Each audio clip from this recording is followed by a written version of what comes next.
Please note that this content is for educational purposes and for adults only. Viewer discretion advised. More details available in the description box.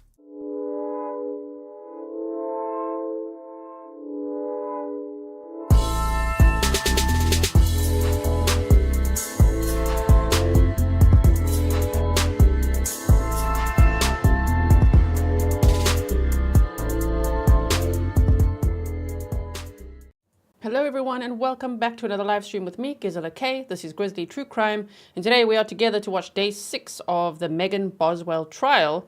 We've been watching all these intense days together. Yesterday was a lot of police video interviews. If you've missed any of the days, you can go and check them out by looking at the timestamps and just seeing what happened, right? And then you can catch up real quick. Welcome to all my moderators, patrons, members, subscribers, any locals in chat, and of course any new people here as well. I'm looking forward to watching this trial day with you. Let's see what happens today. Yesterday was quite exhausting listening to Megan Boswell's lies. If you don't know much about this case, I would expand the description box. I would find, firstly, you could read the case background write-up, and then you could find a link to the playlist. And there is a trial prep episode part 1 with a full presentation and timeline. And there's also a trial prep episode part 2, right? So you can catch up there. And what else can I tell you before we get started? Oh, thank you to everyone who watched my premiere that we just did now. Let me just quickly pause this. That we just did now, which is about Madeline Soto's choir teacher being arrested. So many of us came from there over here. I appreciate you being over there. If you weren't there, I hope you'll check it out afterwards. Okay, so now I'm going to move myself over there. Hold on one second. And I'm going to get everything ready. Let's bring this up here. Okay, so we're going to go back to the beginning, of course, with this trial, the court footage. And let's see where it started. Yeah, I see the judge. I see him. Okay. We'll just turn the sound up for us. There's no sound on there yet. Impots 1, 2, 3 said justice for beautiful little Evelyn. Yes, I really hope there will be. I hope the state continues to clarify the timeline and continues to prove their case. Thanks for being a member for 25 months.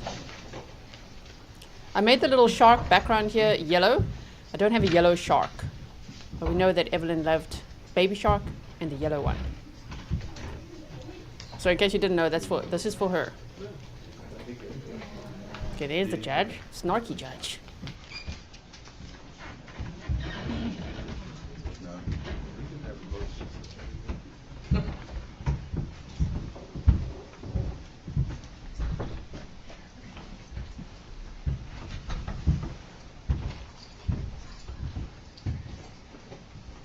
I think she washed her hair.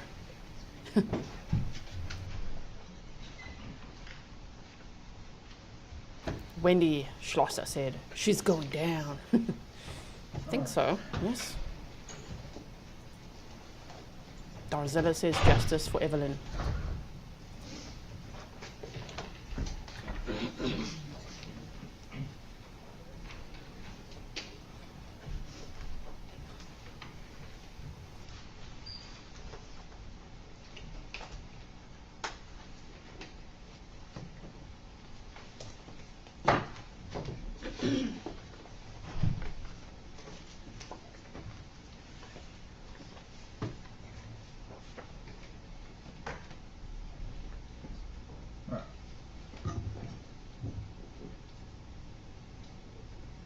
Returning to, this is day 8 of State versus Megan Boswell, S72869. I think we finished with Mr. Weiss yesterday. Just quickly want to boost it. Yes. All right. We'll come back to that issue that was raised. Probably not much time. Did you ever find the case? We did. State versus Wilhoit? Yeah. Yes. No. 2011. There's also State versus Barter, Judge, which was Not sure what issue they're addressing now. If anyone understands, let me know. Joelle said, good morning, G and Grizzlies. Thank you for being so amazing. The hardest working woman around. Thank you so much. 1994. Use of discretion. Yep. Not much other guidance. Other than Correct. Well, Barter talks about the fact it's rare and looks like We'll take that up probably when we get back from lunch. Okay, thank If you all make me copies of the cases, or email. Would you prefer an email? Oh, That's fine. okay. Email's fine. Okay. Is the state ready to proceed? We are, Judge. Defense ready to proceed? Yes, sir. Actually, if you have a copy of that for him, I don't have Barker. I have Yoakley. Oh, do you want? Well, no, for the judge. Oh, I said over the email. No. Just may I approach? Yep.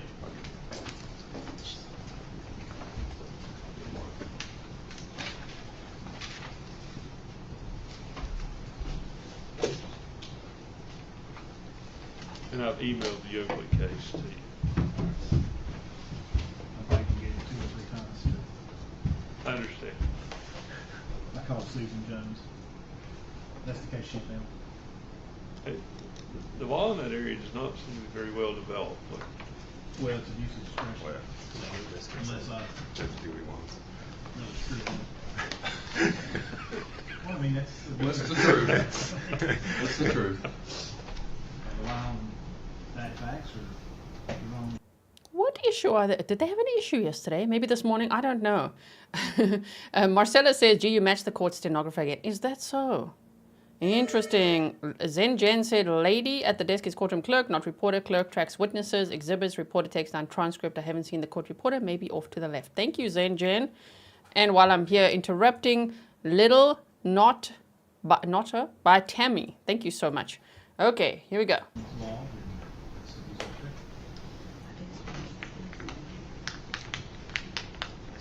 Before we bring the jury in, I almost have the second draft of the charge ready. It's been my habit over the last 10 years to define the words that have to be defined in a definition section. And I think that's fine. And again, I was talking to Ms. Jones about this. I think that's fine with regard to like the definition of child or the definition of something. But when it comes to mens rea terms, knowing intent, for the homicide counts, I have to define those within the count. Because it doesn't make sense that intentional means you formed an intent to kill on a case that's not a homicide count. And then I got to looking at, there's 2 ways that you can form intent or knowing or even reckless. You've got nature of the conduct, and you've got resultant conduct. And additionally, I have put both in the definition section, but I have gone back and so this is the reason you don't have the second draft yet. I'm thinking I'm going to have to put for certain charges the definition of knowing in the count, even on non-homicide, because, for example, assault, the definition of knowing is nature or result. But with child abuse, the definition of knowing is nature only, not result. And I want that to be correct in this case. I want to correct in all cases. So it may be this afternoon before we get a copy. I did notice a couple of typos in there. Yeah, I found some. Okay. But we'll go over. I have them marked, but I don't have them in front of me to tell you what they are. I found where on the felony murder, I still have especially that wrong. Yes, it will count that you have the wrong name of the defendant. Yeah, on the verdict form. I think it's somewhere else too, because I didn't read the verdict form. We're up to 77 pages. Court Looker says they are talking about the definitions they'll be using in the charges. That's what I'm thinking. I don't know where this came from. We don't have context for what started this, but yes, that's what they're doing. The jury's not yet present, and so I will let you know when they are. You get that done in 15 minutes, can't you? 3 Yes. minutes.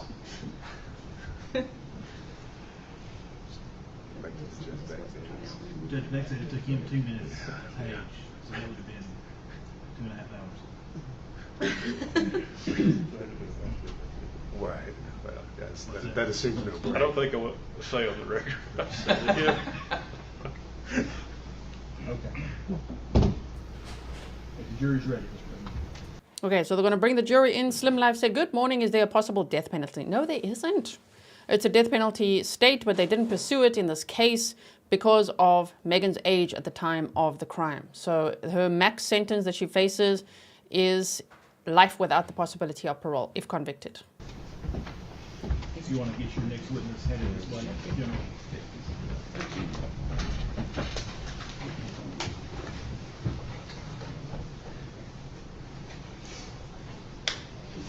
Everyone stand, please.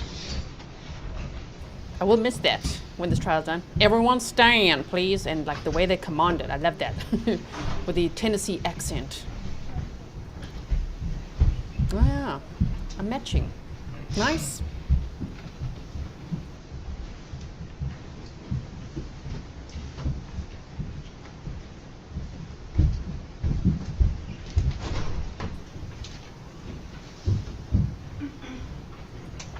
You may be seated. Thank you, Barbara. Okay, here we go. Good morning, ladies and gentlemen. As we start off each court session, I gave you certain admonitions yesterday before you left. Does any juror have anything to report with regard to those admonitions? Nope. If you do, raise your right hand. Nobody's raised their hand. General, call your next witness. Statement called Christopher Wilhoit.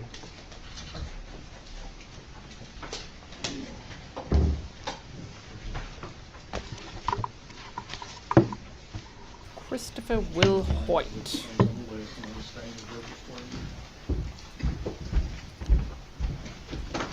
Raise your hand, sir. State your name. Chris Wilhoit. You solemnly swear or affirm the testimony you're about to give will be the truth, the whole truth, and nothing but the truth. Yes. Good morning. Good morning. You are Christopher Wilhoit, is that correct? Yes, sir. And where are you employed? I'm employed with the Tennessee Bureau of Investigation. And what is your position there? I'm the Assistant Special Agent in charge of the Johnson City Criminal Investigation Division. Okay. And how long have you been employed with the TBI? Since 2001. What was your assignment back in February of 2020? Same assignment. I was the Assistant Special Agent in charge of that unit and working on the Evelyn Boswell case. Okay. Well, you anticipated my next question. So you did, in fact, assist the Sullivan County Sheriff's Office in their investigation into the disappearance of Evelyn Boswell? Yes, sir. All right. And what was your role as far as within the TBI or in that investigation? Just participated in the investigation in any way possible. We also had a case agent that was assigned to the case, a number of agents that also worked on the case, and I was here to, for lack of a better term, lend a hand and help in any way possible. All right. Specifically, I want to draw your attention to February the 23rd of 2020. Did you encounter the defendant Megan Boswell on that day? Yes, sir. And did you have an opportunity to speak with her? Yes, sir. All right. If you would kind of tell the jury what the circumstances around you talking with Miss Boswell. So I was at the Sullivan County Sheriff's Office that day. Miss Boswell had been interviewed that day, and following her interview, she left and went downstairs. I walked downstairs, or I guess I took the elevator downstairs, and went outside where she was located, and merely asked her if she was waiting on a ride. And at that point, she began talking to me about Evelyn, and so I asked her if she wouldn't mind coming back inside and if I could take a statement from her. All right. Now, where all this occurred, is this over here at the Sheriff's Office? Yes, sir. Sullivan County Sheriff's Office. Right as you walk out the front door there, it's kind of a ramp that goes down, and she was standing against those bars there. Okay. That's right around the corner from where we are right now here in Blumpville, Sullivan County, correct? Yes, sir. Okay. You mentioned that she began speaking with you. Did she know who you were? I don't know. I mean, I at some point in time, you know, I'm confident she knew that I was with the TBI or that I was law enforcement. Okay. Did you identify yourself to her? Yeah. At some point in time, I told her, you know, that I was Chris Wilhoit and I was with TBI. All right. And I think you said this earlier, but when you actually went to speak with Miss Boswell, where did you go? Where over in the building did you all talk? I went back upstairs because I asked her to come back into the lobby, and I went back upstairs to get a pad, a piece of paper to write on, and a writing to her, a pen. And so I came back downstairs and I sat in the lobby and talked to her there. Okay. So this was downstairs, not upstairs in the interview rooms. Is that correct? That's correct. Okay. Kind of tell the jury how this interview process went about. I mean, how did you conduct the interview with Miss Boswell? Well, I don't know that it's I don't know that this is the correct term, but I call it a cognitive interview. And so what I try to do is just ask her kind of what happened, and when I do, I try to get the details to the nth degree if I can, just to find out, just so that there's nothing missing, just so we can find out what happened. Okay. So did you write that down as you were speaking with Miss Boswell? I did, sir. All right. And did you record this interview? I did. How did you record it? I had a digital tape recorder, or digital recorder. It's not a tape recorder, digital recorder that I used. So you recorded it audio only, is that correct? Well, recorded it on paper and recorded it audio. Okay. Yes. I guess to be a little more specific, there was no video recording of this. No, sir, there wasn't. Okay. Audio recording only. But that means we have to buckle up because we're going to hear her voice again. Oh my word. And let's hear what she says to Christopher Wilhoit, TBI agent. Quickly want to pause to say, number one, if you go to Patreon on the free tier, I put a chronological compilation of Megan Boswell's interviews, including the ones we saw yesterday, which were the unedited ones. So if you didn't make it to the end of day 5, I've timestamped it for you. That was quite interesting to see the unedited versions of those media interviews, right?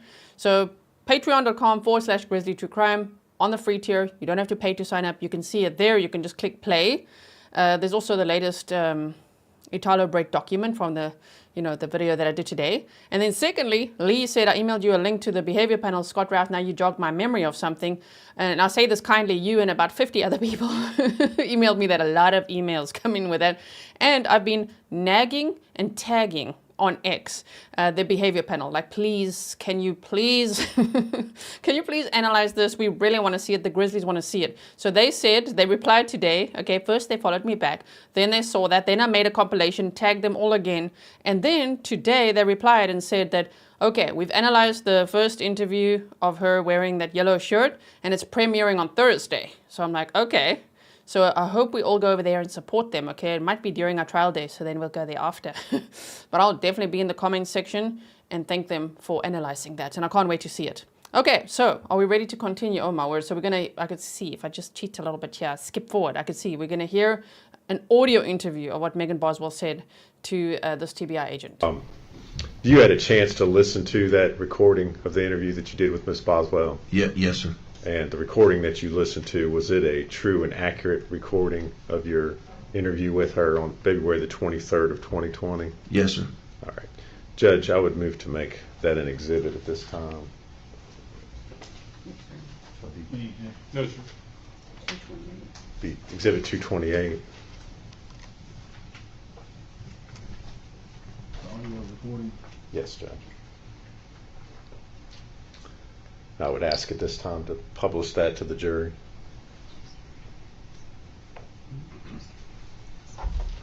Okay.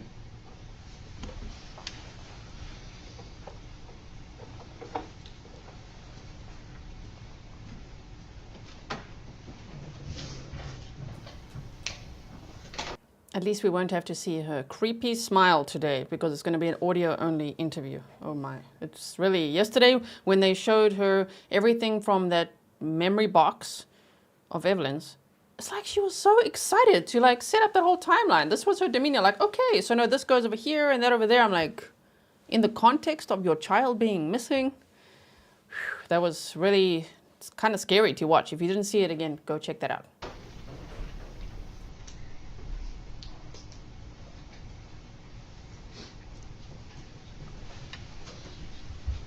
Are we ready? Yep. February 23rd, 11:22 p.m.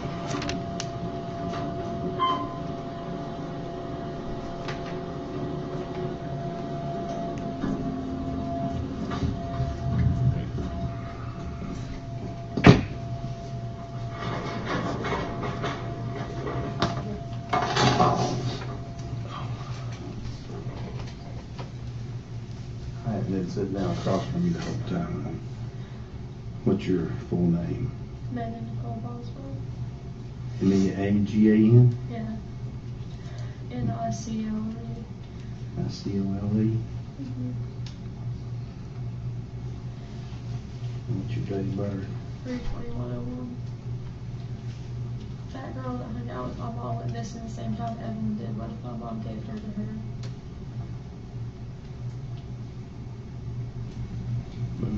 Well, what if you find her and she doesn't want to give Evelyn back to me? I'm just trying to make sure. I'm just being honest with you. Because do you know that's not what happened? Well, I mean, no, but they went missing like around the same time. Who did? That Steffi girl. I never knew her name, just like I would see her in the car with my mom sometimes. I'm pretty sure they did drugs together, to be honest with you. Okay. My mom doesn't really hang out with quality people.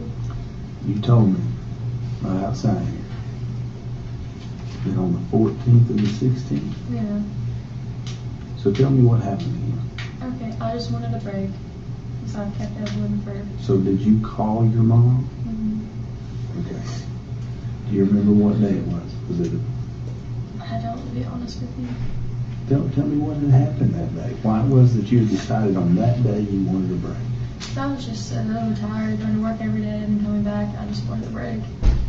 So where was your baby at? Had been staying at before while you were going? You were working at the chicken shack. Yeah, either with a mommy or a babysitter. See. I don't know. I was working. Yes, Moracat says, I wanted a break. That says it all. Yeah? She does admit, I wanted a break. Little bit of truth, finally. Chicken shack.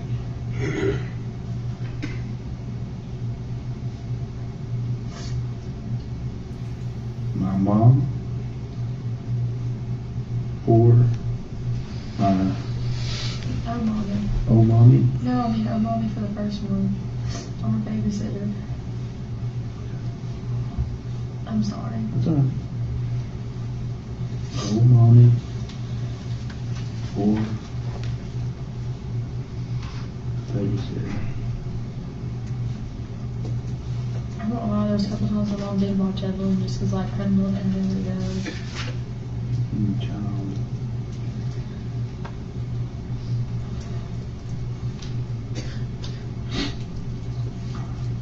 Was old mommy keeping the child all the way up to the 14th or the 16th? I went back and forth between people because sometimes she wouldn't feel good and, like, sometimes babies were going to watch her and it was just a mess. But she kept her A lot. a lot. Yeah.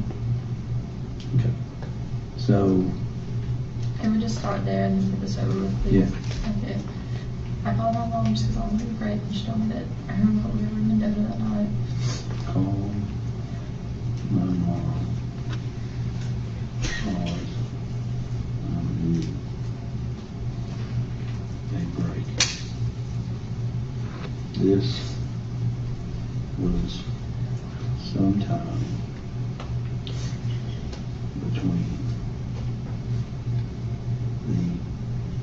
between December Yeah. 14th and 16th. So did your mom come to where you were, which was where? the trailer. She wasn't supposed to know I was staying there, so I didn't want her around. He told me if she came over and like that I couldn't stay there anymore, and he wouldn't like help me out or anything like My that. mom came to my trailer. How did you call your mom? On the phone. All right, what phone number did she have? It was whatever Jude's number is now. Jude? Yeah.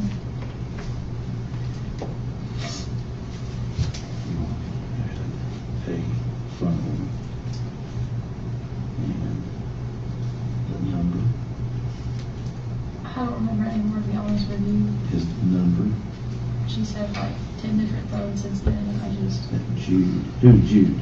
this guy that they live with. Now, Camera person, respectfully, we want to see the TV screen so that we can read what the hell is being said. Clearly captions are needed, right? And these are not that accurate. That doesn't help all that much, right? So I just say it, because sometimes they watch our streams, okay, and then maybe they're like, oh, yeah, we want to see that. you don't remember the number? Okay. I'm sorry, like she's had 10 different numbers since then, and I remember 3 of them, the rest of them just kind of, I just don't remember. Okay. So you called her. What time was it she came over? Not Tom. It wasn't too long after I got off work, maybe like 7. So you got off work Yeah. and you went over to the trailer? Mm-hmm.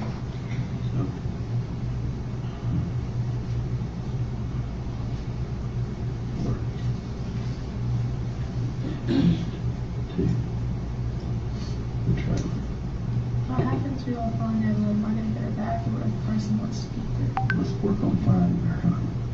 Okay. Or can you give me an answer on that? I will. I'll do my best to find out what we can do. I got off work and went to the trailer. That's where you called your mom from? I called her on the way to work. My car, well, the cruise had The like way home from work? Yeah, it had like a touch screen where, you know, you could just hit like phone, contacts, whatever, like you didn't have to like pick up your cell phone. You know what I'm saying? You had the number that you had back then. What was the number? My 579 number.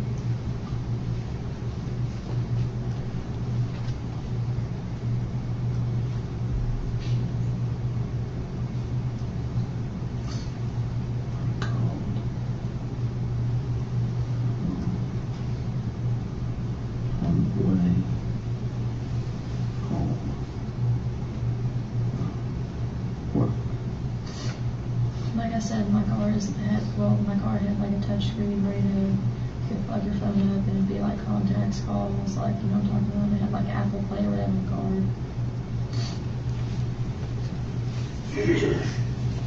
Apple. I'm called.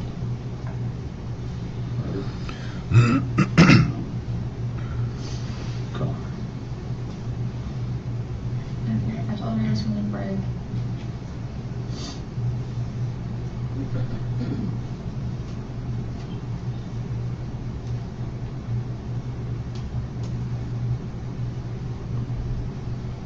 I was supposed to get her the next day. You mean you're supposed to get her the next day? I was supposed to pick her up the next day. From your mom? Mm-hmm. So mom comes over there. What's she driving? Who's she with? She's with Will. I don't remember what car they were in, to be honest with you. It was dark. It was a little sedan, if that matters to me. Who's Will? Her boyfriend. You know that. Will, what's his last name?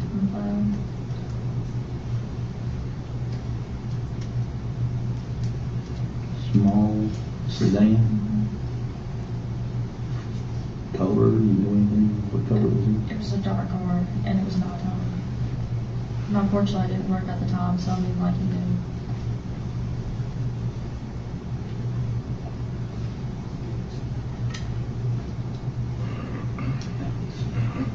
I came in the door for maybe like 10 seconds, handed Evelyn to her, and then went back in.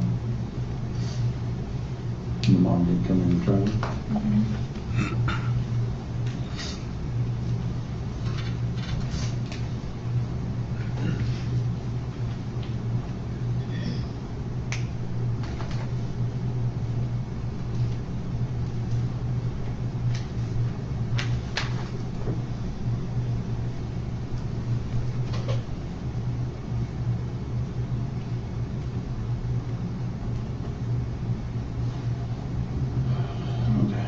So what was Evelyn wearing when she went with your mom?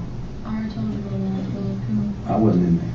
It's a little hot pink like tracksuit, the matching boat and shoes. It's a Puma tracksuit. Had she been wearing this all day? Oh yeah. I'm just asking.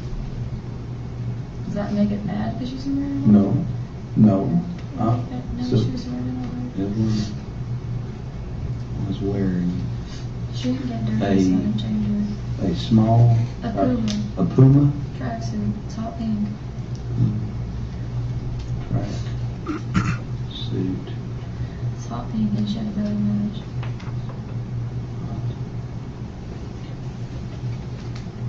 And the shoes.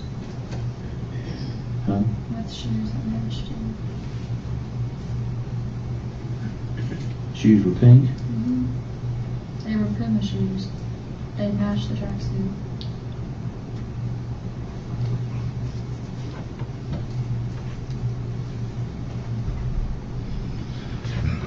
Okay, so she takes her What dress time off. had you picked? So had old mommy had her that day? Mhm.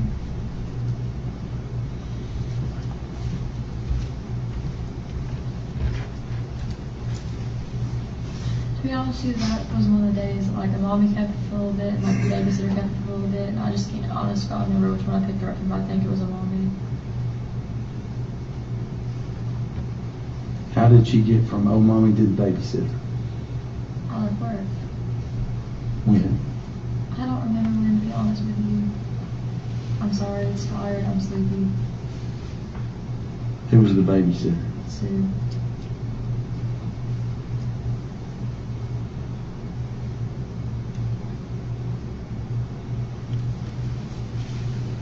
You left work like around lunch or when? It was after lunch. I really don't remember the exact time, to be honest with you. You realize that's important though, right? I mean, these details are very important for us to try to find the child.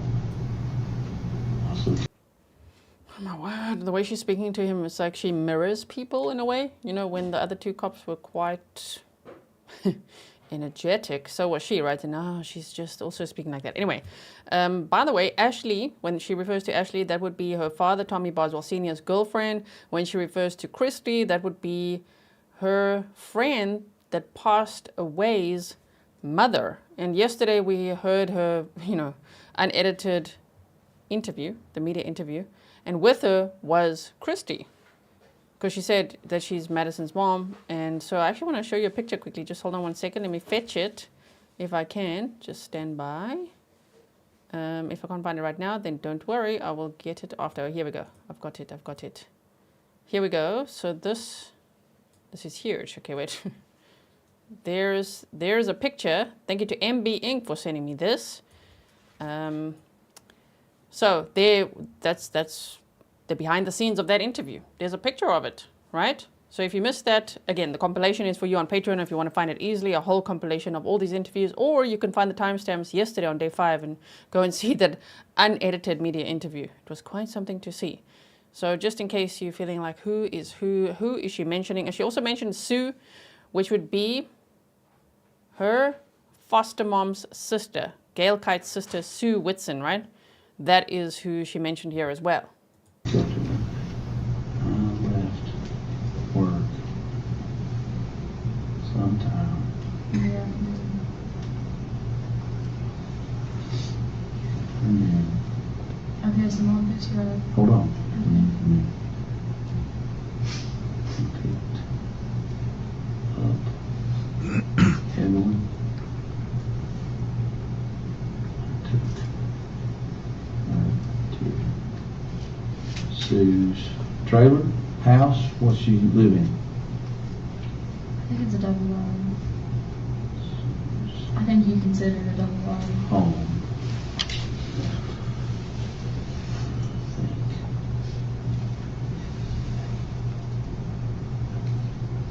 Tell me this.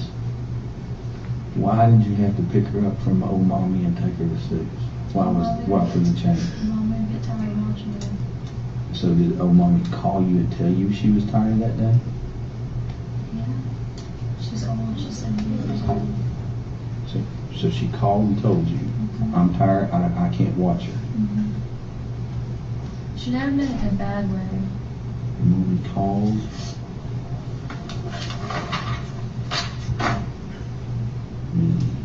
that day, Dad used to do that too, like, if I left somewhere and I was gone longer than I was supposed she to. was tired and could not keep her any longer. That is why I took her to Sue. I left work to do that. Did you call Sue before you took her over there? Mm-hmm. Her name on my phone was literally Sue Babysitter. Huh? Her name on my phone was literally Sue Babysitter.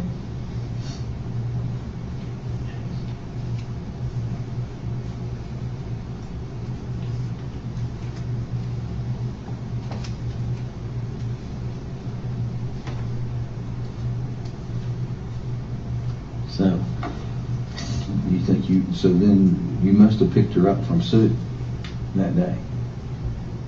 Like I said, I really don't remember who hit her first and who dropped her off. I know, but at this point, we're confident that old mommy had her, that you picked her up and took her to Sue. You wouldn't have taken her back to old mommy at any point in time. Yeah. Right? Okay, so you went and picked her up from Sue on that day. Yeah. Can you get back how long? We can as soon as we get this finished out. Okay. All right, so what time did you pick her up from Sue? Whenever I got off work.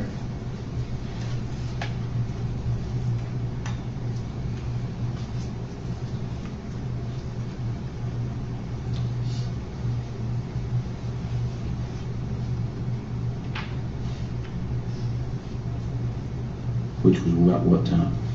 Probably 6:30.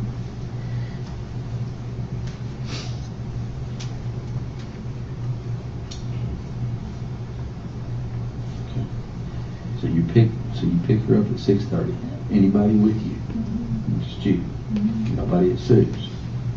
I don't know if her husband was there or not. I didn't see him. Sue still has Evelyn's pack and play, the sippy cup, and some of her clothes. From that day. Yeah. I Okay. never went back and home. So you had taken that from old mommy's to over there that day? My mommy never kept a pack and play there. Okay, so did Sue have this that day? She already had it? Yeah, but it was Evelyn's pack and play. It's like pink, got flowers on it. Well, like the insert of the bed playpen is pink, and it's got like the edges of it's like white, and it's got pink roses on it. Okay. Like, have you seen a pack and play?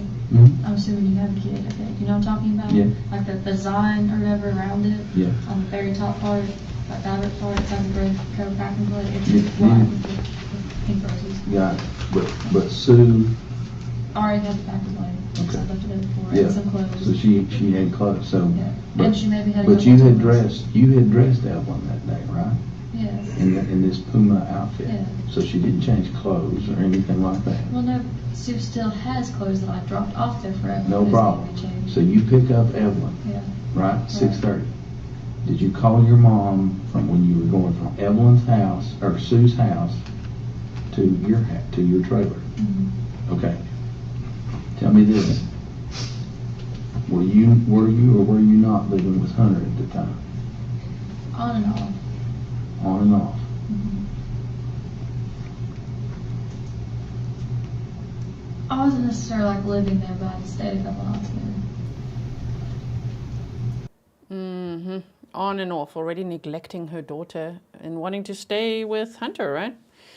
Anonymous, I always say anonymous. Thank you so much for being here. You've been a member for 21 months, and you said sending huge gratitude to G and Mods for covering this heartbreak of a case. Grizzly justice is coming. Thank you so much for being here, and congratulations on your membership milestone.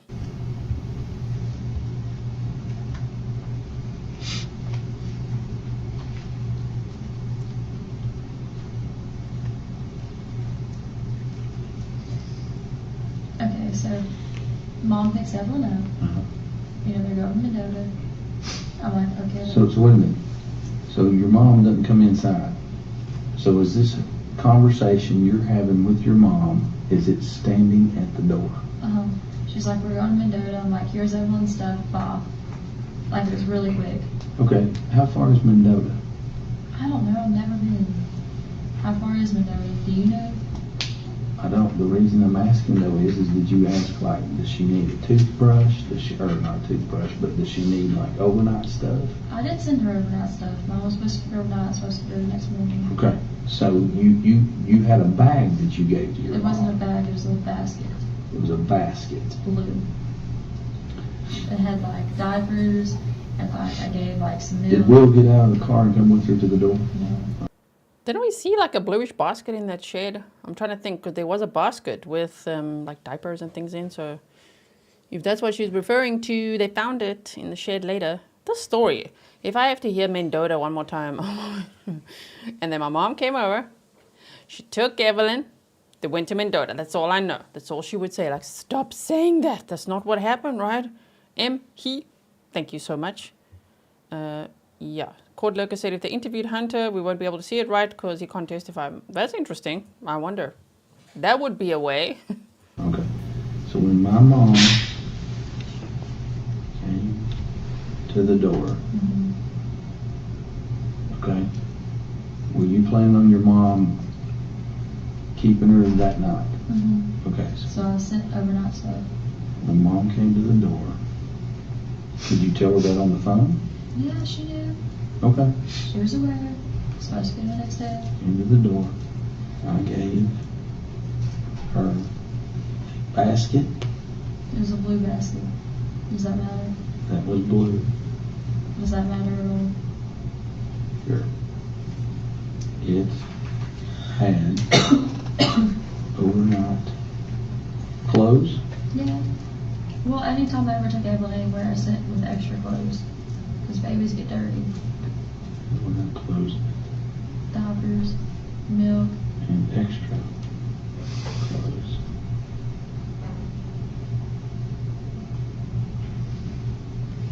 It also had You're really thorough.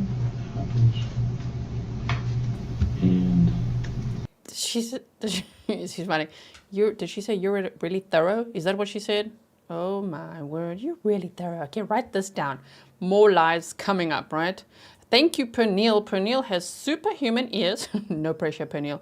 And she helps us transcribe things, especially when there's mumblers, like Megan Boswell. She has saved us many times so that we could actually hear it. So Pernille says, quote, so I sent overnight stuff. Yeah, she knew supposed to get her the next day. Interesting. milk. Yeah. What kind of milk? Whole milk. Whole milk, not any kind of formula or anything like that. She just drank whole milk. Yeah, around 9 months old, like, she started spitting formula back up. So I switched her on whole milk. My pediatrician told me not to, but like, she never spit up again and she was fine, so I just kept her on whole milk. Just whole milk. Did you put some kind of cold thing in there to keep the milk cold? I gave it to her like out of the, whatchamacallit, the fridge. I'm sorry, I'm half asleep. Please bear with me. I've been in the room. My mom. Austin Feller said that when he cleaned out the trailer that Megan stayed in with Evelyn, remember his testimony? If you don't, I think it was on day 2, he said that there was milk in the oven, like open milk in the oven. So Pernille saying the quote, whole milk, yeah, around 9 months, she spit out normal milk, so I just switched. Okay. Right out of the fridge. Should I not have done that? I don't know. I don't know where she was going or what the deal was. So, what did your mom say to you when she left? That I can get her tomorrow to pick her up. Okay. My mom said, I can meet her tomorrow to pick her up.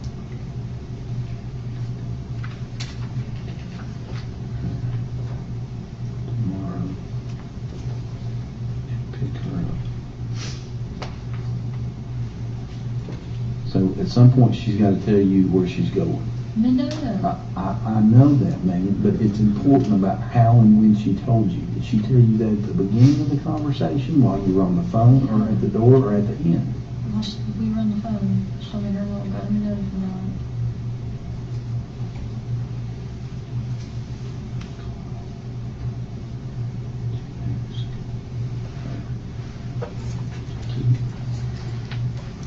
Yeah. Me. Her and Will, we're going to Mendota.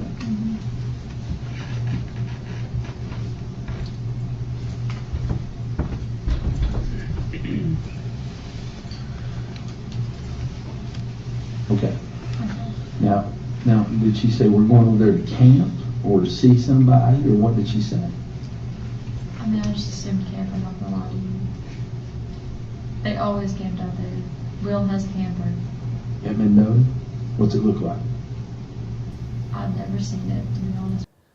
Oh my word. She's describing a real messy camper in Mendota. Really?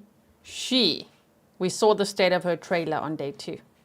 She's describing somebody else having a real messy camper? Can you imagine? She projects a lot. Wow. It's just a camper. I think it's at Jude's now. Or was that Jude's? It's just a camper. What kind of camper is it? A camper. I've never laid eyes on it to tell you that it was camper. Like what kind of camper it was or anything like that. I'm sorry.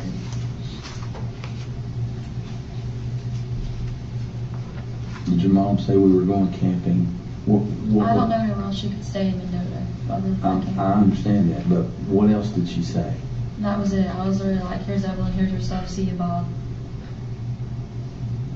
It was a quick exchange. Did you hear that? Here's Evelyn, here's your stuff, see you, Mom. All of that said with no emotion whatsoever. Just hand your child over. Okay.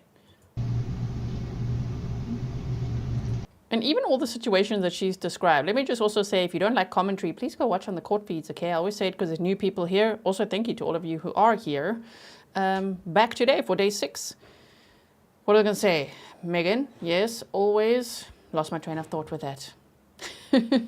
Yeah, so Laurie said I could pretty much guess what's coming out of her mouth next at this point. I was going to say that, remember when she described the motels and that they'd searched there, and she said that, you know, her mom and her boyfriend got into it, so the police were out there. But even with that lie, does she not consider her child is in that DV situation then? Right? And even now, she's like a real messy camper. But yet you're handing your child over. You're fine with that. Like, that says it all as well. All her lies are still not great situations for Evelyn. There's still no regard for her, no matter what she makes up. It's absolutely terrible. Yeah, Jenny Lynn said, I think that statement sums up this entire case.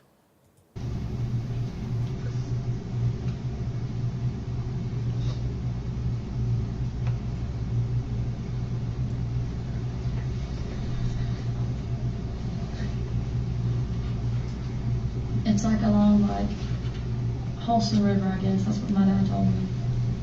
How'd your dad know? Because my mom got like a trespassing charge. She like walked over property one day, like in Scott County, but he was like, that river flows through Mendota. You know what I'm talking about? Mm-hmm. Well, he knows what he's talking about. I guess. What time is it?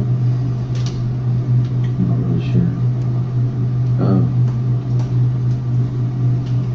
So, your mom leaves. The next day she calls. And she's mad. What time? In the morning. I mean, were you still in bed? No, I was out of bed. I was getting ready. You were getting ready for Work. So what day was that? The 15th and the 17th.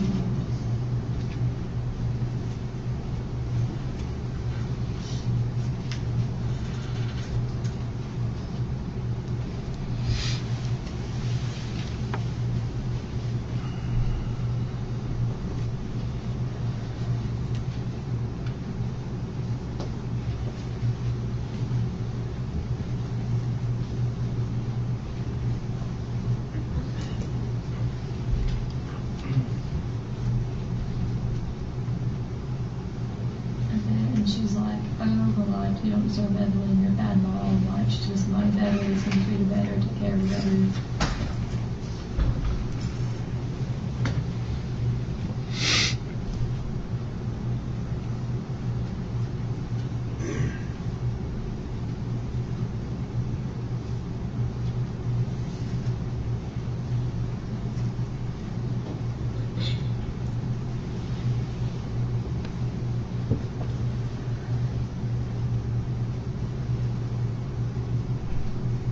She kept telling me stuff like, oh, like, you don't deserve her. Almost that Evelyn was with. Somebody who would take better care of her, she'd be happy with.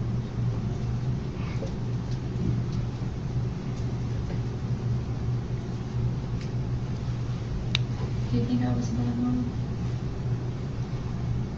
I didn't say that. I don't know that anybody said that. You know why? Did she just ask, do you think I was a bad mom?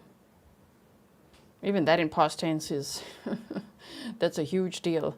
Pernille said, she said, and she was like, you don't deserve E. Like, Evelyn, you're a bad mom. You don't take care of her. Interesting. Yeah, Julie West said, she says, I'm sorry, I'm just so tired so many times. How are you so sleepy when your child is missing? Yeah, still we're not hearing any urgency in searching for a child. Obviously, in hindsight, we know why. We don't know what happened. And Megan, I'm not sitting here saying this isn't feasible, but I'm confident that you know more than what you're saying to me. That's all. I'm not sitting here saying this isn't. I'm confident that you know. I don't know more than what I'm telling At the minimum, your mom has told you where this child is. At the minimum. you. I think it's somewhere we know that. Would take better care. Somebody who would take better care. Do you know the day that you all got press release together?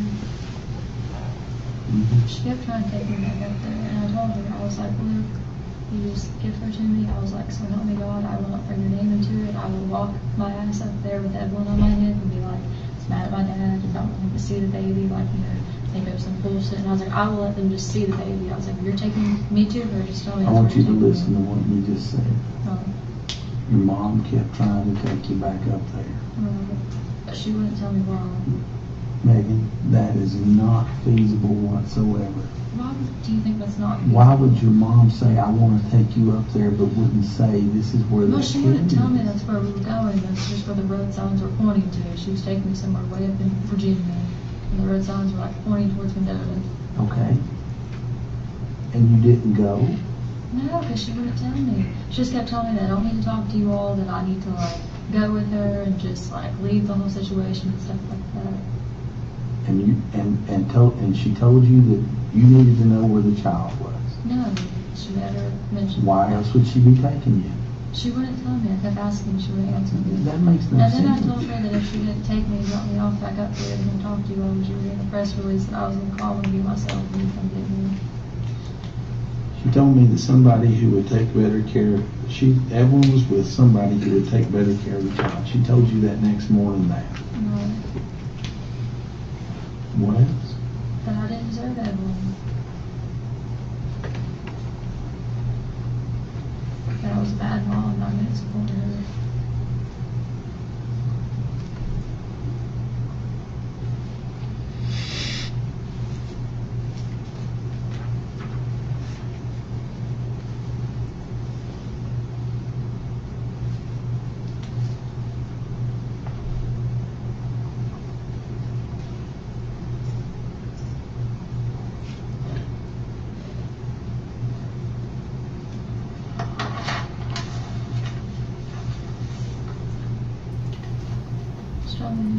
Karen Bennett says she flapped her lying jaws all over East Tennessee.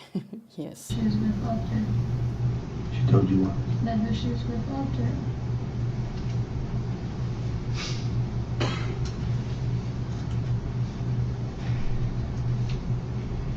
That the person or the people? The person she was with Walter.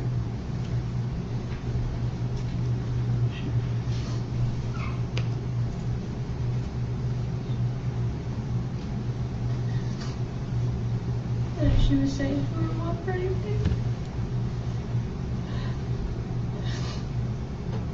if I left my child, I'd let her have a better life.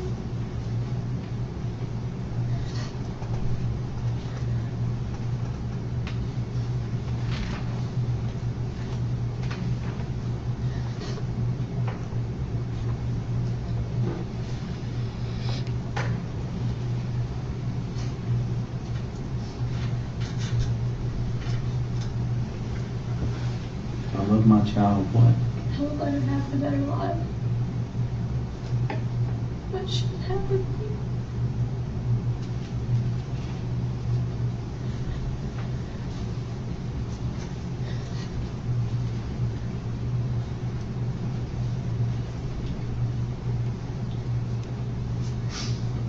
That's all. Megan, did your mom bring you any money? No. Just ask. The only time she's ever given me money is when me and her started hanging out again. She gave me like $20 one time because I hadn't gotten in the car. I was with me on gas and I didn't have anybody. No, I'm talking about this time right here. No, Okay. no, she never gave me money.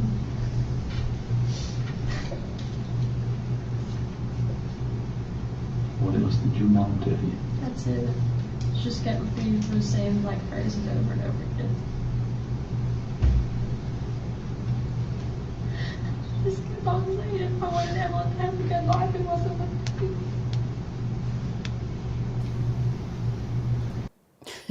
Southern Calibre said, how much longer is this nonsense? And then I thought, it can't surely be too much longer, but when I just peed like this, it looks like it's quite long.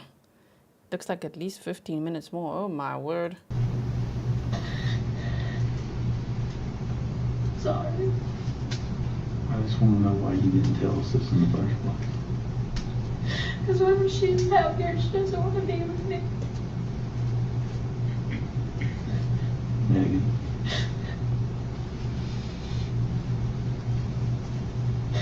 Everybody keeps telling me I'm a bad mom and she'd be better off with anybody but me.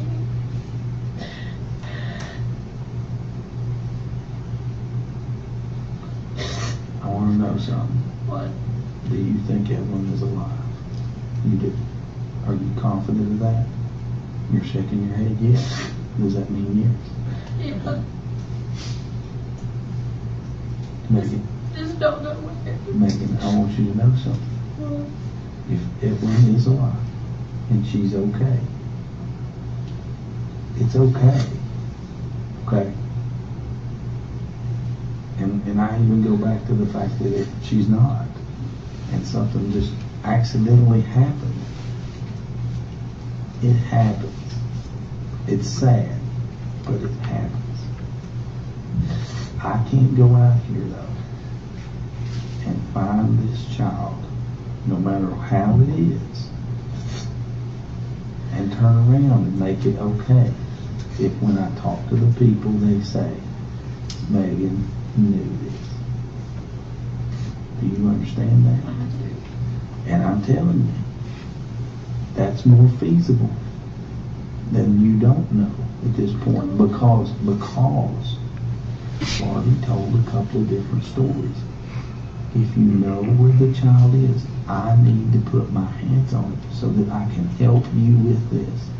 You need to tell me, honey. I don't have an exact idea. I just think so would have been better that my mom was out with her. That your mom hangs out with. Tell me who your mom hangs out with. Nobody else heard me about the mom. I'm not arguing. What names do you know? You're gonna have to give me a second, I think. There's like Travis, Tristan, Billy, Christy. These are all people in Mendoza. No. I don't know anybody that she knows in Mendoza. My mom has little like sketchy friends and they move around a lot. And Will has little sketchy friends that move around a lot.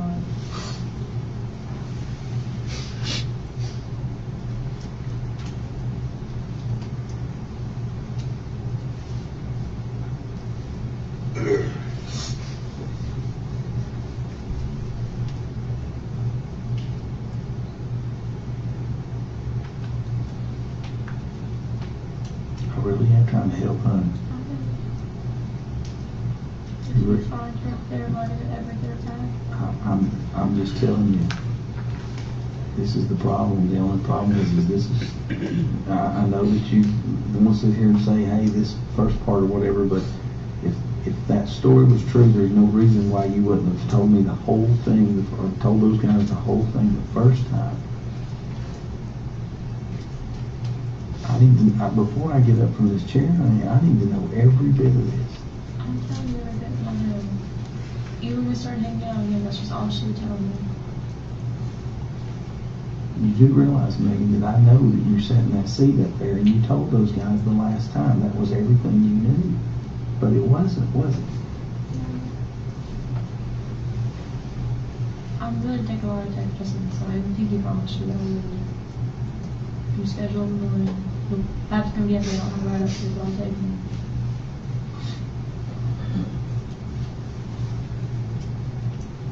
What are you going to do with them?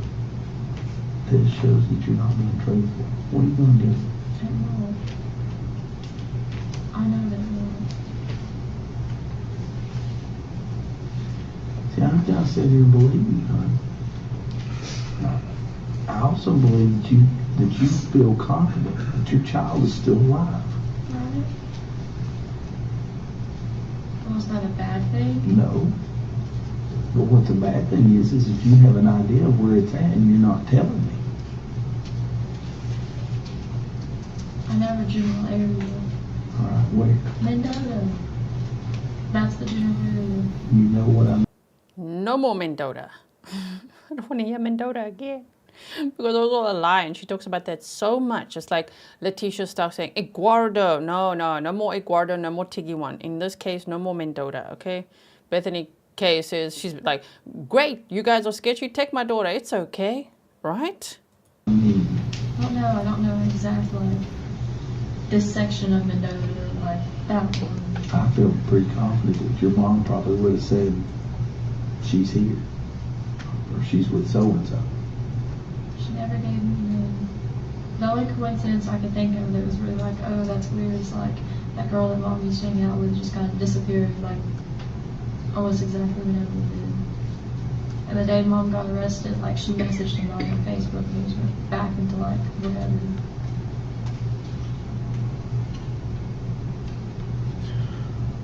Mom never said people, it was always person. Like singular. Not like. Why is that? Would you have said that if you didn't know? Said what? Person? No, she never said people, it was always person. It was always the person you guys were. It wasn't like, oh, the people were like, you know what I mean? It's always like one person. Well, just listen. We'll go to the ends of the earth for this kid. Okay? Okay. But I'm telling you right now, lots of problems if what you're telling me is a made-up story. Okay. You've done this twice. Okay. You can't do this. Okay. All right? Okay. I know you're young, but you're now an adult.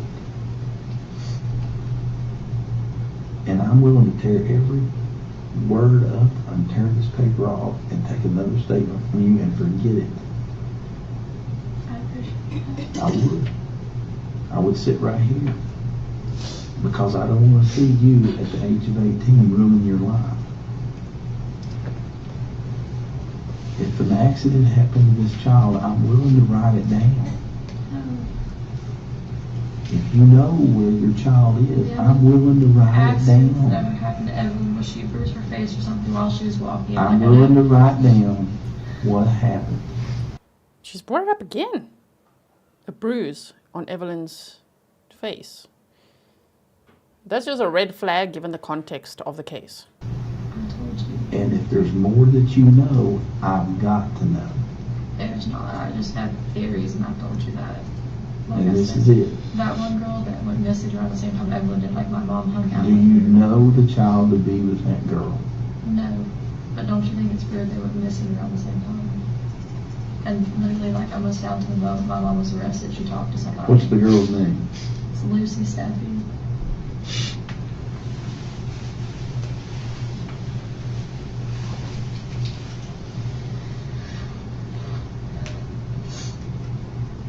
find her right home for me and Christy.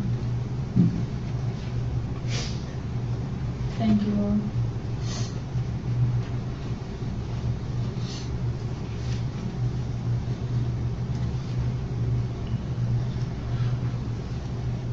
Can I ask you something? I'm listening. What if my mom told this girl that she was adopted Evelyn? Would you get her back? Because somebody up there told me no.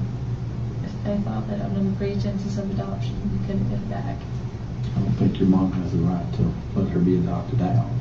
Well, still, like, Her name is what? Lucy Steffi. Spell Steffi.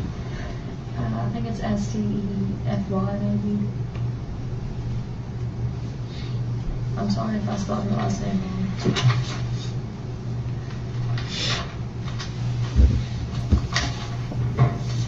So she blamed Ethan, an imaginary babysitter, Angela, and now somebody called Lucy.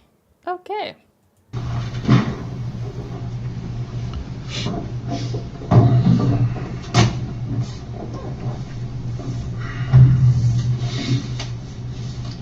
I was working at the chicken shack.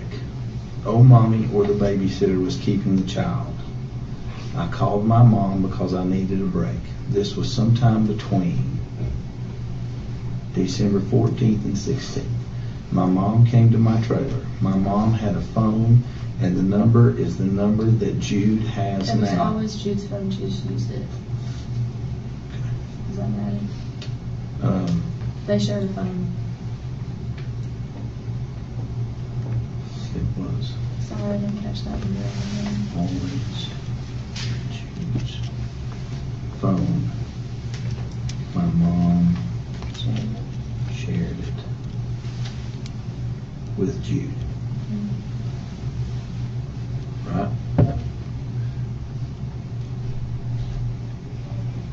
I got off work and went to the trailer. I had the 579 number. I called my mom on the way home from work. My car had Apple Play, and I called her from the car. I told her I just wanted a break. Well, technically I called her from the babysitter's house, but to me that's still on the way from work. So if you get down here and you're like, oh, well, you called her from Sue's house, like, that means the same thing to me. But you called her from the car, right? Right. And on your phone? Right. Okay. I told her I just wanted a break. My mom came to the trailer with Will McLeod in a small sedan. It was a dark car and it was dark outside. My mom did not come in the trailer. I handed Evelyn to her while she was outside. Evelyn was wearing a Puma track suit that was hot pink with a bow to match. The shoes were pink Puma and matched the suit. Old mommy had kept the child that day. The babysitter, Sue, also kept her that day. I left work sometime in the afternoon and picked up Evelyn. I took her to Sue's home that I think is a double wide.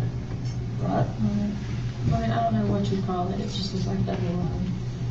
But it's not as long as double line. What do you want me to do? Initial right here, so that I don't add anything to your statement. Okay. Right here. Yep. And you see where I've marked this out? Yeah. Initial everywhere where I marked that and that out. Above it? Yep. Here's the initial right here where we added this. And then initial right here at the bottom. So I don't add anything to your statement. All right. Old mommy called.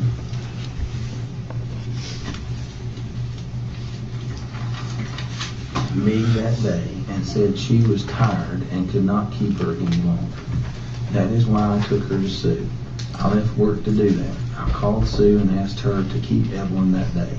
I went to Sue's and picked up Evelyn after work, which was around 6:30 p.m. I called my mom on my way from Sue's to my trailer. When my mom came to the door, I gave her a basket that was blue. It had overnight clothes and extra clothes. It also had diapers and milk, which was whole milk. I gave my mom the milk right out of the fridge. My mom and I could meet her tomorrow. My mom said I could meet her tomorrow and pick her up. When I called her to ask, here, I'm going to say Evelyn, and picked Evelyn up. When I called her to ask her to keep Evelyn. She told me that her and Will were going to Mendota. I assumed they were going camping because Will has a camper, and that is why I assumed that. My mom called the next morning. I was getting ready for work. It was either the 15th or the 17th.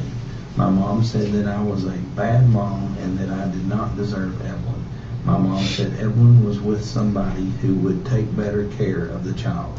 My mom said I did not deserve Evelyn. She said I was a bad mom and could not support her. All that right? Where I marked things out? Correct me if I'm wrong, but I think she's talking about, because she keeps going back, Megan now, to December, like the 14th, 15th, and 16th. And if that's the date she's talking about, then that's not true at all. You know, based on Sue's testimony and based on Bailey's testimony and going to that Econo Lodge on December 14th. Oh man, it's just all a lie. As the victim's voice said, thank you for your sticker, you said how a mother can send law enforcement on all these wild goose chases when she knows her daughter's in a trash can where she put her. She is disgusting, and I agree. I mean, it's unbelievable the stamina she has for lying too. I'm sure she's still lying now in jail. Can you imagine how much she's lying to everyone in there?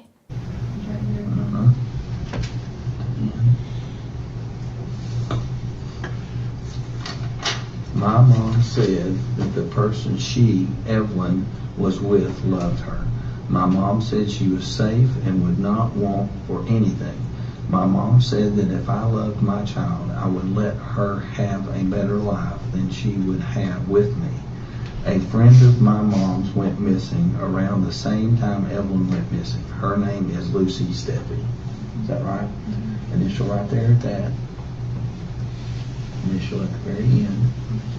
Now sign and date, please. What's today's date? That's a good question.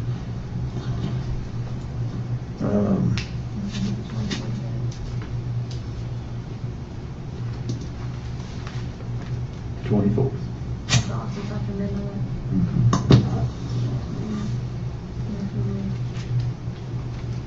20. Okay. Did you want to tell me that? How was it? It's a good question.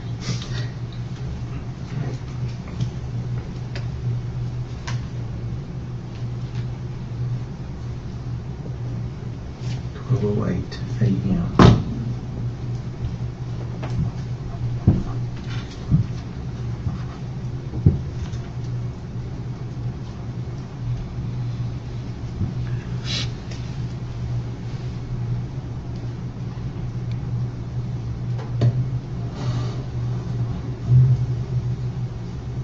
I'm pretty sure, I'm just thinking. Megan, don't mommy quit touching the baby before that. No. She must have her dates wrong because she didn't know it. I know for a fact that she didn't know it. Because I had nobody else to watch her except for 2 people.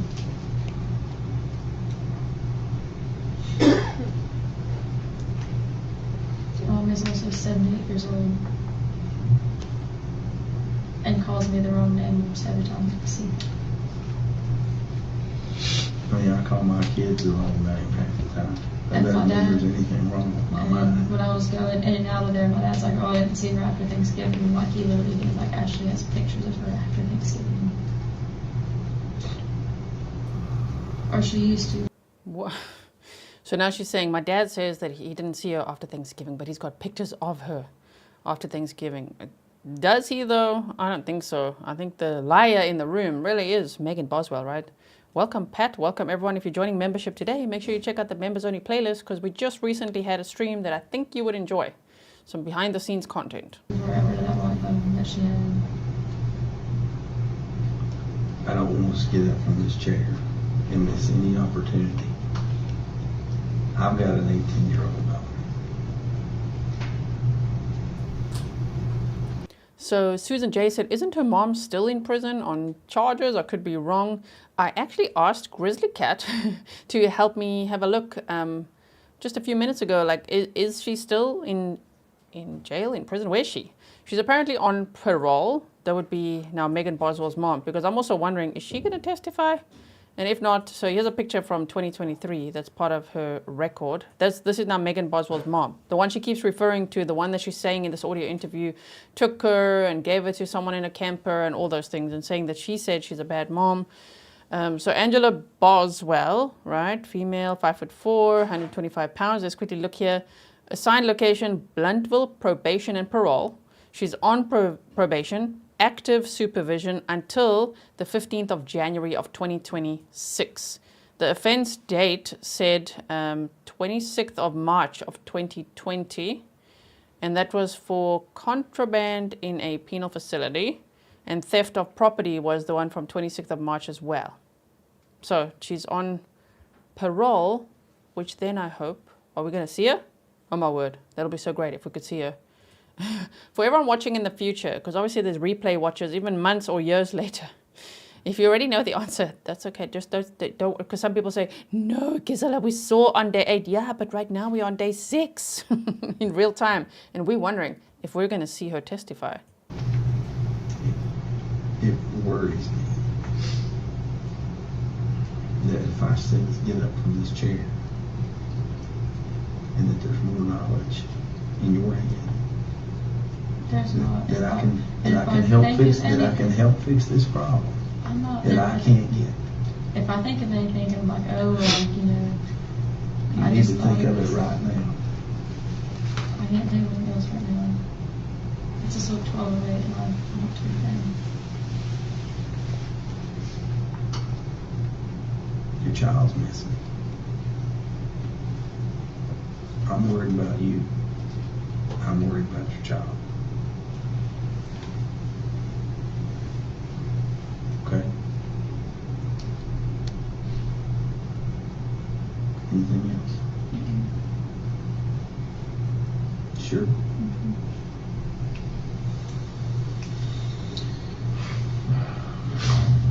Are you gonna read Kristen? Fine.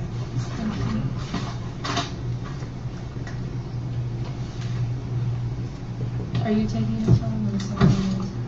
I'll either take you home or get somebody. Give me just a minute. We're gonna be like a squad, like taking us home. Hold on. Yeah, some pop party. We'll make it a good, safe ride home.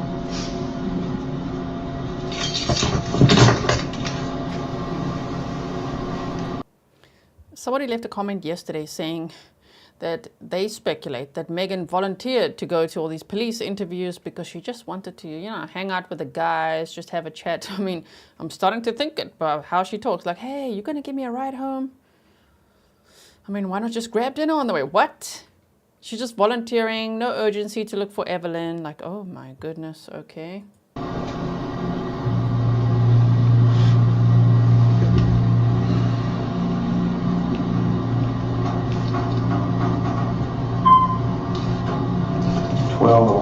a.m.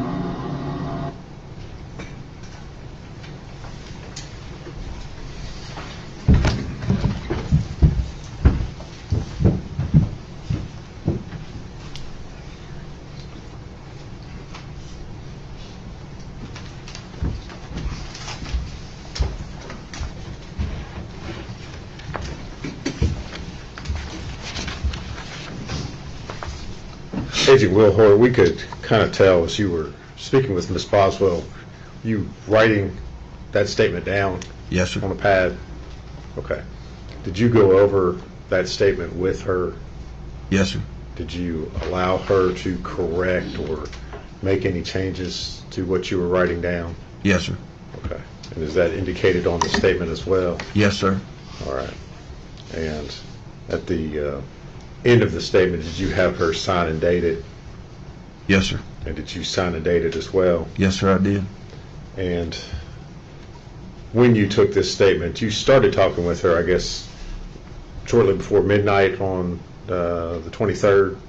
Yes, sir. Is that right? And then you finished, I believe you turned off the recording at 12:11 a.m. on the 24th? Yes, sir. Okay. All right.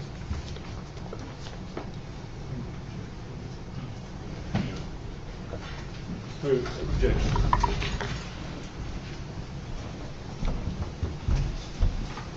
Oh, we got our first sidebar.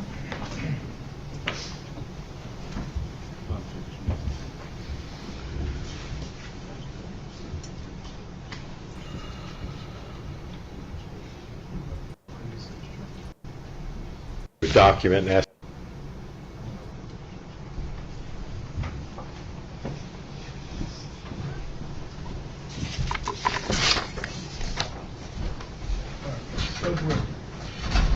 Agent Wilhoit, I'm going to hand you a document and ask you if you can identify it.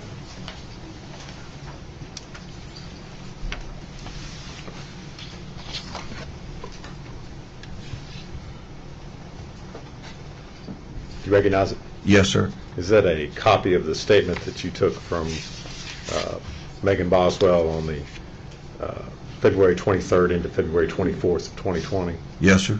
All right. And you recognize her signature at the end of that statement? Yes, sir. And do you sign that as well? Yes, sir. All right. Judge, we'd move to make that Exhibit 229. The full exhibit 229 over the defendant's objection.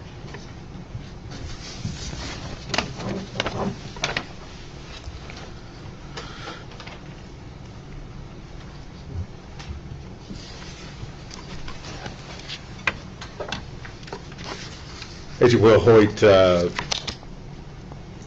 during the course of your all's investigations, you all ever receive or discover any evidence that Evelyn had been given to another person in Mendota, Virginia? Not to my knowledge, sir. If you would answer any questions Mr. Scott has for you.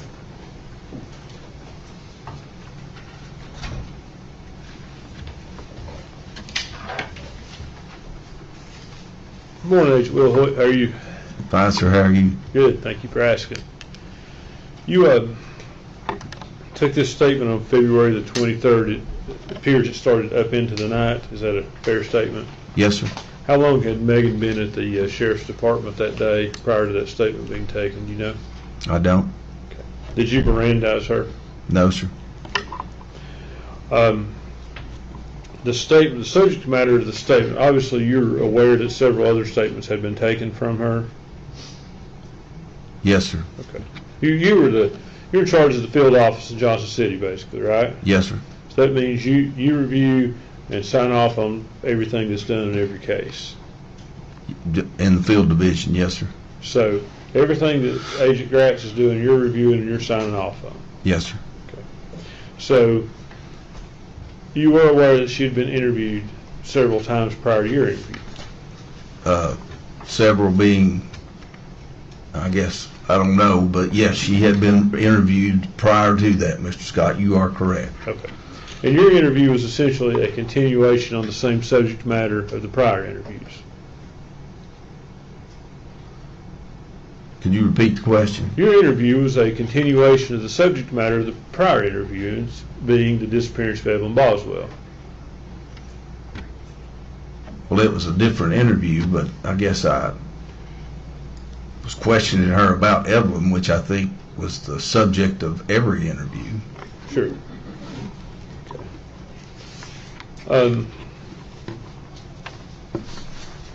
That's all the questions I have, Judge. Actually, no, I can ask one more thing. Were you aware that the TBI had provided Megan with a cell phone on the 23rd?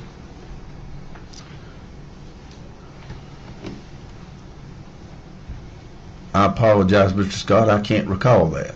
I believe that was the case, yes. But I don't know. I don't know the details of that. I'm sorry. Okay. So you don't know that cell phone could have been used to track her to see if she'd went to the location after the 23rd where the body was found? If you know. I don't. That's all the questions I have, Judge. Thank you, sir. Redirect. No, Your Honor. Is he free to go? For the state, yes. Judge, I would ask that he be subject to recall, but free to leave the courthouse. Agent Wilhoit, your testimony right now is over. However, you are subject to being recalled. You don't have to stay at the courthouse. Just make sure that we can get a hold of him and get you here soon. Yes, sir. Right, next. State would call Special Agent Paul Durant.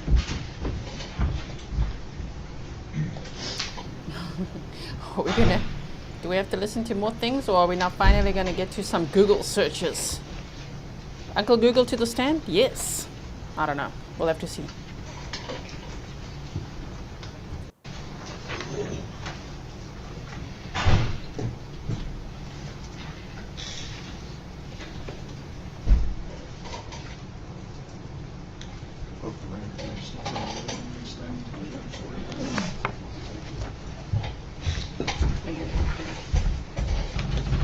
Raise your right hand, sir. State your name, please.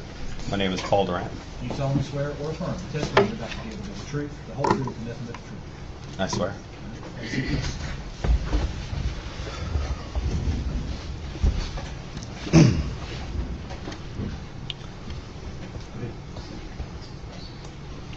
Please tell the jury your name and where you're employed.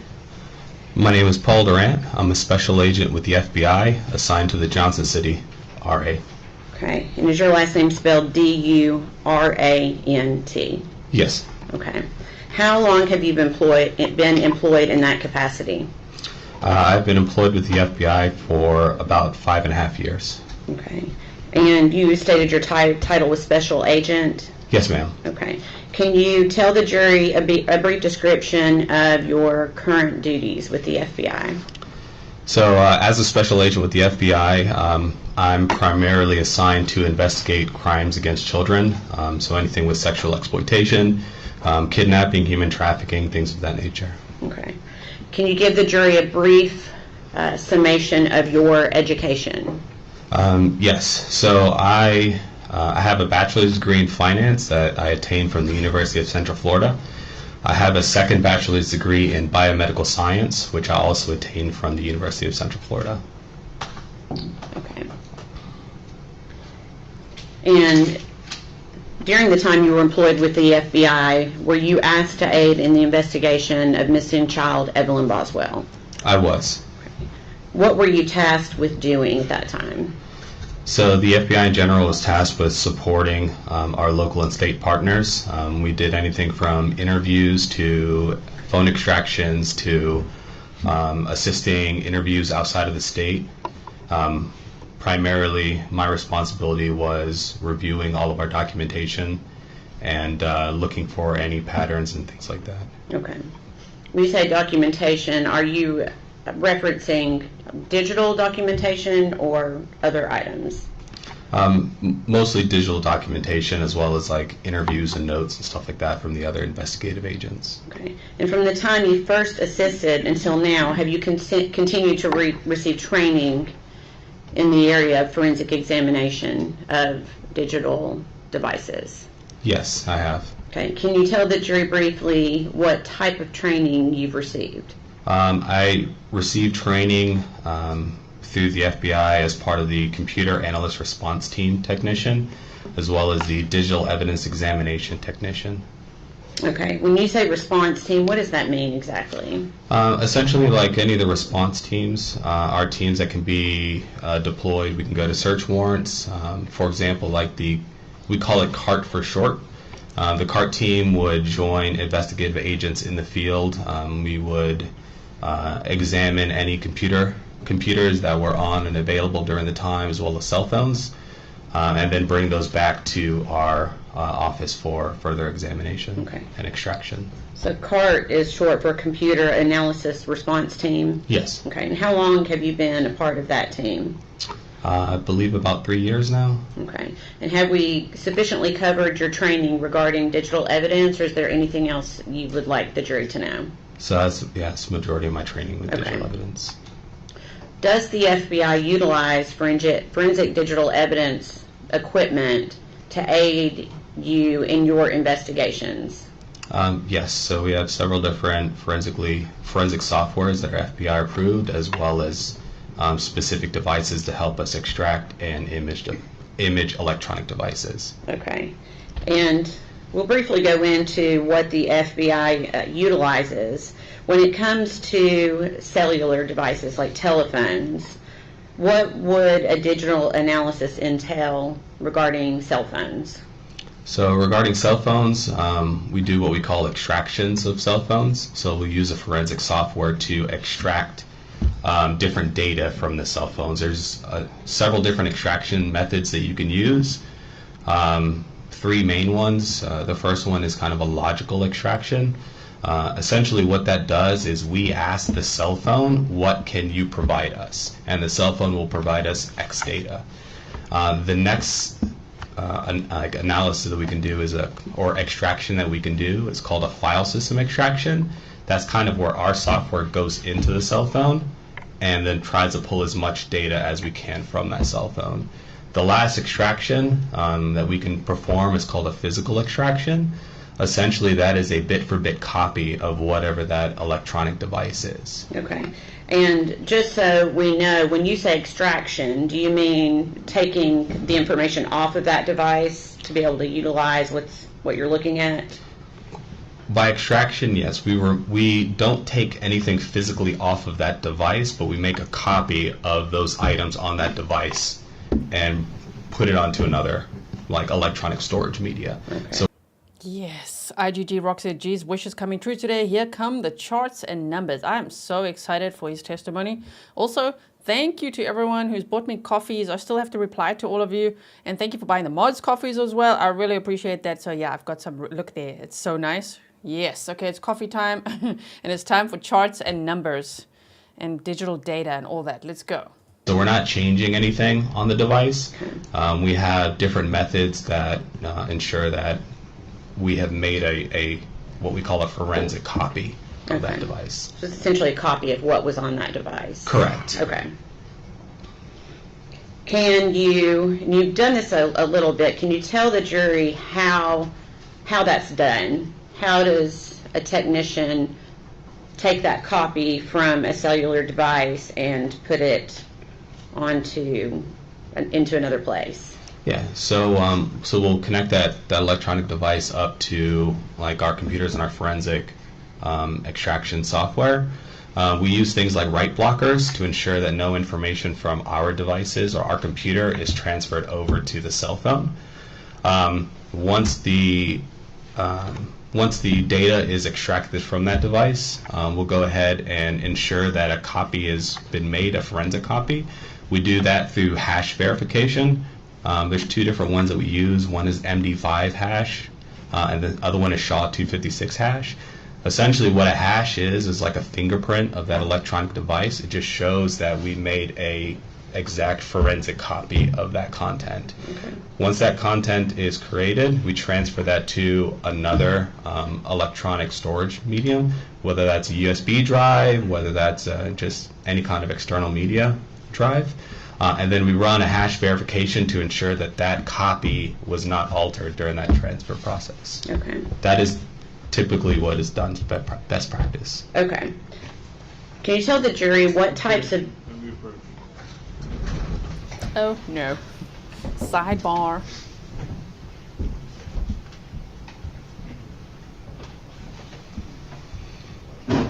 I like this witness.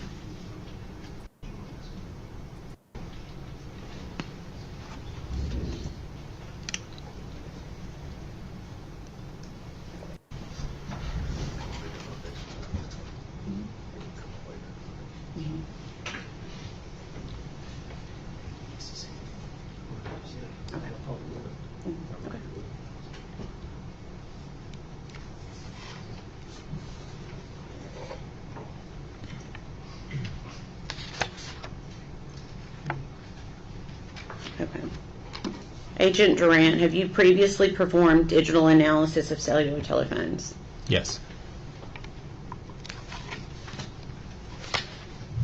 Have you previously performed analysis of social media extractions from search warrants? Yes. Okay. Your Honor, at this time, we would ask that he be made an expert in the area of forensic analysis of digital devices. That's 4 hours.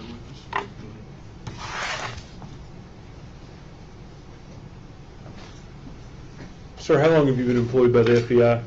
I've been employed by the FBI for about 5.5 years, since September of 2019. And in that time, how many times have you been qualified as an expert in court? Or have you? I don't believe I've been qualified as one as per a digital evidence extraction. So I've been qualified in the areas of child investigation, like child crime investigations. But as far as digital, The defense doesn't want him to be qualified now. No, we're first going to now make sure. Let's try to block this guy. We don't want those Google searches out. Oh, but we do. We want to see the Google searches. forensics, you have not been qualified previously. No, I don't believe so.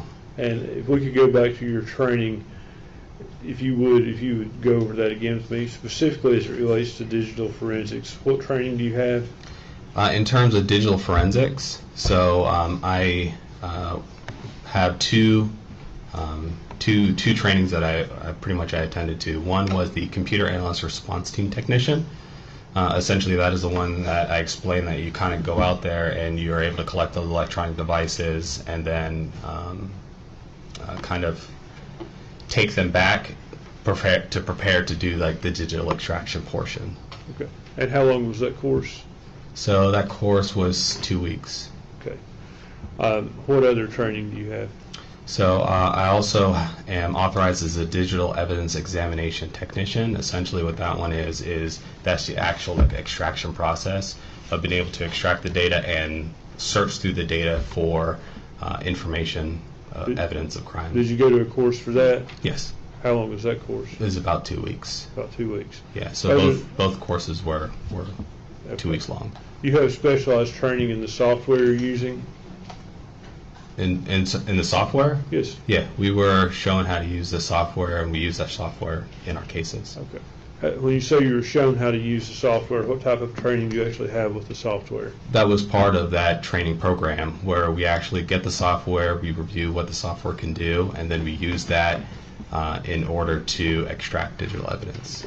And your formal education background is a degree in finance and a degree in biomedical science? Yes. Do you have any formal education as far as college or anything like that as it relates to digital forensics, downloading phones, so forth?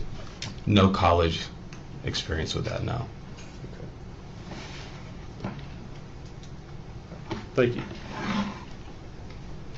We approach.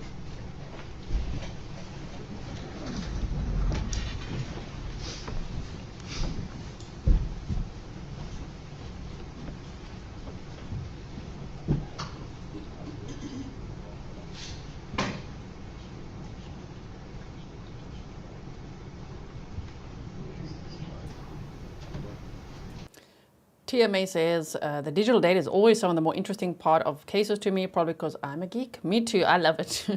I really like it also because it helps just clarify the timeline a bit. You know, when you can see timestamps, receipts, actual evidence like that, you know. I like hearing from all these different witnesses and things, but man, I do like this as well. When it comes to what the Facebook messages, when were they sent, show us those, and then the Google searches. Oh my goodness. Leslie P., thank you for being a member for 17 months. You said, is this a death penalty case? No. It's a death penalty state, not a death penalty case because of Megan's age at the time of the crime. So the max she can face is life without the possibility of parole for the charges that she's facing. She was actually facing 20 charges, but they dropped one the other day. I forgot about that. So now it's 19. It was the one of her false reports to the police. There was some argument about that and they dropped that. So 19 charges in total, facing a maximum of life without the possibility of parole if convicted.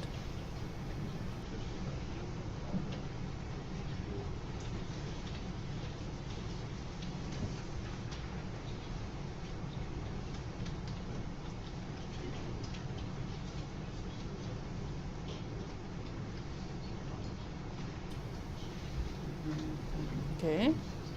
Yeah. Show us what's happening. Let's look at the body language. Intense sidebars.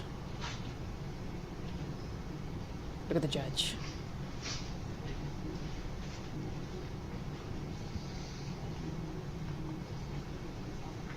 There's Megan, the defendant. She's 23 years old now. She was 18 years old at the time of the crime.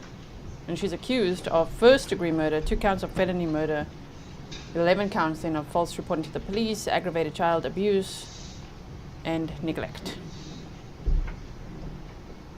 That's a lot of charges. We could just go forward, but now we're looking at her.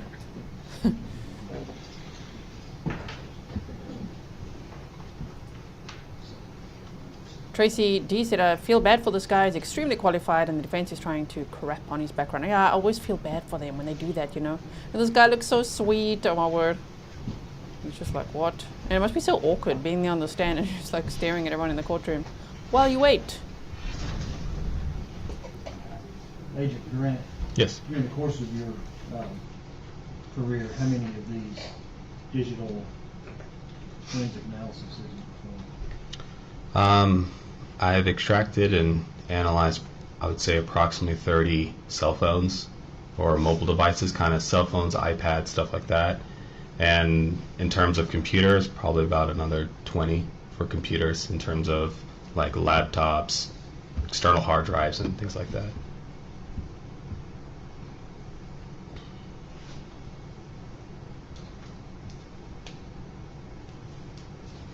General, what field were you asking if you have him qualified in? Specifically? In forensic analysis of digital devices.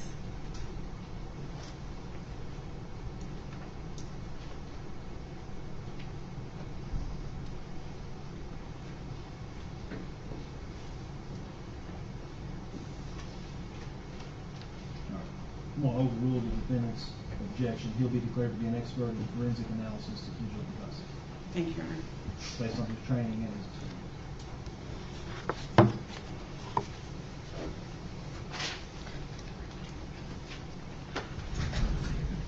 Okay.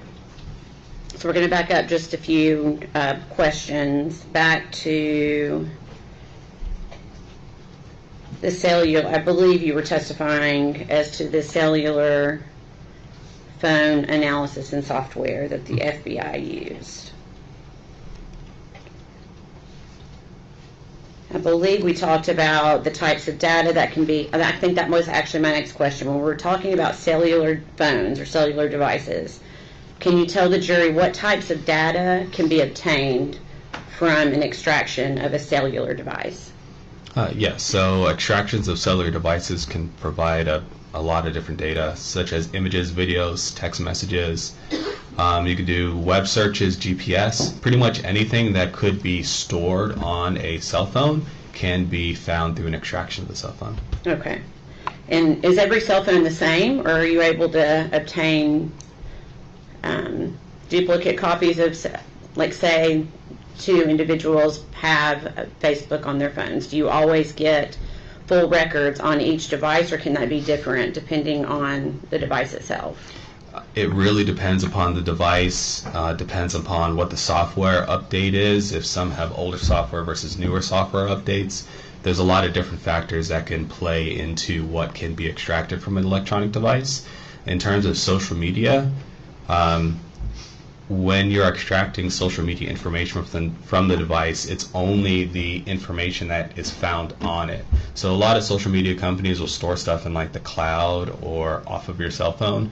So when you do an extraction, you may only get a couple of days of social media conversations. You may get more, you may get less. You may not get any at all. It really just depends upon the extraction method used and the data that was stored on the actual electronic device. Okay. Do you also, as part of your training and experience, also analyze social media extractions based on search warrants? Yes. Okay. Do those tend to offer more information than pulling social media directly from a cellular device?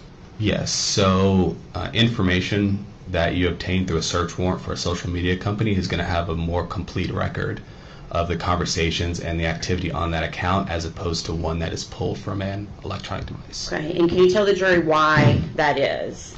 So kind of like I stated before, the information that you're going to get from an extraction of an electronic device is only going to be the information that's found on that device when you do the extraction. So one of the things that we do when we do an extraction is we put, like, for example, the cell phone in airplane mode, In an airplane mode, the cell phone is not able to communicate with any of the servers, the social media servers, so it's just whatever's on that device at that time is what you can get. However, when you do legal process through social media, they have access to all the information that they would store. All that information that would be on a cloud account can then be provided to law enforcement through legal process. Okay. You may have already asked this when the judge asked you these questions. Have you previously performed a digital analysis of cellular telephones? Yes. Have you also performed analysis of computers? Yes. And what about social media extractions from search warrants? Yes. And were you provided with digital extractions in the case we're here on today? I was. Okay. Do you know what types of digital extractions you were provided with? Yes, so the two main ones were a few cell phone extractions as well as social media search warrant returns. Okay. Were any of those directly linked to the defendant, Megan Boswell? Yes. Okay. What were you specifically asked to do with the information that you were given? I was asked to review the social media search warrant proceeds from Ms. Boswell's Facebook account and Instagram account. Okay. And tell us what proceeds are. Proceeds, so when you submit a search warrant to social media companies, essentially what they send you back is the proceeds of that warrant. So when I say search warrant proceeds, I mean all the information that's Facebook or Instagram or any social media has provided the law enforcement officer. Okay. And were you actually able to perform an analysis on the defendant's social media that was provided to you? Yes, I reviewed both the Facebook and Instagram accounts. Okay.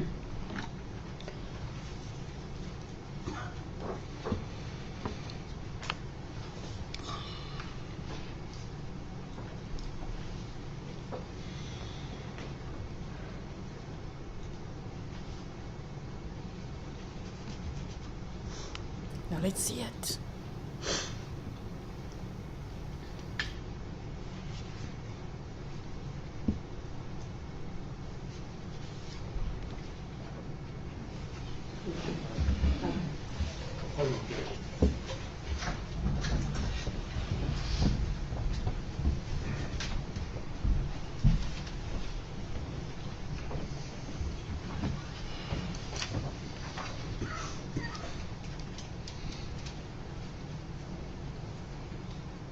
Oh my, is it? We can't see. We can't see when there's a sidebar. I heard the objection, but let's go forward. Ooh, a break. Okay. Buckle up, everybody. We're about to speed right over the tea or coffee break. Which it looks like they have soon, or what are they doing? Oh, I think I don't know. We'll see now. We'll see. Ladies and gentlemen, I'm going to go with y'all. Everyone stand, please. That bailiff. Everyone stand, please. And then everybody definitely stands. I think they're going to discuss things outside of the presence of the jury now.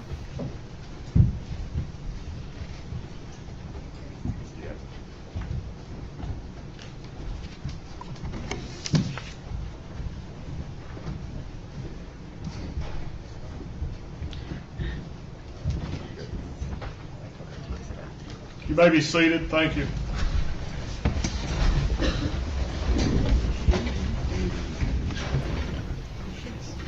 Stefan says, shall I close my lunchbox again? Yes, you're being naughty.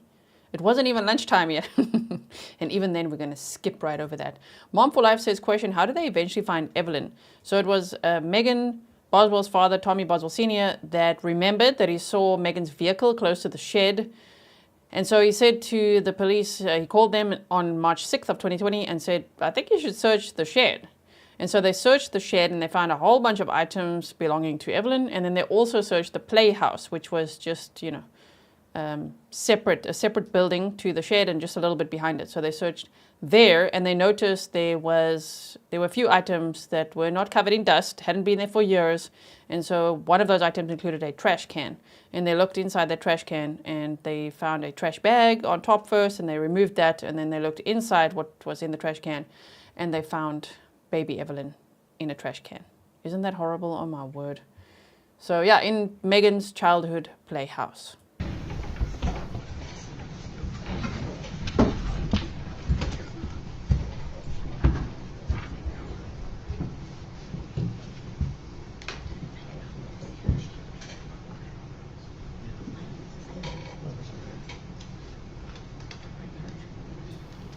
And just, Amby says, your imitation of the bailiff is making me laugh. And just know, I say it with endearment, right? I'm not mocking him. I'm not being sarcastic or something. I just love the way he's like, everybody stand, please. I'm like, all right. Getting my Tennessee accent on.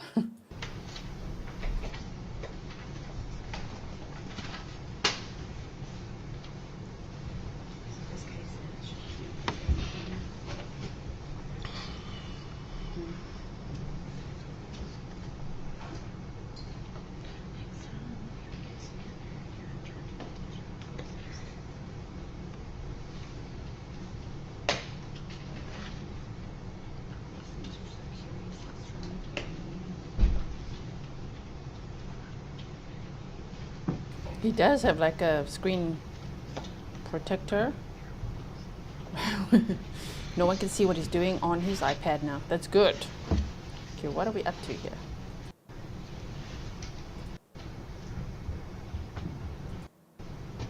Clearly this is based on what happened in sidebar.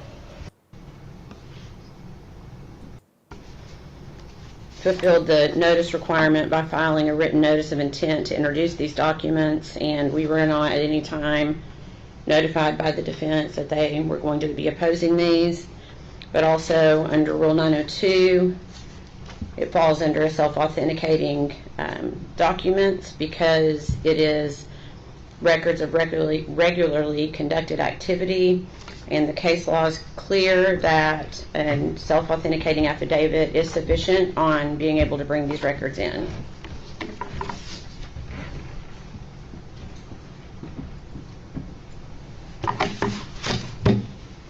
Judge, as it relates to pretrial notice, my reading of Rule 12 of the Tennessee Rules of Criminal Procedure basically sets out 5 things that must be raised pretrial: defects in the institution of the prosecution, defect in the indictment, so forth, motion to suppress, request for discovery, and a motion to sever.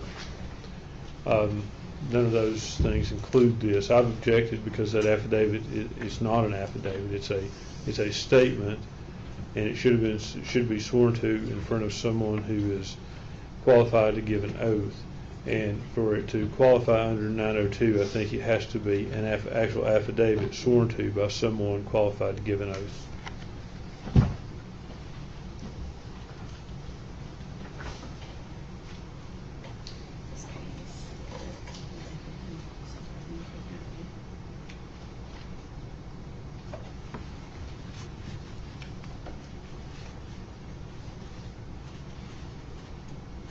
Your Honor, if you would like, we would be happy to provide you with a case that allows for this document to be sufficient.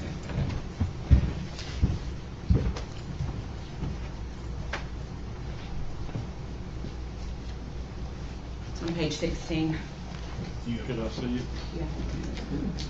You get me a copy. You have a Okay. copy for the defense? I'm trying to find it. Yep. Kat says he really doesn't want these read. Must be full of tea, right? Whenever this happens, we're like, ooh, I hope they let it in. What does it say?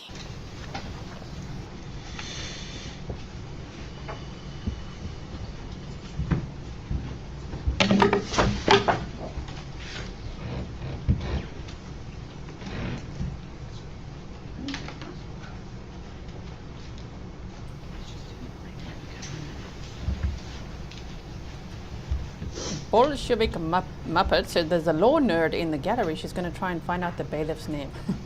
Tell him about Grizzly True Crime. The Grizzlies are watching him.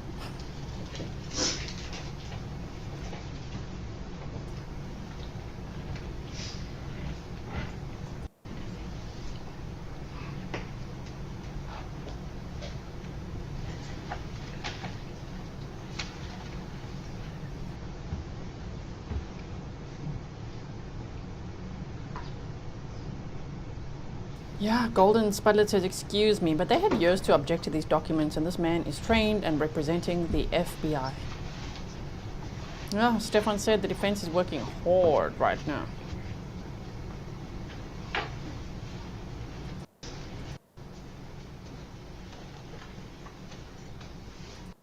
The case that was handed up complies with Code Rules 803, 6, and Here's the microphone. 11. And the certificate of authenticity declares under penalty of perjury that the certificate is true and correct to the best of this person's knowledge.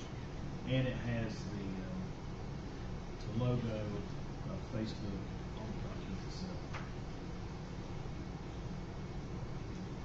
I'm looking at the case that was handed up, State versus Benitez, 2022 Westlaw 123-1075.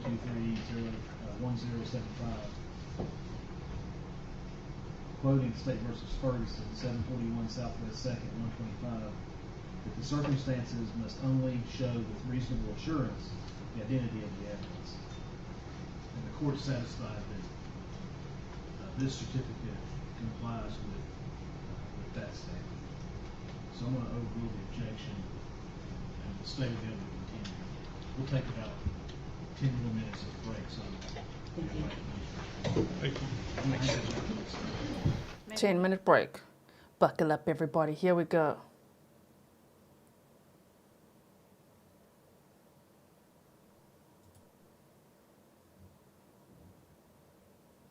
Okay. Skip right over that.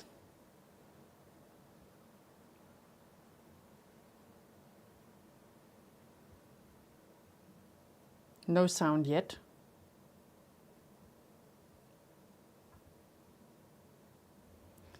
So the defense's objection was denied, and so we proceed. Now spill the tea, sir. Tell us, FBI Special Agent Paul Durant, what did you find? Oh yeah, Chinny said that Judge's mic is in a ridiculous place. It really is.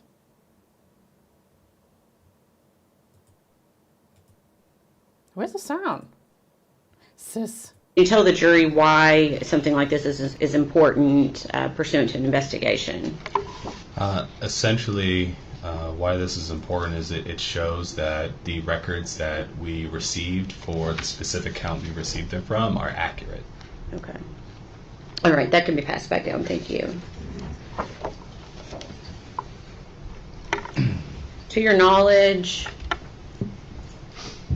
do you know who owns Instagram? Yes, Instagram and Facebook are both owned by Meta. Okay. And were you able to conduct an analysis on Facebook and Instagram records of the defendant, Megan Boswell? Yes. And were these records obtained via a valid search warrant for those records? Yes. Okay.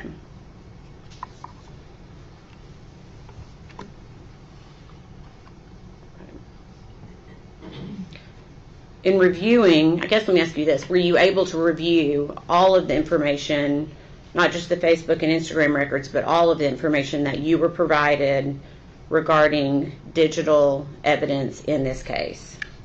Yes, I reviewed a number of different phone extractions as well as search warrant returns. Okay. Based upon this, were you able to identify conversations pertinent to this investigation? Yes. Have you identified and reviewed those in preparation for court today? Yes.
the suspense here. If you recognize that. I do. Okay. And what is it? So there are conversations that were located on Miss Boswell's Facebook account. Okay. And is it a conversation between the defendant and someone else? Yes. And who is the other person? It is Haley Spiro. Okay. And is that a fair and accurate representation of the conversation that you reviewed on Megan Boswell's Facebook search warrant extraction? Yes. Okay. And can you tell me the date of that conversation? This was on December 8th, 2019. Your Honor, at this time we would ask that be admitted as exhibit number 231. Objection. Motion.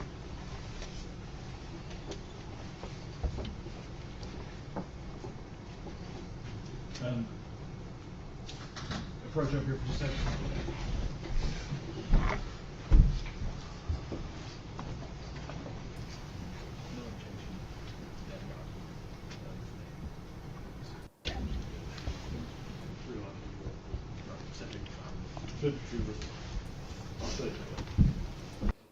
Now spill it, right? Brenda Goos says, hi G, watching from South Africa, your hometown. That's home country, right? We're in South Africa. You said, love how you explain how you pronounce things differently. Yes, we do. Thank you.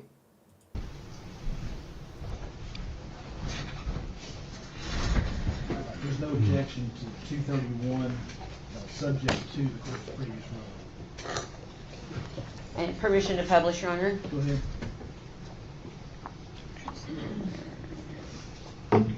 Okay.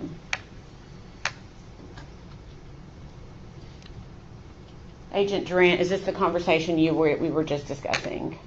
Yes. Okay. And can you tell me what the defendant states right after it shows that she called Haley on the phone? So the defendant states, I'll have to double check with her dad as her, or her dad has her, but I should have an extra. Okay. And then it goes to, I don't think I sent them all with him, but then again, I might have because I'm irresponsible. Okay, thank you. Well, there's another truth. So one truth we've heard so far is I needed a break. The second truth we've heard is that Evelyn loved Baby Shark. The third one is I'm irresponsible. She just said that to a friend called Haley. I don't even know how to say your name. AAA says, just keep quiet, defense attorney. No. He's got to do his job. Thank you so much for your sticker. He's got to fight hard. It's got to be a fair trial. We got to know this was fair and square when they cuff her and sentenced her to possible life without the possibility of parole. Yes, for those asking, December 8th, it was there on the screen as well. But thank you, Stefan. December 8th of 2019. And the state alleges that Evelyn was last seen on December 6th of 2019.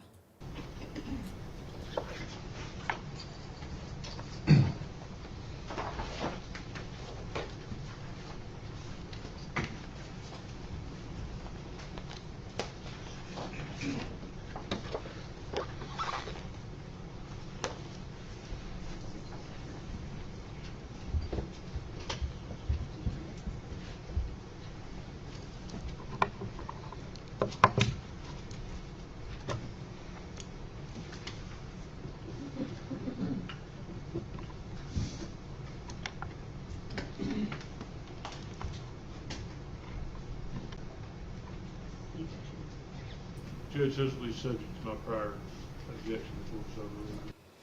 Just spill the tea already. Okay, we're going to get to it. So I'd asked Brenda Goos a question. Here's the answer in case everyone else was waiting to. Johannesburg in a suburb called Honeydew. I know it very well. I grew up in Pretoria, but also lived in Johannesburg. Thank you for being here with us, Brenda. Really appreciate it. I'm going to pass you two documents. We're going to go through them one at a time.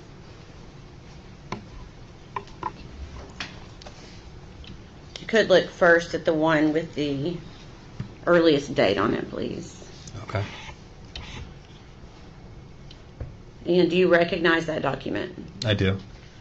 And can you tell me what it is? So it's a conversation between the defendant, I believe it was Alexia Roop. Okay. And what's the date of that conversation? December 18th, 2019. Okay. And then for the second page that I handed you, who was the conversation with on that second page? So this one was, and also a conversation from that Facebook social media proceeds, also between the defendant and Alexia Roop. Okay. And what is the date of that conversation? That is December 27th of 2019. Okay.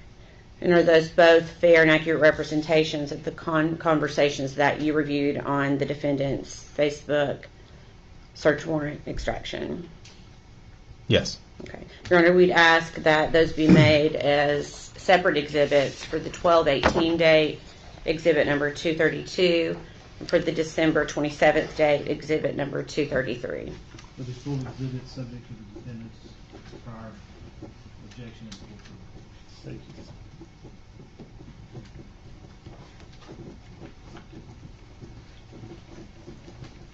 Thank you. Permission to publish.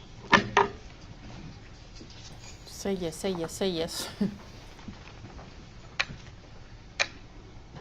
Okay. First, we'll go to the December 18th message. Alexia Roop says, "So I'm probably never going to get this money, am I? LOL." And what does the defendant say? The defendant says, "I'm really sorry. I've been busy. I've been so busy. My child's father took her from me, and it's been one thing after another, and I'm sorry I've not been able to meet and stuff. Sundays are my only day off, and the only time I really have to meet." Okay. And next, we'll go to the December 27th conversation. Alexia says to the defendant, "You never sent it." And what does the defendant say? Defendant says, "I honestly have to get a new one. Have to go get a new one. Can I give you my social? And you try that card. I put money on it again." And then Alexia says, "Yeah, I can try." And what does the defendant say? "I'm sorry. I'm just so busy and like in a custody fight with Evelyn's dad right now. And I'm exhausted, to be honest with you. And I'm trying to keep up with everything as is. I'm really hoping we can get that prepaid card figured out." Okay.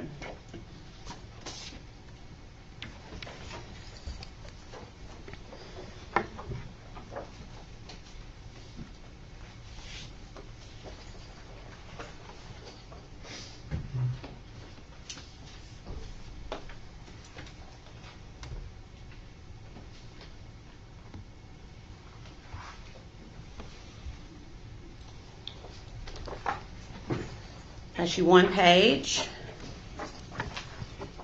and ask if you recognize it. I do. Okay, can you tell us what it is? It's another conversation from the Facebook warrant between Miss Boswell and Jesse Rosenbaum. Okay, and is that a fair and accurate, let me ask you, what is the date of that conversation? It's January 13th, 2020. Okay, is that a fair and accurate representation of the conversation as you saw it on that social media extraction? Yes. Okay, we'd ask that be made exhibit number 234. 234, subject to prior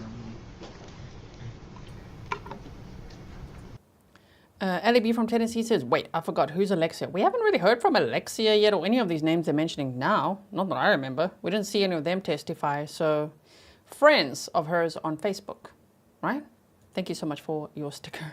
Golden Sputtered says, "Telling 1,000 lies is tiring, y'all." It's so tiring, right? Like, my word, even just watching her tell all these lies has been exhausting. So when Megan says, "To be honest with you, I'm exhausted," yeah, we understand. You've been lying your butt off. Okay, permission to publish. Go ahead.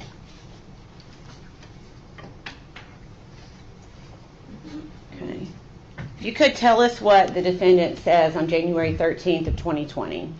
So the defendant says, "I lost custody of Evelyn to Ethan, and I've been in a mood. I really don't want to deal with their shit right now. I've not told anyone but you that. He told me our court date was a different date than what it was, and I didn't know, so I was late to it." Okay. Is he going to read out the F word or not?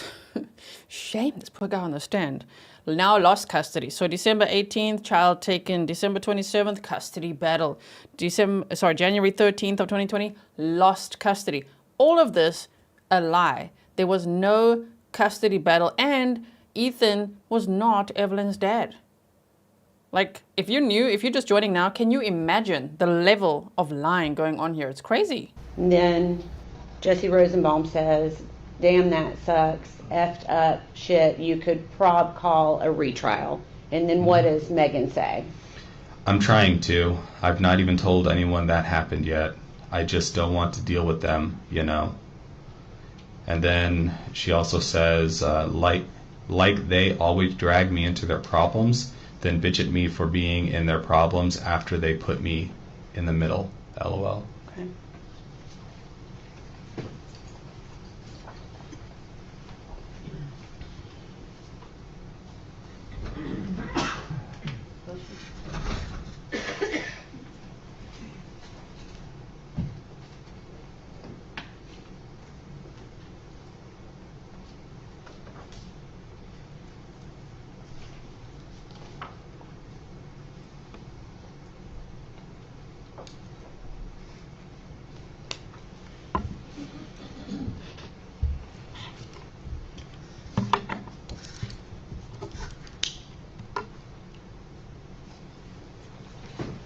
I need 2 pages.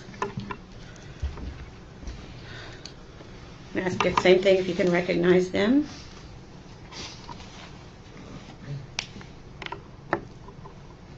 I do. Okay. And can you tell us what it is? It's a conversation between Christopher Hall and Miss Boswell. Okay. And the date of that conversation? January 26, 2020. Is that a fair and accurate representation of how that looked when you analyzed Megan Boswell's Facebook extraction? Yes. We would ask that be made exhibit number 235. Exhibit 235. Subject to court decision. What was that date again? January 26, 2020. Permission to publish? You guys can still see me, right? My chat just stopped working there for a second, but you can tell me if you can still see me. Okay, I'm just going to keep playing this. Okay. So Christopher Hall asks, how's Evelyn? And what does the defendant say? Defendant says, good, mean as fuck. And he says, aw. And what does Megan Boswell say? She says, she hates me. Okay.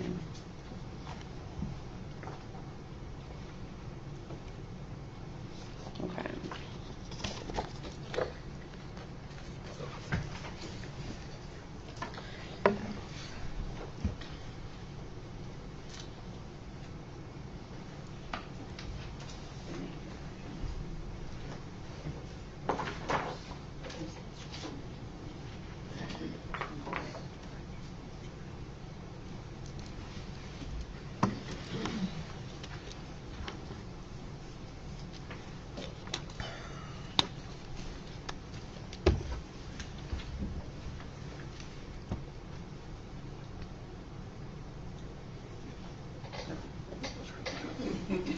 Now we approach your arm.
Okay, I'm going to pass you 2 pages.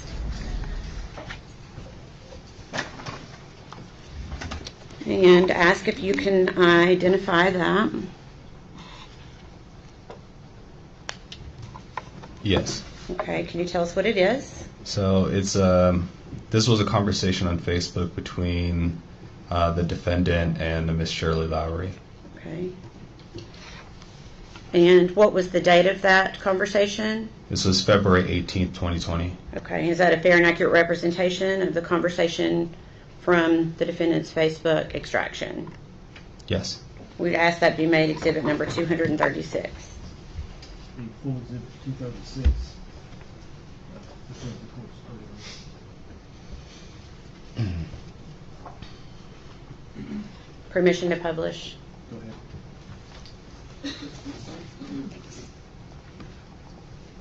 Okay.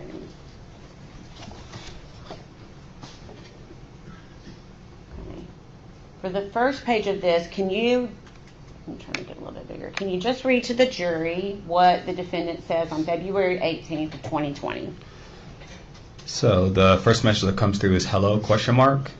The next message is, if you want to know what's going on, I couldn't bring Evelyn over because Ethan wouldn't let me pick her up, and I have court in the morning. I'm sorry, and I hate to be rude about this, but you don't have any rights to my child, and what goes on between me, her, and her dad stays between me, her, and her dad. So the following message is, I have court in the morning to set up a specific plan where he has her 1 week and I have her another. Okay. And is that conversation, let me make it smaller. Sure, she can get snappy, hey? Thank you all for being patient as I went off camera for a second there. You're like, where is G? Sorry, I couldn't fast forward there. I just lost the chat for a second. Like, literally all of you disappeared. And I'm like, where'd they go? So it was just me alone. Okay, I don't like that. I like having you all here. Thank you so much for being here. And let's continue to... I was right here. I just wasn't on camera. So let's continue to listen to these messages. Okay. And then for the record, there's a photograph there. Is that right?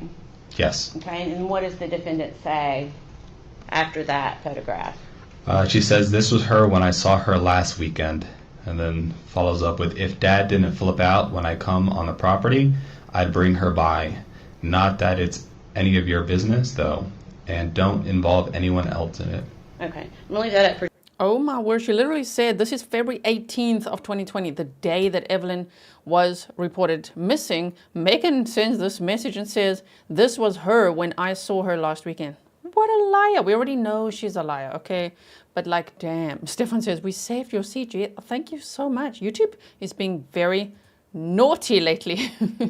Zenjan said, true crime, at Grizzly True Crime, many YouTube hosts having trouble with chats lately.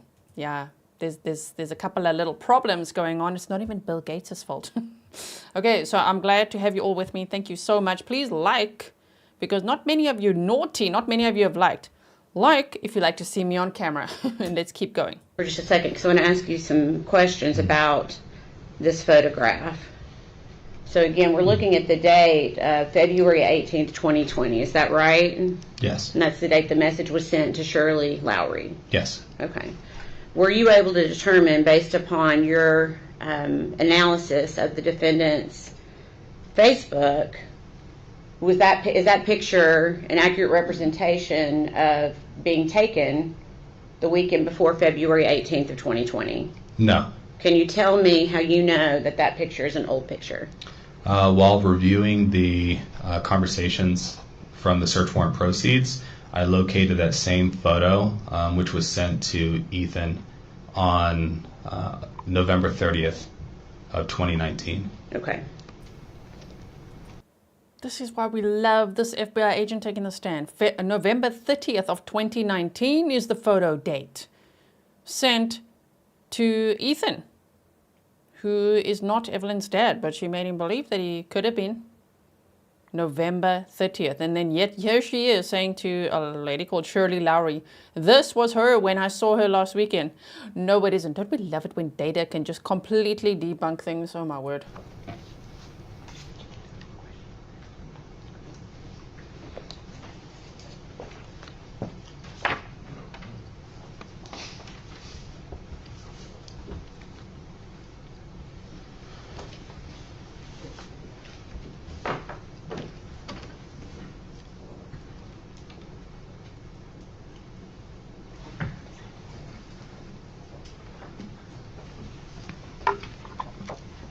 Okay.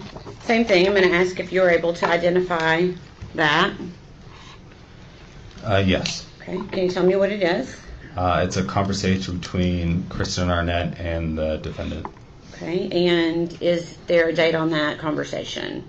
February 22nd, 2020. Okay, is that a fair and accurate representation of the conversation between the defendant and Kristen Arnett on that date from her Facebook proceeds? Yes. We'd ask that be made exhibit number 237. 237.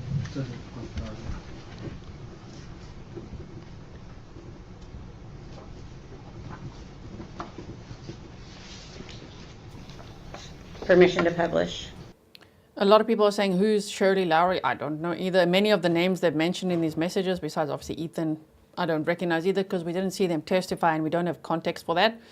So I think the important thing, though, would be the messages, the data, the timeline, and just how to see how Megan just lied to everyone, different stories to everyone, making up her own timeline, getting quite snappy with people as well, and pretending that she took that photo, you know, in the previous weekend. So like mid-February of 2020, when she really took the photo or sent the photo to Ethan on November 30th of 2019.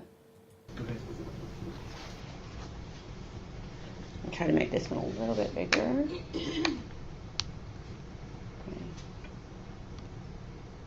Christian Arnett says, honey, I pray that you come out of this. I pray you and that baby are both safe.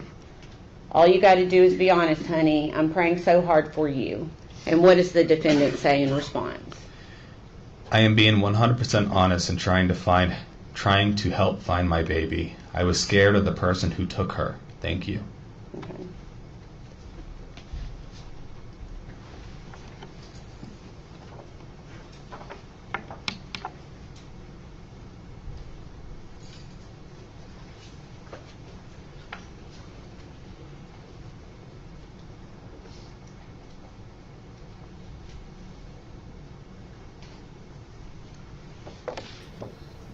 Okay. Heather says, isn't that the foster mom? No, the foster mom is Gail Kite and her sister Sue Whitson. So we saw them testify, but these others we didn't really see, right? Okay.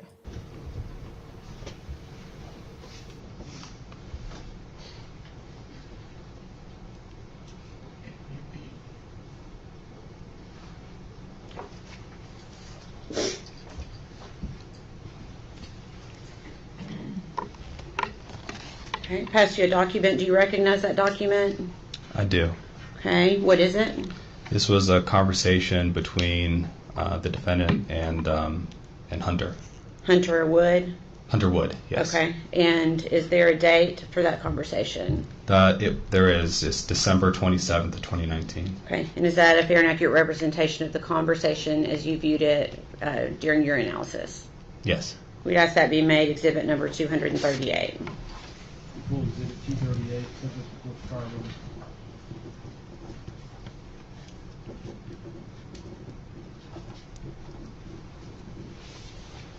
And permission to publish. Okay.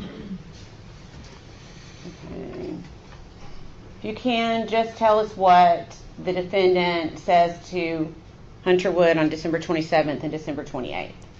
On December 27th, the defendant says, text me again so I have your number. I ended up just swapping phones with her.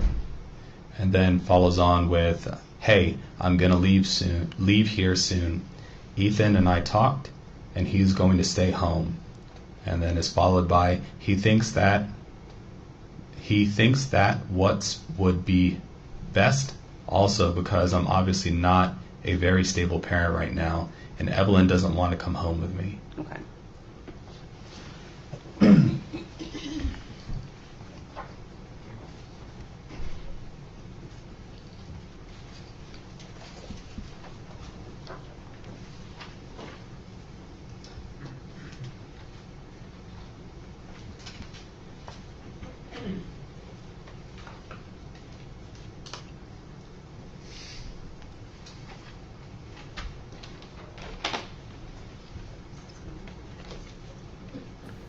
Okay.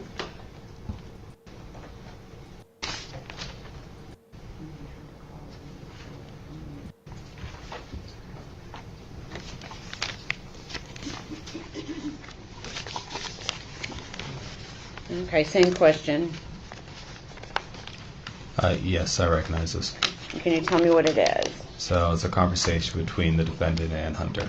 Okay, and what is the date of that? The date of this one is February the 19th of 2020. Okay, and is that a fair and accurate representation of the conversation that you viewed pursuant to your analysis of the defendant's social media? Yes. Okay, we'd ask that be made exhibit number 239. Full exhibit 239, subject to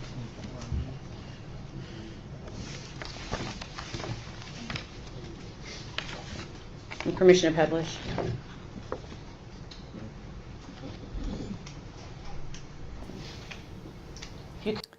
You can't see me said another truth. I'm not a very stable parent right now. Yeah, we can add that to the tiny truth box because she hardly ever tells the truth. Could read to the jury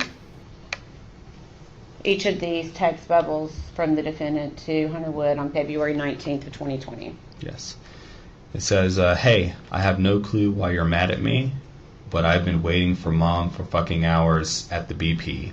Can I please come sleep in your truck if I get a ride there? And she says, like, seriously, I've done nothing. I've not done anything for you to be mad at me. I love you, and I was supposed to leave so long ago, and I tired as fucking hell. I'm also pregnant with your child, so you could let me sleep in your truck. Oh my word. I'm gonna just come anyways and sleep in it when I can find a ride. I'm so tired, and I needed you tonight, but thank you, Hunter. I might just say fuck it and come in. And then... She is a stalker. Oh my word, her behavior. Remember how she went all the way to meet Ethan out of nowhere? Just look at this. He's not replying at all. And she makes up that I'm also pregnant with your child, so you could let me sleep in your truck. She wasn't. She wasn't pregnant with his child. That's a complete lie. Yeah, you guys are all... Dawn Marie says, holy shite. I mean, to then also say, I'm going to just come anyways and sleep in it. So just like, I'm going to come over whether you like it or not, and I'm going to sleep in your truck, okay, when I can find a ride. I'm so tired and I needed you tonight, but thank you, Hunter. Might as well just say F it and come in. And come in. This is so bad. Yeah, Stefan says, that's a one-sided chat. And it says, Hunter missed your call. I'm going to. I've tried to call. Wow, so if someone ignores her, she's just like, all right, pure stalker mode, let's go. To her, no, it doesn't mean anything. Boundaries mean absolutely nothing. She respects no one, has no regard for anyone, in my opinion. And she's just going to do as she pleases. Wow. She tried to call and Hunter missed a call. And then the final one is, I've tried to call. Okay.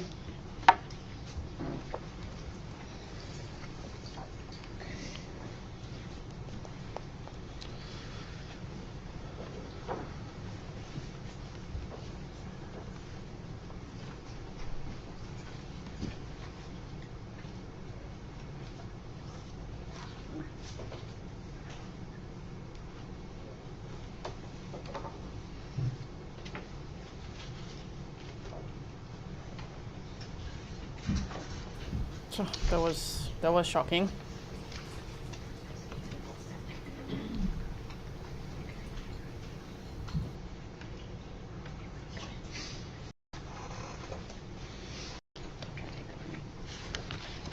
Take a moment to look through that.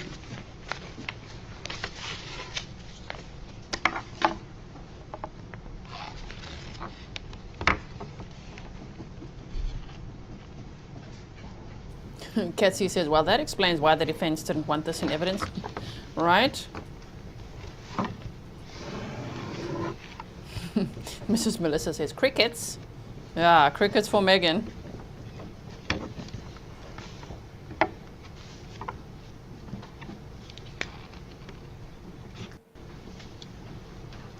Ready? Yes. Okay. Have you had an opportunity to view that exhibit? Yes. Okay. Can you tell me what it is? So it's a conversation between the defendant and Hunter. Okay. Hunter Wood? Hunter Wood. Yes. Okay. And is there a date on that conversation? Yes. February 22nd of 2020. Okay. And is that also a fair and accurate representation of the conversation as you viewed it when you did an analysis of the defendant's social media? Yes. We'd ask that be made exhibit number 240. He collected exhibit 240, subject is first trial.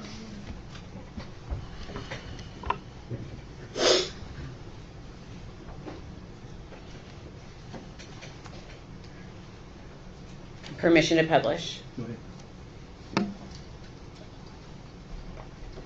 ahead. We're just going to go through it page by page. Okay. Okay. Okay. What does Megan Boswell start out saying on February 22nd of 2020? The defendant states, "Hey, I texted you just so that you know it's really me." And Hunter Wood says, change your Facebook name. And what does the defendant say? "I will in a few. Will you please bring me a change of clothes? TBI is in North Carolina with my mom. Literally, I don't care what clothes are. I just don't have anything at the moment." And Hunter said, they said there was no baby with her, though. I'm at my mom's. And what is the defendant? Yeah, he says, change your Facebook name, please, because she's like, Maggie May Wood. We're together. We're like almost married, right? We've known each other for how long? And I'm carrying your child. No, you're not. No, you're not. Impregnated, like she said. Diana Mayer said, oh, her parents supporting her through this. Jailhouse call. She's such a... Do you mean Brad? Thank you for your coverage of the trials. I love your commentary and chat community. Thank you so much, Diana. I don't know. I don't know about the jail calls or anything like that right now. Defendant say? "She's still under arrest and being questioned. Can you please do that for me, though?" And then Hunter says, yeah, but where's the baby? I just want the baby to be found safely. And what does the defendant say? "Dad won't let me go anywhere because of the situation. Hunter, I can't disclose stuff to you on here about what TBI is doing." Then Hunter says, but please assure to me that the baby will be found and brought home safely. Oh my Let's word. see if I can make this a little bit bigger. I just got goosebumps. Did you see that? He's like, where's the baby though? Because according to his media interview that we saw, right, in trial prep, he said, this relationship isn't even, it's like kind of, casual, on and off. We could see why. She was a flat out stalker, right? She didn't give him any choice. Okay. And then she's pretending to be pregnant with his child. Maybe then he thought, let me do the right thing and let's go get an apartment. Remember, they went to go look at apartments and they filled in an application form for Megan, Hunter, and the new baby. So she had just said the whole time that Evelyn is with Ethan, with the father, right? And then she lost custody and all of that crap we just saw today as well. Shame, but Hunter eventually, the minute that Evelyn was reported missing, the Amber Alert went out. Hunter's like, where's the baby though? Like, please tell me the baby's going to be safe, right? Gail, welcome. Then what does, I'll scroll down in a second, what does the defendant say in response to that? "Hunter, I have full faith in the TBI and everyone I've spoken to that they will get the truth out of my mom and bring my baby back to me. Can you come talk? ? Or your mom? ? I just can't disclose anything much more over the internet at this point in time or over the phone, and I hope you can understand that." Okay, I'll move that up a little bit, and if you could continue. If you don't want to, I'll speak to your mom and she can tell you. Also tell her thank you for reporting the car missing. Oh my word. So Megan is the one, I assume from these messages, that gave her mom the car and said like, it's a gift for you. And then like, oh my word, they've taken off with the car. Quickly reported missing. Using people as puppets to build her narrative, right? That's what I'm interpreting from this. Quickly, call, they've taken the car. Tell your mom, thank you for reporting the car missing. Oh, sis, oh my word. Lock her up. If mom has told you anything that is off-putting, please let me know. If she told you anything at all. Please tell me, please, anything at all. Did she ever mention Mendota to you? She kept trying to take me there, and I'm trying to find a ride up there to go looking. Okay. Oh, this one's smaller. Okay. And what does the defendant, I guess it's a continuation from the last page, what is she saying? So please let me know if you know anything about Mendota. I know it's late, but can you take me somewhere in Mendota, along a river? Mom used to talk about it. And Hunter says, get your dad or TBI to take you. And what does the defendant say? I can't get a hold of David, and there's no way in hell Dad will take me.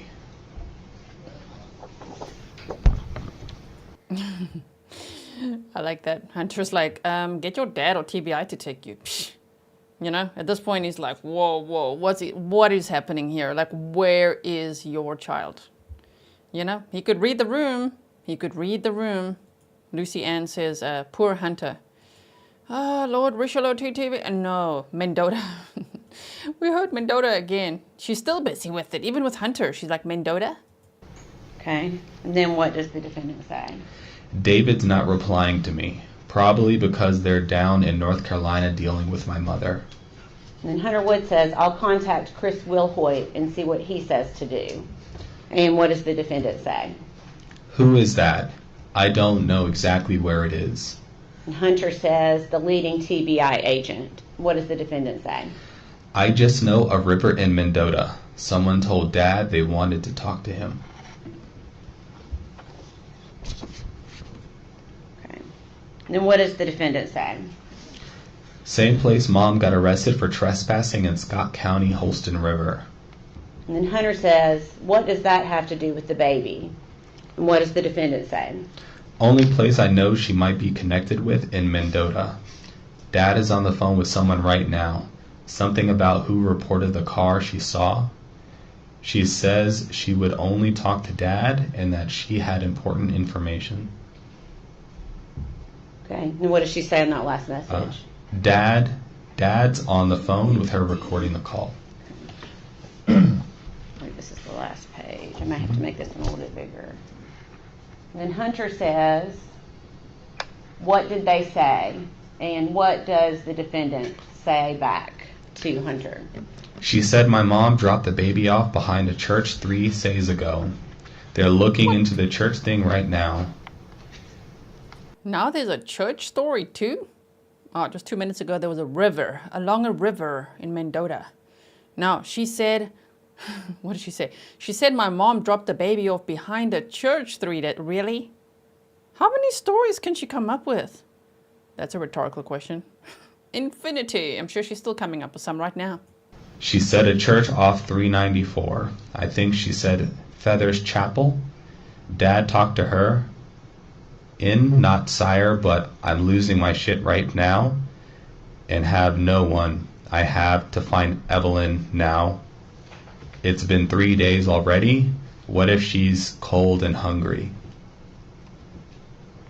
Okay, and then what does she say? Let me go up a little bit. With where it starts, Hunter, please. Hunter, please. No one will take me to look for her mom. Had to have dropped her off somewhere. Please help me find my baby. And she continues, says, if you won't take me, I'm literally going to steal a car. I don't care. I'm sitting at Food City with the cops. Hunter, if she dropped her off 3 days ago, time is ticking fast. And she says, hey, TBI has some sort of update. I'm about to head up there now. I'll let you and Melissa know. And then she ends with, are you up? ? Okay, thank you. Right? Amy Matthews says, 3 days? It's been 3 months. And she's like, what if she's cold and hungry? It's been 3 days. I'm going to steal a car and get up there. I mean, I think with the escalation and desperation in the tone of her messages, it's just because she wants to see Hunter. I don't think there's any authentic care for Evelyn, especially not obviously at that point. I think she's just like, oh no, he's not replying. Please help me find my baby. She goes back into a damsel in distress mode, right? Hunter's not buying it.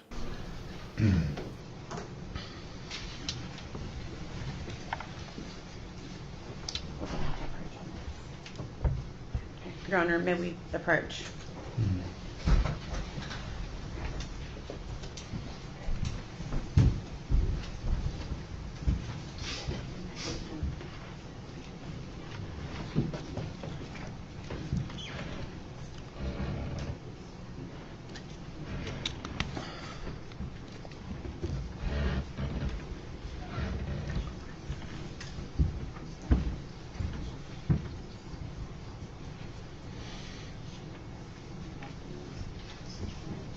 Good job, sir.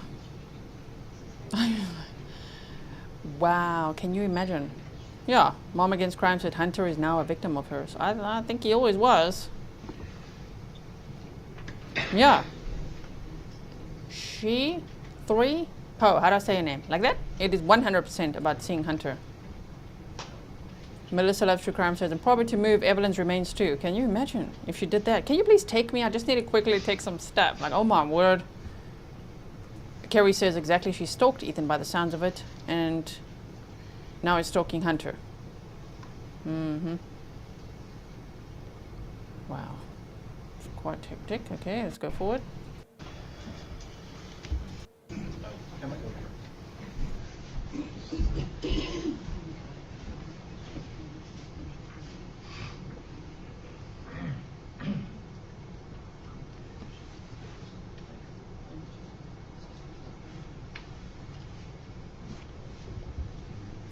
I'm going to go forward in a moment now again. Christine, welcome.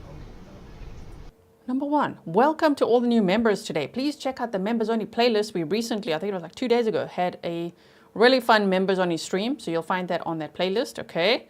And then thank you to everyone who upgrades to super supporter. Thank you so much. That is so sweet.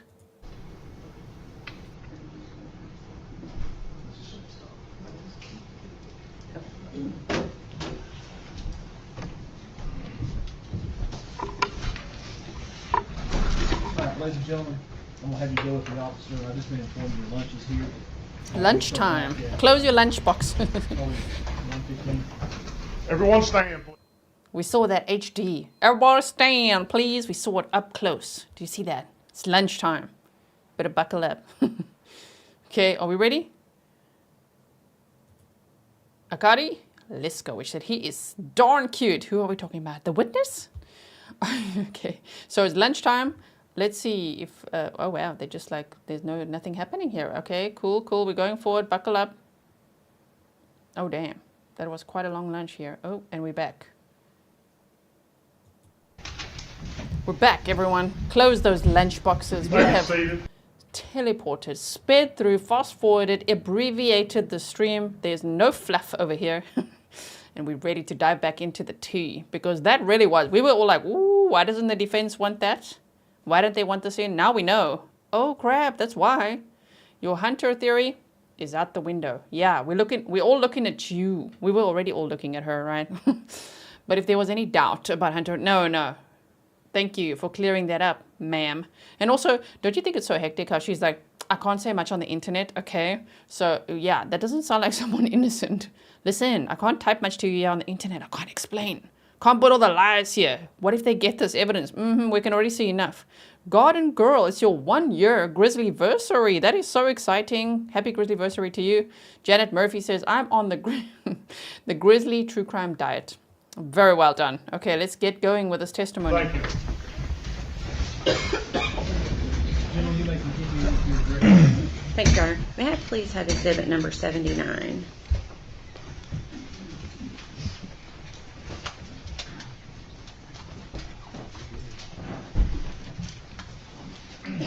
Thank you. Okay.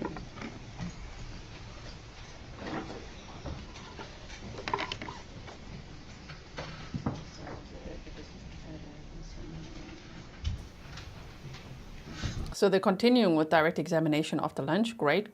Positive Vibe says, hey, everybody, please hit that like button. G works hard in these streets. Thank you to everyone who has. Only 3,512 people have put their paws or their thumb or their DNA on the like button. Some people feel reluctant to hit the like button because they're like, I don't like this topic. It feels awkward to like a murder case. Just remember, you're not liking the topic. You like the way that I present true crime. And you're helping my channel so much when you do that by watching my videos, liking, sharing, engaging, meaning commenting. Thank you so much to all of you who do that. Okay, here we go.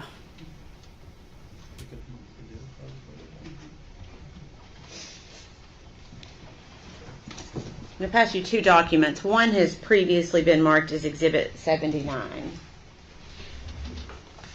But for the one that's not marked, I'm going to ask if you recognize that. I do. Okay, can you tell us what it is? It was a image found on the social media returns of Megan and Hunter at Blowing Rock. Okay. And based upon your analysis, were you able to determine a date of that photograph being taken? Yeah, according to the search warrant proceeds, it was taken on or about January 20th of 2020. Okay. Your Honor, we'd ask that that photograph be made exhibit number 241.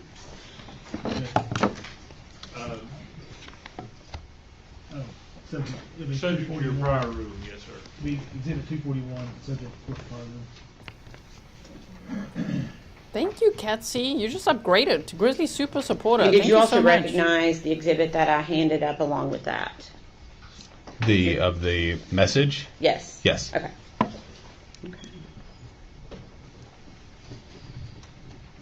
Permission to publish, Your Honor? Go ahead. Okay. Let's see the picture. Okay. So, is this the photograph you were referencing Yes. a few moments ago, dated January 20th of 2020? Yes. Is that right? And based upon your work on this investigation, are you able to identify who the individuals are in this photograph? It appears to be the defendant and Hunter. Hunter Wood? Hunter Wood. It's kind of difficult to see it, but Okay. it's believed to be Hunter Wood. Yeah, I think it's always a little bit more difficult on these screens. Mhm. Okay. And then previously marked exhibit number 79. Did you also locate that in your analysis of the defendant's social media extraction? Yes, this appears to have been a message sent on Instagram from the defendant to Bailey. Okay, and was that also on January 20th of 2020? Yes. Okay. Were these sent together? Are you aware if they were sent together or not? Yes, I think the photo came through first, and then the message came through right after the photo, but they were sent pretty much at the same time. Okay.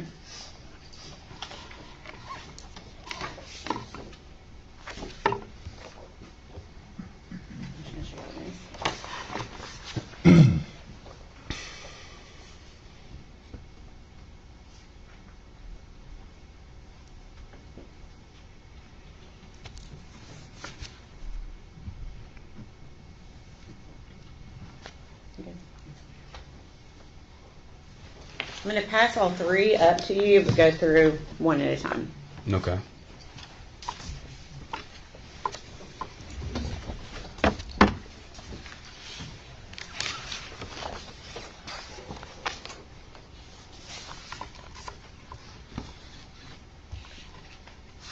Do you recognize each of those photographs? I do. Okay. And we'll go through them one at a time. The first photograph, what is that photograph of? The first one I have is of essentially an image of a house Okay. with the text, "So excited for our new home." It appears that Hunter is in that photo. Okay. And were you able to determine the date that that photo was taken? Yeah, so this one was taken on or about February the 16th. Okay. Your Honor, we would ask that be made exhibit number 242. Exhibit 242, subject to prior ruling. And again, that came from the defendant's social media extraction? Yes. Okay. So on Instagram. Okay. On Instagram. Okay. Permission to publish, Your Honor? Go ahead. Okay. And is this the photo that you were referencing from February 16th of 2020? Yes. Okay. Okay. If you can tell me the next photograph that you have in your hand. The next one I have appears to be Hunter laying on a bed with the caption, "Picking out furniture for our new house," heart emoji. Okay. And were you able to determine a date of that photograph? Yes, so this appeared to be posted on Instagram on or about February the 17th. Okay. So for both the one before and this one, they were actually posted on the dates that you gave? They appear to be posted, Okay. according to the proceeds. And posted by whom? The defendant. Okay. Your Honor, we'd ask that be made exhibit number 243. 243. What if Megan was just posting all this and Hunter's like, what the hell is she on about? Like finding a picture of Hunter in front of a house, excited for a new home, picking out furniture. I mean, what if she's just living that fantasy in her head like she lives every lie, right? Yeah, Kathy Devon says, what now? They're building a house? I don't know what's going on there. That's what I'm saying. To me, it's like, what is Megan going on about? I don't trust anything she says, right? Casey Cat Archer said his first time testifying as an expert, honorary Grizzly. I think so. Yes, okay. Katsy said I would have upgraded sooner, but I wasn't aware there was another tier. You deserve every bit of support. You honor victims and their families. Thank you so much. Okay, so let's see this photo now from February 17th of 2020. And we saw the messages now from February 19th and the 22nd after Evelyn was reported missing. Yeah, messages were icy cold from Hunter. So if that's what I'm saying. If these are posted on February 16th and 17th, either he really was like, what, on February 18th, or there was just none of this. This is all just her lies. That would be so scary because she changed her name within days to Maggie May Wood or Maggie _Wood. Like changed her name to his last name when she got a job at the Chicken Shack and she's like Maggie May Wood. Yeah, that's my man. Like, I don't know, though. Okay. I know he went on trips with her. I think they dated a little bit, but I don't think that he even knew what he was in for, is what I'm saying. She's not all that well. And permission to publish.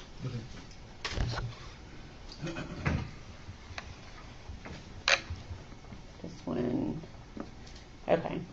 So the photo you're referencing is being posted on February 17th of 2020. Yes. On the defendant's Instagram. Yes. Okay.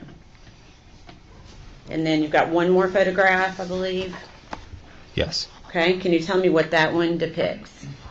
This is a picture. It appears to be Hunter in the picture with a car behind him. The caption at the bottom says, "So proud of my baby!" ! New 2020 high country. Okay, and are you able to determine the date that was posted? Yeah, this appeared to have been posted on or about February the 18th. Okay, and did you also obtain that from the defendant's social media search warrant? Yes. Okay, we asked that be exhibit number 244. Full exhibit 244, pursuant to court And permission to publish. Go ahead. So is this the photo you're referencing that the defendant posted on February 18th of 2020? Yes. Okay.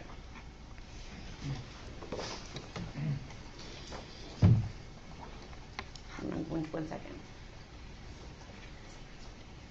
second. Julie says, and he's like, girl, change your name back. Right? Okay. Were you also asked to review the defendant's social media records regarding Ethan Perry? Yes. And were you aware, pursuant to this investigation, of who Ethan Perry was? I was. Okay. And did you actually review communications between the defendant and Ethan Perry? I did. Can you tell the jury a summation of what you noticed regarding their communications? Objection.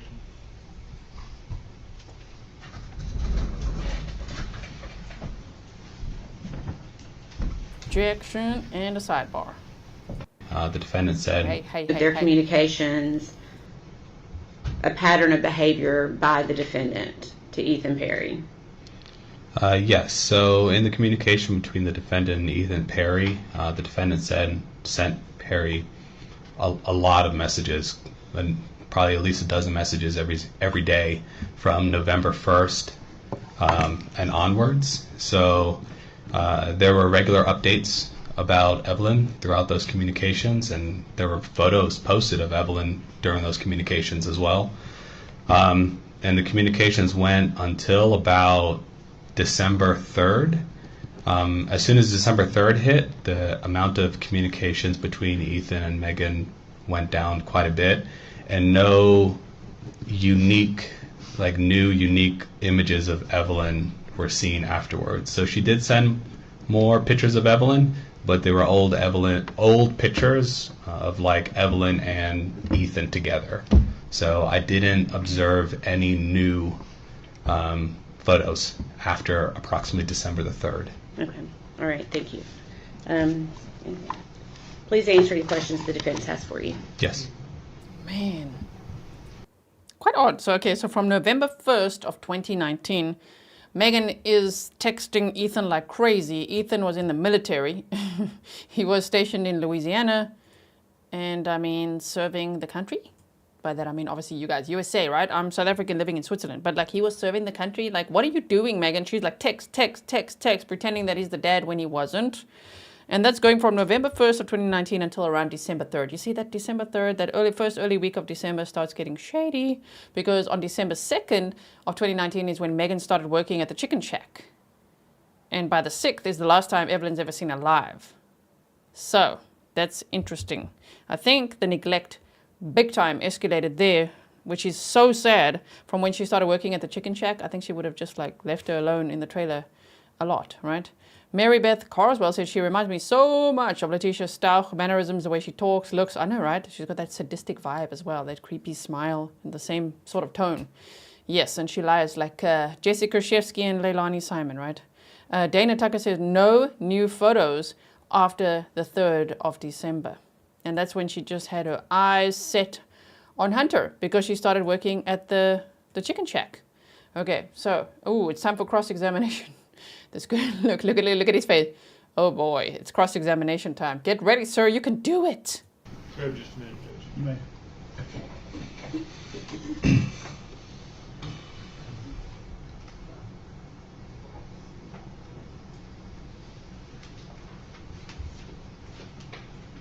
No questions. Oh, Free to go, or does he need to be separate? that's so telling. No question.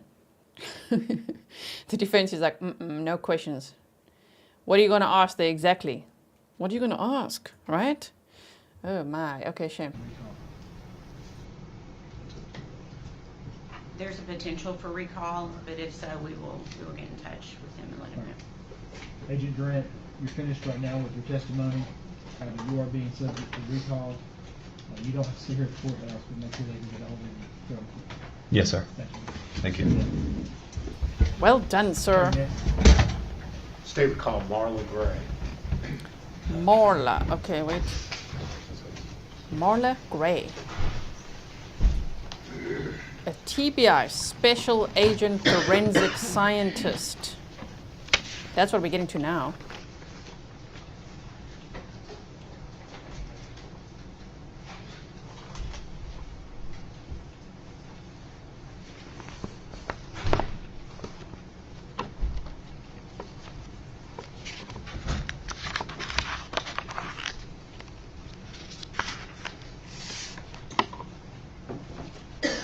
Okay, this is going to be good. Let's see. Where are you employed? I am employed at the Tennessee Bureau of Investigation, the Knoxville Crime Lab.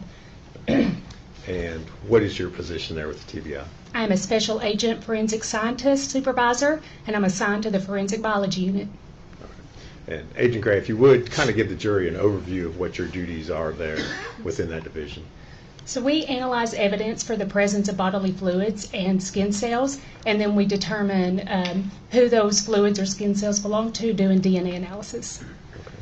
Okay. And what sort of educational background do you have that allows you to perform these duties? I have a Bachelor's of Science degree in biology from the University of Tennessee in Knoxville. I have also completed the in-house training program that is set forth by the TBI. Yes, Megan Boswell, this is the lady that's going to sink your ship, okay? Because now we're going to find out who did the gun, I think so, who did the gun belong to in the trash can, who had the fingerprints, all the things. I hope we find out everything. And have you had specific training relating to serology and DNA analysis? Yes, during that 18-month training program, we cover serology, all the testings that we do, DNA analysis, and interpretation. Approximately how many examinations would you say you've performed over your years in the TBI? Yeah, I've been there for 14 years, and in that time I've worked almost 1,600 cases. Do you hold any certifications? I do not. Okay. Does the TBI provide technical equipment that you're able to use in the performance of your duties there? Yes, they do. All right. And is this equipment standard across the state and within the scientific community? Yes, it is well known, not just across the state, but in forensic labs all over the world. Have you been qualified to testify as an expert witness in the criminal courts here in Tennessee? I have. And in fact, have you been qualified as an expert here in Sullivan County? I have. All right. And after having been qualified as an expert witness, have you then gone on to give testimony as an expert witness? Yes, I have. And was your qualification as an expert in the field of serology and DNA analysis? Yes, or in forensic biology, which encompasses both of those. All right. Judge, we would tender Agent Gray as an expert in the field of serology and DNA analysis. Judge, I agree. She's an expert. All right. Should be deemed to be an expert in the field of serology and DNA.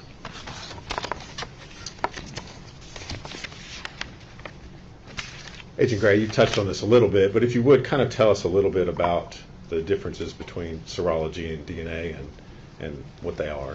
So serology is the screening process. When evidence comes in, we're determining if we're looking for blood, semen, or saliva, and then we'll take a portion of that through the DNA analysis. If it's an item that's been handled, we're not looking for a fluid, but we're looking for skin cells that were left behind. All right. And what sorts of things are you looking for when you perform those types of analysis? For, say, blood cases, we're looking for tests that change color, that indicate blood, and then we'll take that through the DNA process to generate DNA profiles for comparison. All right. And obviously you work in a laboratory down there in Knoxville, correct? I do. Do you all have a process for how you handle evidence that comes into the lab? Yes, we have policies and procedures that we follow. So in instances, every piece of evidence is worked one at a time. We don't have multiple items out at the same time. We wear lab coats, masks, gloves. Gloves are changed between every piece of evidence. Items are cleaned between touching evidence. Butcher paper is put out. Okay. And each case, is that assigned a specific case number within the lab? Yes, so when evidence comes in, the evidence receiving unit will give it a unique laboratory case number. All the evidence that is associated with this case will have that number, and all the requests for exams that come in. That way we make sure they match. All right. And I assume that you make sure that evidence... I'm so sorry to pause it right there, but Bolshevik Muppet said the bailiff is Lieutenant Kyle Carter. And has he received our greetings from Grizzly True Crime? Thank you so much. Before you perform any testing, it's secured and has not been tampered with in any way. Yes, before it is accepted into the lab, the evidence receiving unit will make sure that it is in a sealed condition. And then when we get it to analyze it, we also double check that it is in a sealed condition before we begin our testing. All right. Agent Gray, you were asked to perform numerous tests on evidence in connection with the Evelyn Boswell case. Is that correct? Yes, that's correct. All right. And you received items in the lab on several different occasions. Would that be correct? Yes, that's correct. Okay.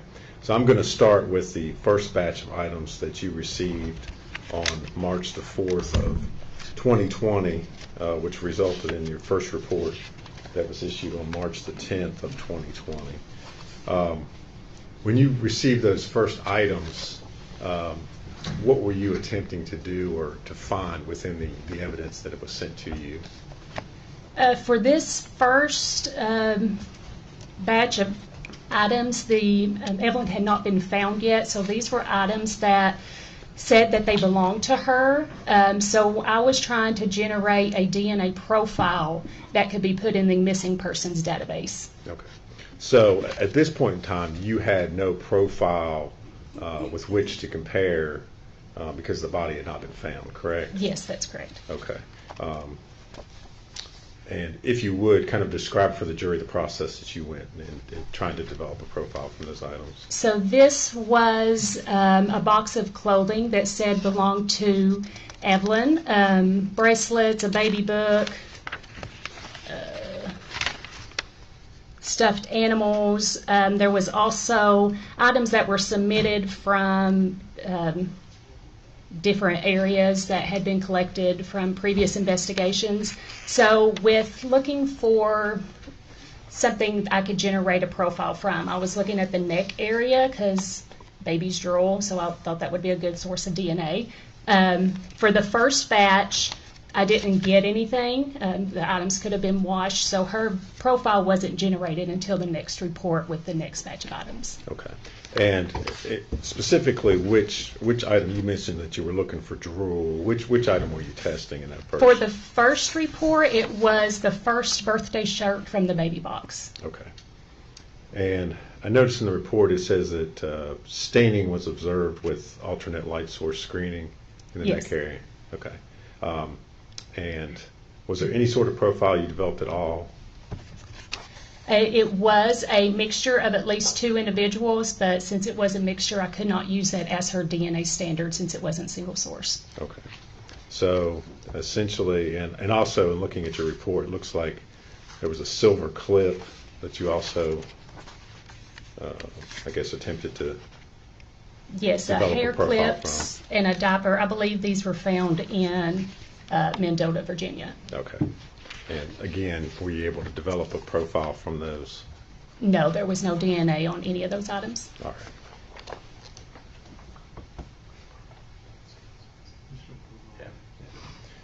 Agent Gray, I'm going to pass you a document and ask you if you recognize it.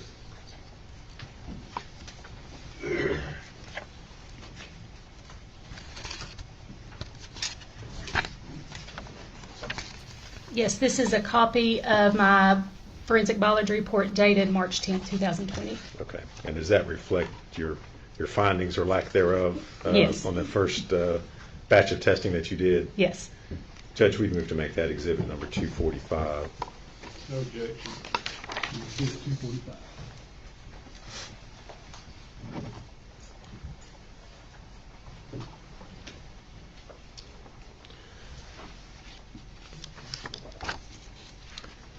Now, Agent Gray, I want to ask you about another report. You were aware of an item of evidence, which was a trash can that was collected from the scene. Is that correct? Yes.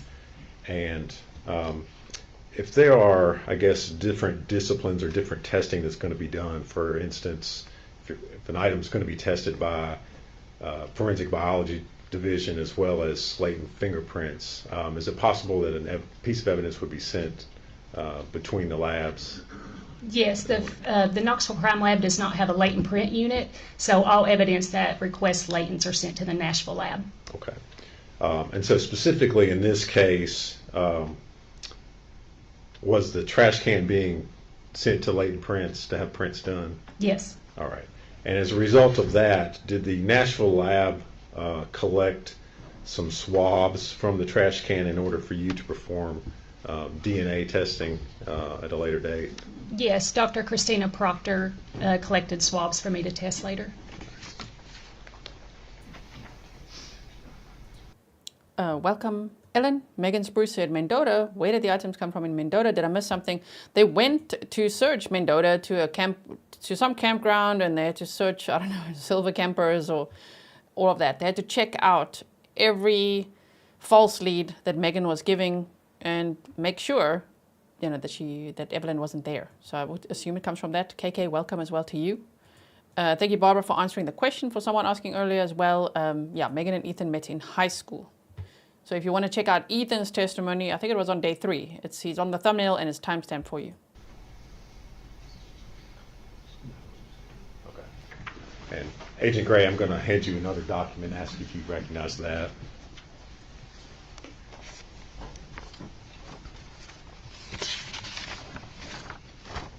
This is a copy of the report that was written by Christina Proctor stating the areas of the trash can that she swabbed. Okay. So that just reflects the fact that they did, in fact, collect swabs from the trash can. Is Yes. that correct?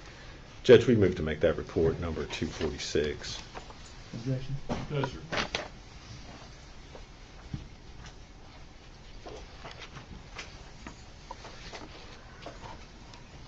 It's 246. All right. Agent Gray, the next batch of items that you tested, those were items that had been taken from the trash can and from trash bags that were found in the area where the victim was located. At the point in time which you began your testing on these items, had you received additional information as far as the profile of the victim was concerned?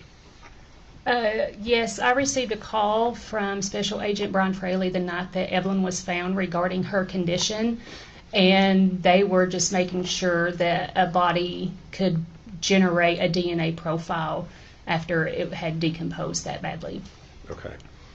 And did you subsequently receive items from the Forensic Pathology Department at ETSU after the autopsy had been performed? Yes, I received a blanket that she was found wrapped in, her diaper, clothing, and an FTA card, which is a DNA standard from blood of the victim. And so after you received the FTA card, were you able to generate a profile of the victim? Yes, I went back and worked the pants belonging to Evelyn Boswell and a shirt that belonged to Evelyn Boswell. I compared that to the FTA card that was submitted, and it matched. Okay. So you were able to perform testing on those items that you've previously been unable to? Yes. Is that correct? All right. And if you would kind of walk us through the items, the first item, was that the pants? Are you looking at the report March 11th? Yes, Okay. I am. Sorry. Yes. Yes. Item 1D. Sorry. Yeah, that was the pants. Okay. What were your findings in regards to the pants that have been submitted? So I tested the inside waistband, looking for skin cells that had rubbed off her waist area, and it matched. The DNA profile was consistent with a mixture of at least 3 individuals, that the major contributor matched Exhibit 14A, the FTA card from the unidentified female, and then Exhibit 13A, Megan Boswell, was excluded. Okay. Is that unusual to see mixtures of 3 individuals on a piece of clothing? No, it is not. And why is that? Just because of commingling in the laundry. When they get washed, of course, DNA is getting mixed together. Even with articles of clothing, if they hadn't have been washed prior to her wearing them, you're looking at people that might have picked up the clothing at the store or people that manufactured the clothing. We could still get their DNA on clothing items. All right. Stefan, I know you're going to remind me I have a communal washing machine now. Yes, when they say that with laundry and the mixing of DNA, I'm like, oh no, what? So yes, this could be difficult evidence to hear, so I'm just going to put a trigger warning out there that obviously this is educational content, it's for adults only. Could be sad to hear, of course, because of the condition that Evelyn was found in. I mean, in a trash can, wrapped in a blanket, foil around her head, upside down, and just luckily it's DNA evidence, so I think the medical examiner's testimony is going to be a lot more intense, a lot more sad, right? Okay, Stefan said 300 DNA in your washing machine, gee. Oh my. Again, you identified the major contributor as being the victim in this case, correct? Yes, there was enough major DNA profile to do a comparison.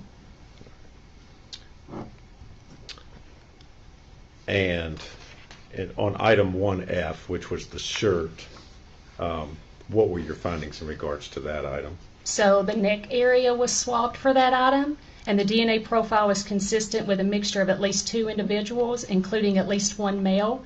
The major contributor profile matched Exhibit 14A, the FTA card from an unidentified female, and Exhibit 13A, Megan Boswell, was excluded. Okay. Now, talk for a minute just about the fact you said that it included at least 1 male. How do you know that? From the DNA profile that we generate, it has a sex indicator marker, which is, of course, the XY chromosome, and in this instant, the Y chromosome showed up. Okay. But you cannot tell anything else about the profile other than the fact that it was male. Is that correct? It was too low to do any comparisons with. Okay. Were there any other items that were tested as part of your report that was done on March the 11th, 2020? No, this one was just the pants and the buckle standard from Megan Boswell and the FTA card from the unidentified female. And then this report was given to the ME for identification purposes. Okay. So that was the purpose of your testing Yes. in this report. Okay. And you prepared a report that you then sent to the medical examiner's office? Yes. All right.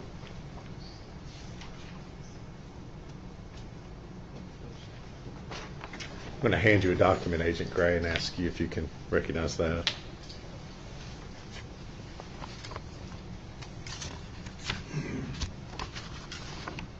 Yes, this is a copy of the report dated March 11th, 2020. And is that a true and accurate copy of the report that you prepared of your findings? Yes. On that day? Judge can move to make that exhibit number 247. Any objection? No, sir. Full exhibit 247.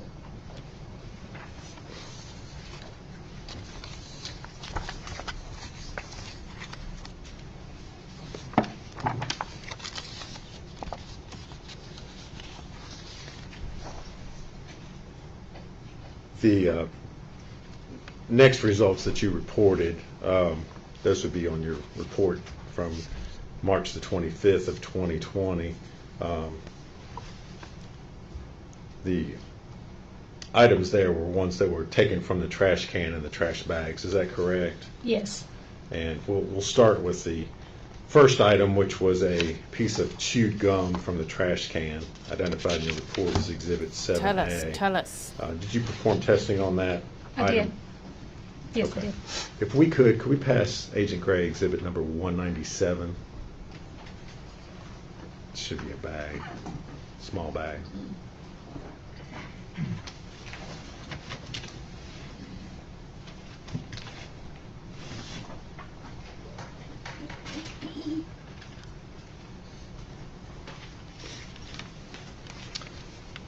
Agent Gray, will you take a look at that and see if you recognize it? Yes, this is my exhibit 7A, which is the chewed gum. This is the seal, has my initials on it. This barcode, this is what is generated by the evidence receiving unit that has that unique laboratory case number. And this is how the internal chain of custody is maintained throughout the lab. And these are, of course, my initials. Okay. You recognize your initials there on that item? Yes. All right.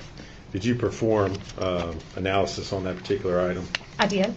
And if you would, tell us what the results were that you obtained. The DNA profile matched Exhibit 13A, Megan Boswell. The probability of randomly selecting an unrelated individual who would be included as a contributor of the DNA profile is 1 in a number greater than the current world population. We knew it, right? The gum, the DNA in the gum matches Megan, right?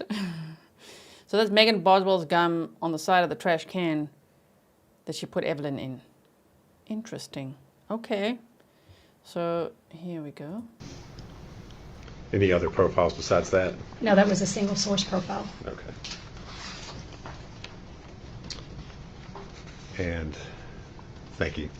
If we could hand her exhibit number 217. Again, should be a bag.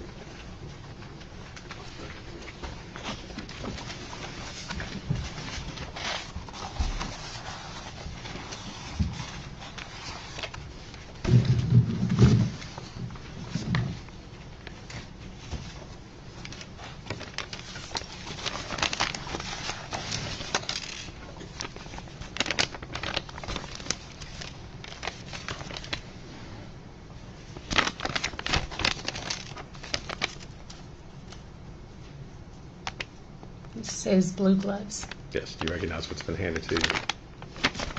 It does not have a barcode or my ID on it, so I don't know if I work this or not. Okay, all right. Hand that back for a second.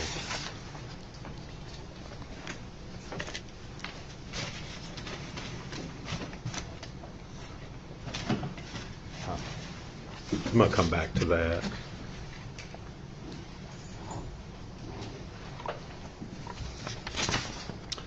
If we could hand her exhibit 218.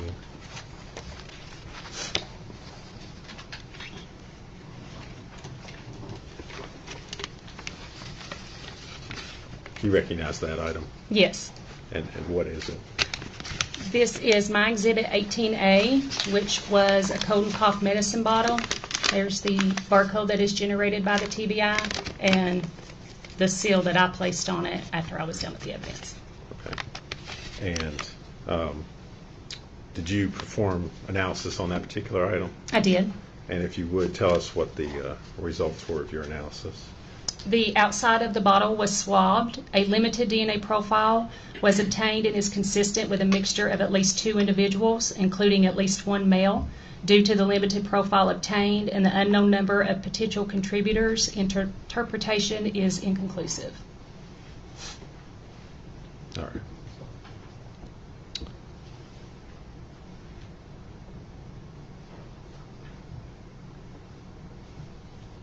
So you were not able to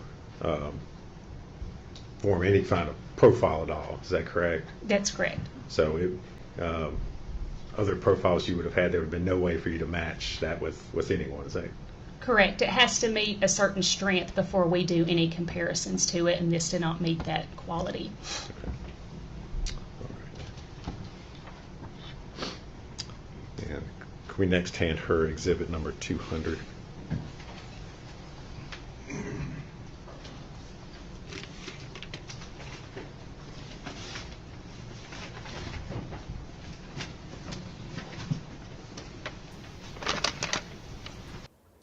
Yes, Pernille says, welcome to those just joining. Welcome. There are a lot of people that just came over. Thank you so much for being here. This is important evidence that we're hearing about now. We're hearing from TBI Special Agent Marla Gray, a forensic scientist, about all their findings with DNA. And so far, as someone said earlier there in chat, the smoking gun. Oh, wow. The chewing gum on the side of the trash can. That would be Megan's chewing gum. Okay.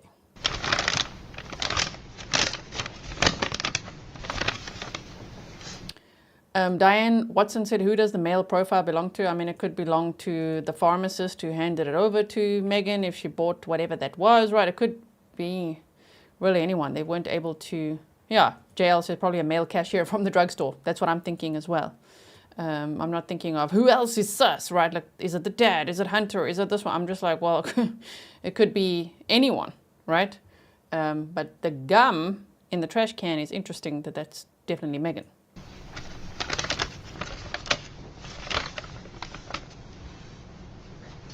You recognize it?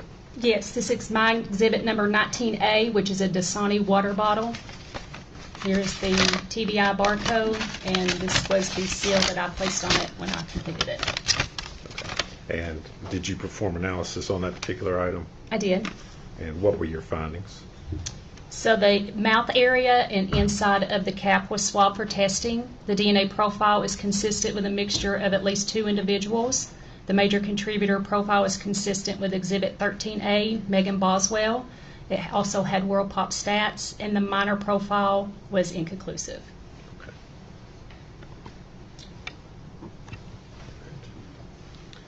And if we could next hand her Exhibit 211.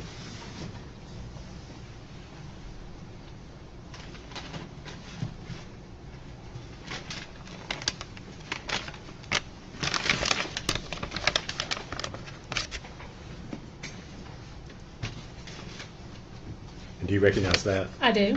And what is it? This is my Exhibit 20A, which is a great value water bottle. There's the TBI barcode, my ID, and the seal that was placed on it with my initials. Okay. And again, I'd ask you, did you perform analysis on that particular item? I did. And what were your findings? The mouth and inside the cap area were swabbed in this item also. The DNA profile is consistent with Exhibit 14A, Evelyn Boswell, with World Pop stats. No other profiles on that particular item? There was an additional allele at one of the locations, but nothing was, it was inconclusive. Okay. Next, if we could hand her number 212.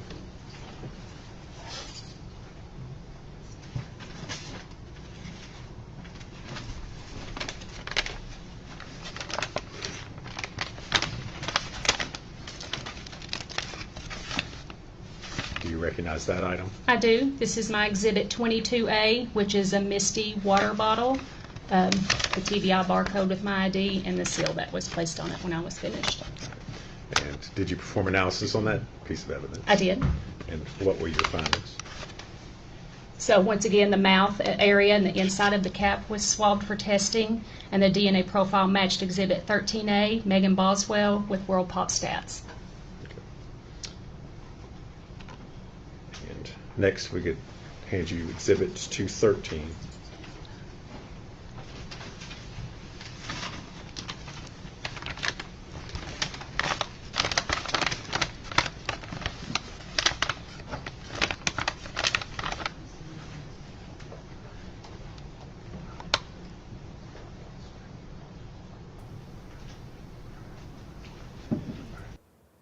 So Helen said, love this, facts upon facts upon facts. And Jenny's Wonderland said, did nobody hear the baby crying alone in the trailer? I speculate, but not if she drugged her, not if she overdosed her on, I don't know what. You know, giving her lots of cough medication, knocking her out, you know, so the people don't know. Interesting. Okay. I'm sorry. Let me pick up what were you just handed 213? Yes. Do you recognize that? I'm sorry. That's okay. Yes, it is my Exhibit 24A. It is a Food Club water bottle. Here's the TBI barcode label and my seal that I put on it when I was complete. Okay. And did you perform analysis on that particular item? I did. And what were your findings? So once again, the mouth area and inside the cap was tested. Quantification results did not indicate a sufficient amount of human DNA for analysis, so no further testing was performed. All right. And next, if we could hand her 223, which should be one of the pillows.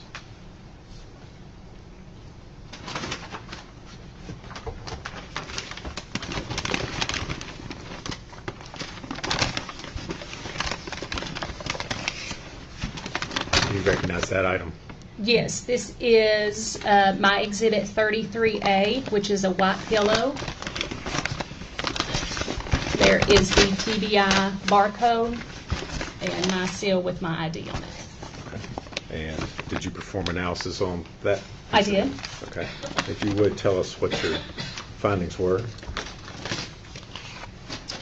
So the first thing I did was screen the item with the ALS, looking for saliva where somebody slept on it. And the center of the area did indicate a positive result, so that area was cut for testing.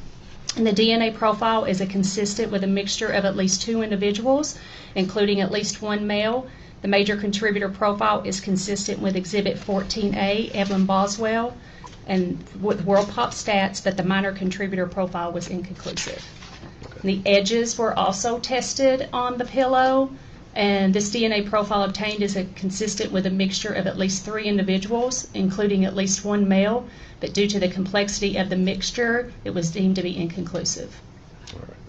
So the only profile you were able to develop was the victim, Evelyn Boswell. Is that correct? Yes, from the center of the pillow.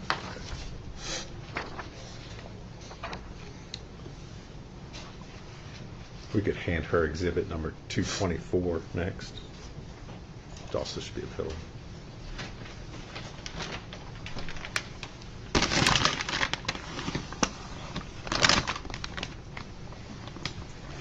Do you recognize that item? Yes, this is a white pillow with yellow staining. Here is the TBI barcode with my ID, and down here is the seal that was placed on it after I was finished. And did you perform testing on that particular item? I did. And what were your findings? There was staining on this item, so I first tested it for the presence of blood, but it was negative. The center of the profile was tested. The quantification results did not indicate a sufficient amount of human DNA for further analysis. And the edges of the pillow were tested, and a limited DNA profile was obtained, but due to the limited profile, interpretation was inconclusive.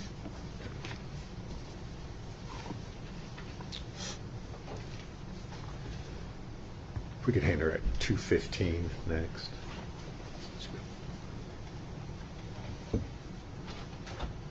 This be a bottle.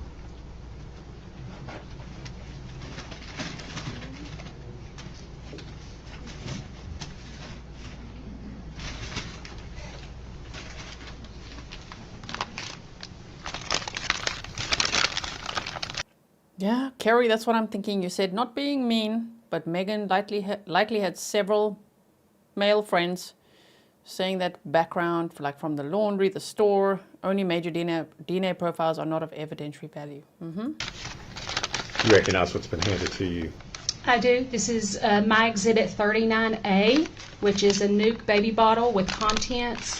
Here is the TBI barcode and the seal that I placed on it.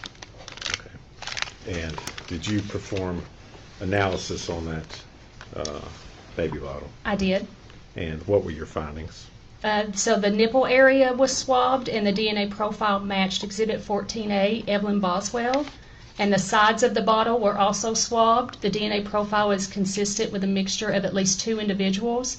The major contributor profile was consistent with exhibit 14A, Evelyn Boswell, and the minor contributor profile was inconclusive.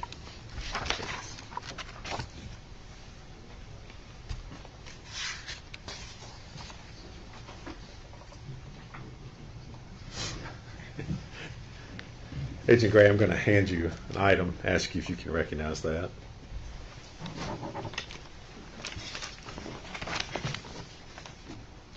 Yes, this is my exhibit 9A, which is blue latex gloves with hair. This is the TBI barcode and my seal on the top. Okay. And did you perform analysis on that item? I did. Okay. And what were your findings in regards to that? Inside this bag are 3 blue latex gloves. The inside of glove 1 was a limited DNA profile of at least 2 individuals, including at least 1 male. Due to the limited profile obtained, it was inconclusive. The outside of glove 1 was a mixture of at least 2 individuals. Due to the limited profile obtained, it was also inconclusive. The inside of glove 2, a limited profile was obtained, including at least 1 male. Due to the limited profile obtained, interpretation was inconclusive. The outside of glove 2, a limited DNA profile was obtained. It was also inconclusive. Possible hairs were collected from this item but returned with the evidence because the TBI does not work hair. The inside of glove 3, a limited DNA profile was obtained. It was inconclusive. And the outside of glove 3, a limited DNA profile obtained, which was also inconclusive. So no conclusive profiles on any of the No. gloves, is that correct? That's correct. And no, Evelyn didn't find any DNA profiles consistent with the victim on any part of the gloves, is No. that correct? Okay. Judge, at this time I would move to make the gloves as exhibit 248. Any objection? I guess she probably needs to, I don't think, did you open those up? I didn't. Okay. Do you care to open those up? Yeah.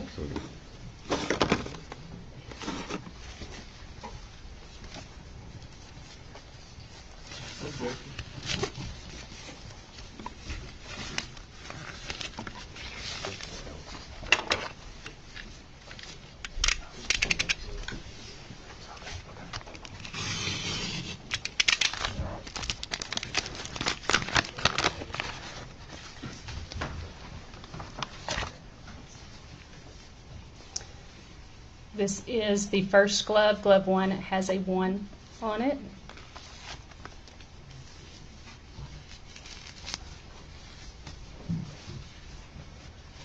And this is glove number 2. Or sorry, that was glove number 3. This is glove number 2. As you can see, they're shredded. Okay. And those were the gloves that you tested? Yes. Testified to? Okay. Judge, I think 248. That's what I'm thinking too. Ellie B from Tennessee says, stop freaking out because of the male DNA. It could be detectives, it could be the baby daddy, it could be someone who sold an item at a store, it could even be from the chicken shack. Literally just taking gloves home and just DNA from the chicken shack. I think that Megan is very calculated from everything that we've seen. We've watched so many police interviews, heard the audio interviews. She's extremely manipulative and calculating. So one wouldn't even know if she had the thought process, even though the gum was in the trash can. But like, let's put a whole bunch of things in there, you know, to tamper with evidence, which is something that she said from the beginning. I could get arrested for tampering with evidence and I don't care. Okay. You know, it could be, and it's inconclusive anyway. So it could really be anyone's. Obviously, the defense will use that, but let's see how that goes. And if I were on the jury, I don't know, I would be saying all the things I'm saying now. You know, like, I'd be thinking, well, it could really be anyone's. They didn't say it was Hunter's or it was Tommy's or it was, we don't even know. And the way that Megan is, it could have been 10 other boyfriends, right? All right, I just want to make sure.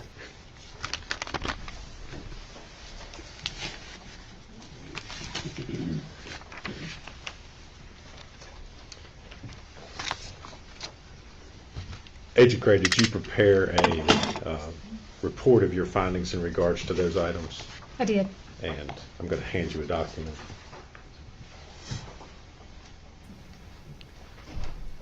Also, Rose Smith said, I find it strange that someone pack a bunch of trash stuff in the shed instead of a dumpster, then put the baby in your trash can in the playhouse. Why put this there?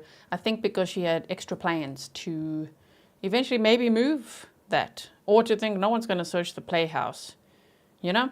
Maybe she just thought no one would search there. No one would think of that, especially because there's so much stuff in there from years ago. No one's opened that playhouse for years, and there was dust all over everything, right? So Southern Cannabis says, 10 other boyfriends. You did not. I did. I said it. You just never know with that one. Yes, we can recognize that.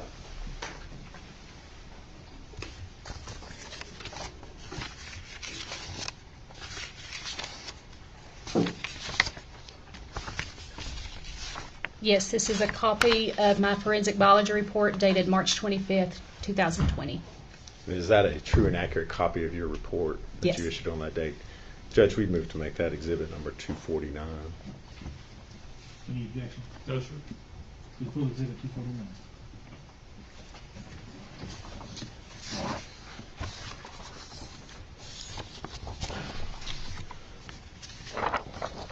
Now, Agent Gray, obviously you've tested a number of items in regards to this case.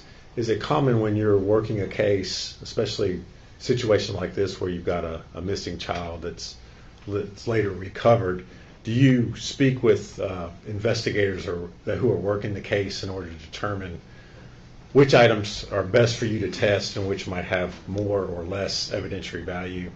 Yes, we do. And was that done in this particular case? Yes, I spoke with Agent Brian Fraley and Agent David Gratz on multiple occasions regarding this case. And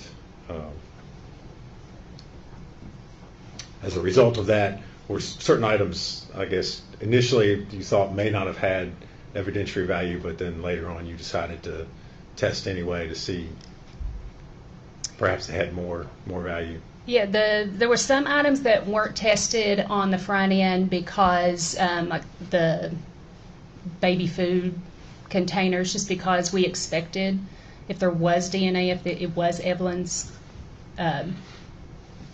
we didn't know how probative that was to the case. But later on we did decide to go ahead and test those items. Okay. And specifically I want to ask you about a blanket, which I believe was your item number 36C. Yes. Was that in fact a blanket? Yes. And was that item initially not worked due to the amount of, or why was that, let me ask you this way, why was that item not initially worked by you? Due to the amount of decomposition fluid on the blanket, decomposition fluid contains waste and bacteria and water, and what that does is it finds the DNA and it doesn't destroy it, but it defragments it enough that we can't generate a DNA profile. So if I were to put it on my instrument, it's so fragmented that it can't resequence it. So in this instance, it wasn't originally worked due to the amount of decomposition fluid on the blanket. All right. Did you all ultimately make a decision later on to take a shot at it, I guess? Yes, after speaking with Special Agent Gratz, we decided to only see if there were areas that were not stained and possibly get DNA off of that. So I tested the areas that didn't appear to have decomposition fluid on it and did not test the stained areas. Right. And were you able to develop any sort of profiles as a result of your testing?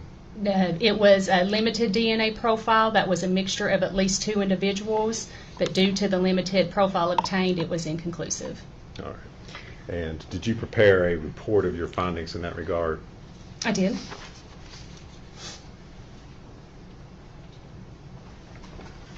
I'm going to hand you a document, Agent Gray, and ask you if you can identify it.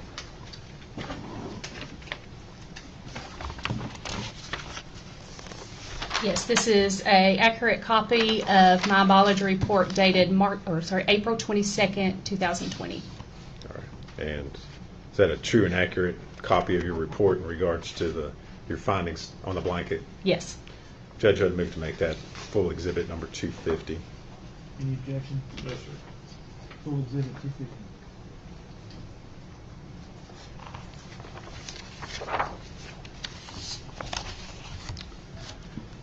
Agent Gray, the next item I want to talk about is the foil sheeting. Talk a little bit about the condition of the foil as you received it there in the lab. We received it. It was heavily stained with orangish brown fluids or staining. There wasn't a lot of staining or areas that were not stained. And there were pieces that were wadded up together, but I think there were 5 pieces in total. Okay. If we could hand Agent Gray exhibits 201 and 203. One is that white box sitting right there. Yep.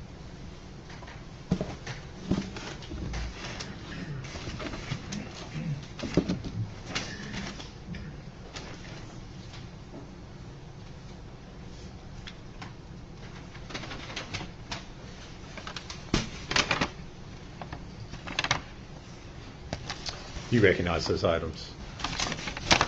Yes, this is my exhibit 15A. This was my seal down here at the bottom. And this is my exhibit, also 15A, but it was just piece 3. And then my seal is at the bottom. Okay. And is that the foil sheeting that you tested? Yes. If you would, tell us what the results of your testing on those items were. So for all of the foil sheeting, presumptive testing, chemical testing indicated the presence of blood, but presumptive immunological testing did not indicate the presence of human hemoglobin, which is a component of human blood. And for all of the stained and non-stained areas, which were 10 areas total that were tested, the quantification results did not indicate the presence of human DNA. So these items were sent to the latent print laboratory. All right. And did you prepare a report of your findings in regard to the foil sheeting? I did. I'm going to hand you a document and ask you if you can identify it. Interesting. Also, Mom Against Crime, you said, I used to work in a glove factory and touch thousands of gloves while packaging them. So exactly, it could even be from who packaged the gloves, right? And it was around COVID and there would be gloves and masks everywhere. So really being inconclusive with the DNA results makes sense to me, right? Okay, so.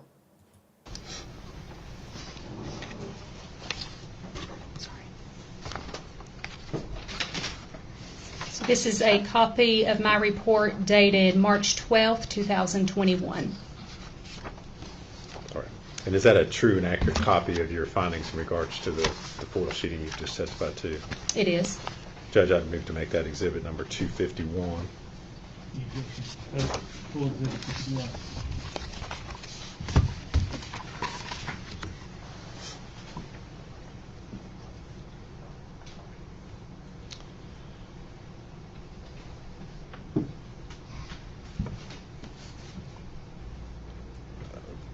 Finally, Agent Gray, I'm going to, again, we mentioned the fact earlier that sometimes through communications you were asked to test additional items. Is that correct? Yes.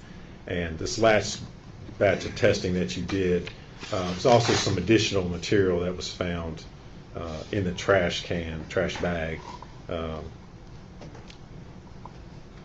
where the victim's body was recovered. Is that correct? Yes, there was a black spoon, some Gerber baby food. One was a apple mango strawberry flavor. The other was a banana blueberry flavor. And then there was a tissue.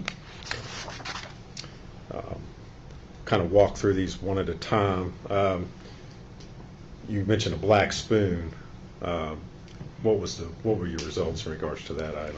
So the mouth area was swabbed for testing, and quantification did not indicate the presence of human DNA, so it was not taken any further. Okay.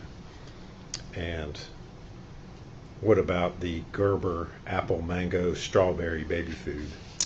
The sides of the pouch was swabbed. There was still food on the mouth area of the swab, so I stayed away from it just due to bacteria and focused on the sides of the swab, the sides of the pouch.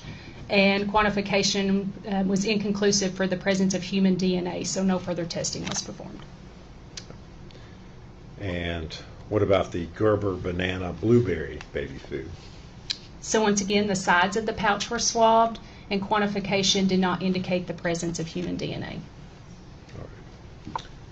Could I see Exhibit 164?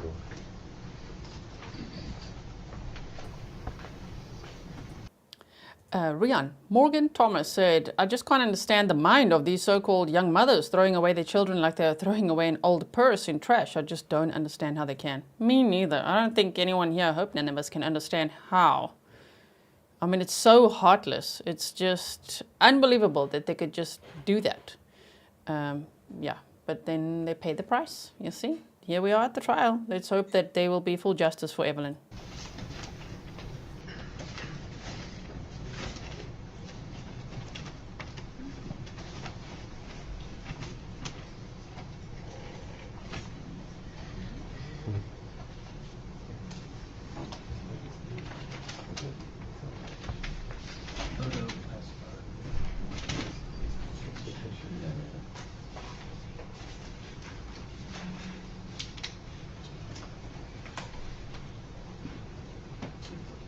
I'm sorry, 214.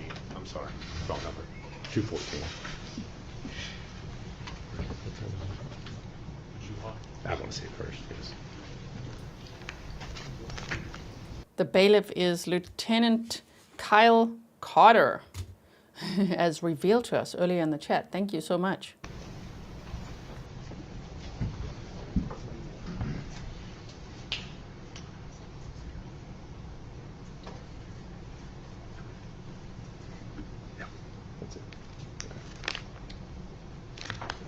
Agent Graham, I'm going to hand you what's been previously introduced as Exhibit 214.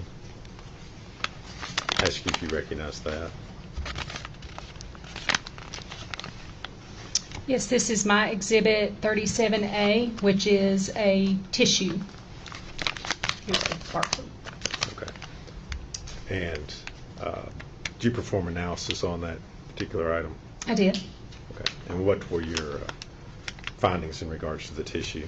So this tissue was heavily saturated in a reddish-brown stain, so I initially tested for the presence of blood, and presumptive chemical testing indicated the presence of blood, and presumptive immunological testing indicated the presence of human hemoglobin, which is a component of human blood, and the DNA profile matched Exhibit 13A, Megan Boswell, with World Pop Stats. Okay. Using the expression World Pop Stats, what does that mean? So right now the current world population is over 8 billion people, and out of 8 billion people, no one in the world has the same DNA profile as the one that generated. Okay. So you can say with pretty certain confidence that this was Megan Boswell's profile that you found. Is that correct? Yes.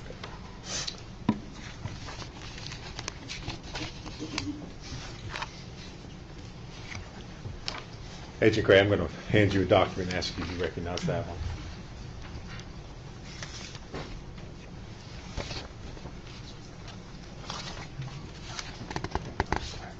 This is a copy of my forensic biology report dated October 22nd, 2021. Okay. And is that a true and accurate copy of your findings? It is. That was issued. Judge, I would move to introduce that as Exhibit 252. Full Exhibit 252.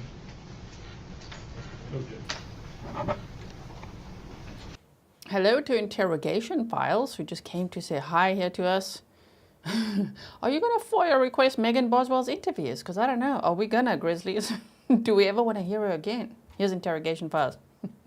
It sounds exhausting. They'll be like, here's 25 interviews. No, no, no. Janice, oh my word, there's so many of you guys that are, you just upgraded your membership to Grizzly Super Supporter. Thank you so much. You guys are so sweet. Okay, let's keep going here.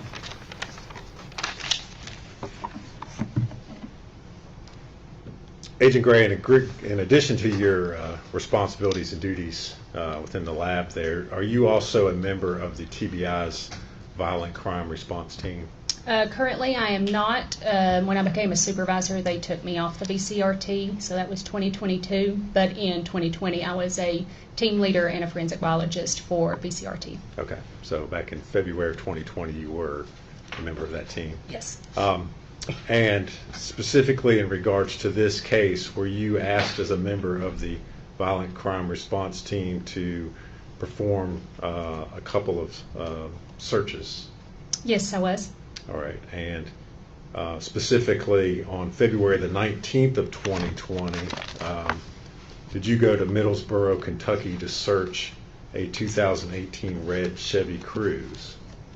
We received the request on February 19th. We went to Middlesboro on February 20th. Okay. And did you in fact perform a search on a 2018 red Chevy Cruze? I did. And what were y'all looking for? In this instance, we were just asked to process for the presence of blood to see if maybe, since the victim had not been located, if there might have been blood in the car. All right. And did you all find anything of evidentiary value searching through the car? No, it was negative for the presence of blood, and we did not collect anything from the car. Okay. And subsequent to that, did you also receive a request around February the 28th of 2020 to search a mobile home that was located at 967 Sugar Hollow Road in Blunteville, Tennessee? Yes, we received the request on February 27th, and we went on February 28th to 967 Sugar Hollow Road. All right. And again, what were you searching for there at that location? At that location, we were searching for the presence of blood, and we were also searching for Evelyn. Okay. Find anything of evidentiary value at that location? No, everything was presumptively negative for blood, and we did not collect any evidence. VCRT did not collect evidence. 1 second, Joe.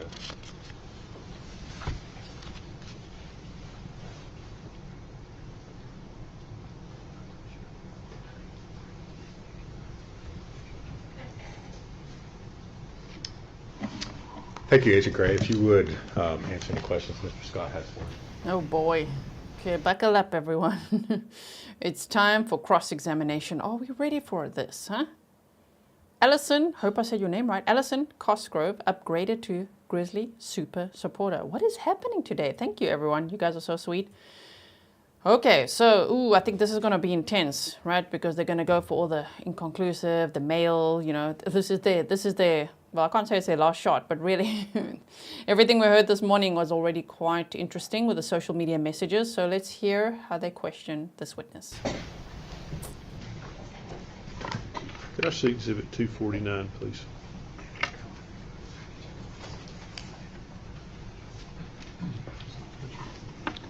No, it's the report.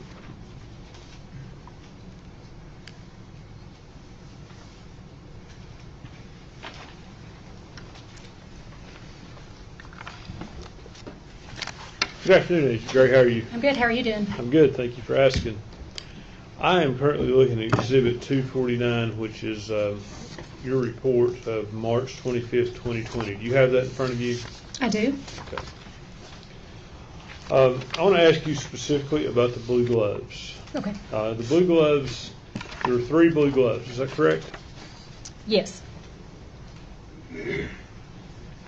And 2 of those gloves had male DNA. You can confirm that.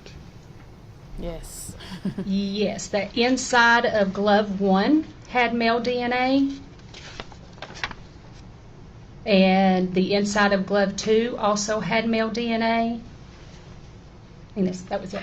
And if you would explain to the jury how you determine something is male DNA versus female DNA, just briefly. So when we see, it's called an electropherogram, which is a visual representation of an individual's DNA profile. You have your sex determining marker, which is called amylogenin. If it's an XX, that means it's a female individual. If it's an XY, then it is a male individual. And on those instances, that Y marker showed up.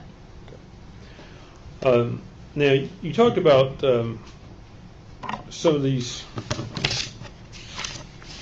DNA profiles not being able to be tested further. Is that correct? Yes. Is that because of the TBI standards for testing, or it's just impossible to do? No, we could do it, but we've done multiple testing, and there is a quantitation limit that we know we're going to generate a DNA profile versus we're not going to get anything. So in this instance, I do believe that all of these were taken through all the way through the DNA analysis, and just it was too limited to say anything about. But mostly across the nation, we follow the same QAS guidelines, which are set forth by the FBI, so it's not just TBI specific, and they are specific into the quality of DNA before we can interpret it. Would other labs have greater capabilities? Not to my knowledge, is if they are accredited by the same accrediting body. They have to follow the same QAS guidelines. Okay. So it's your testimony that no lab in the world would be able to perform more specific testing than the TBI lab? There's probably labs out there that might do a different type of DNA that we do, but that we follow like STR DNA. Okay. So to your knowledge, these profiles were not tested by anyone after you got finished with them. Is that correct? That is correct. Okay. What about the glove, outside of glove 2s mentioned hairs were collected from that exhibit? Yes. Did you photograph the hairs? No, I did not. I just documented the hairs. Okay. Did you make a note of, are they long hairs, are they short hairs, color, anything like that? I do believe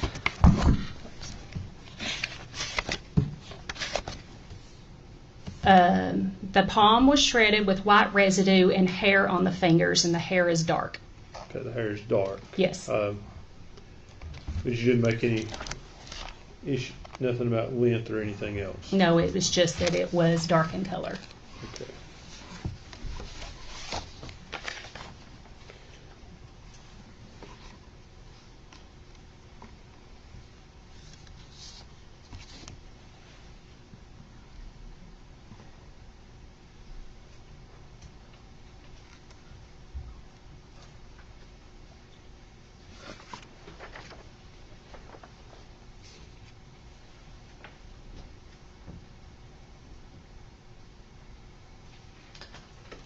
So it could have been someone from the chicken shop or anywhere. What now, defense? What now?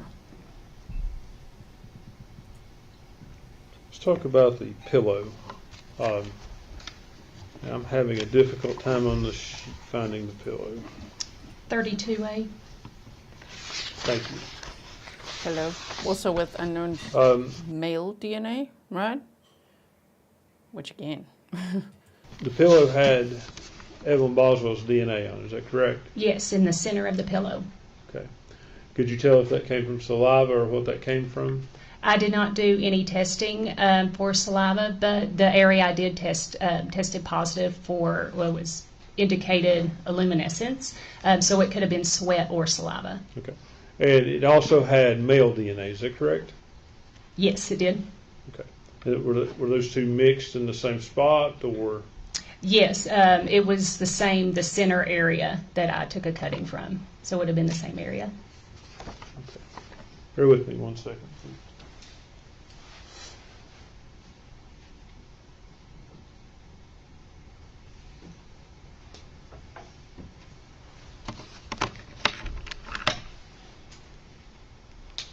And finally, there was a bottle, like a medicine bottle, yes, found in the trash can. What number was it? Do you have that? It was Exhibit 18A. Yes, ma'am, 18A. That's what I'm looking for. And that item, it was tested, and were you able to determine if it had male DNA? I was able to determine that it had male DNA, but it was inconclusive for any comparison purposes. Okay. And as far as other DNA, were you able to determine if you could link anyone else to the bottle with DNA? No, not. But once it's deemed inconclusive, no comparisons are performed. Okay. If I could have just 1 minute, Judge.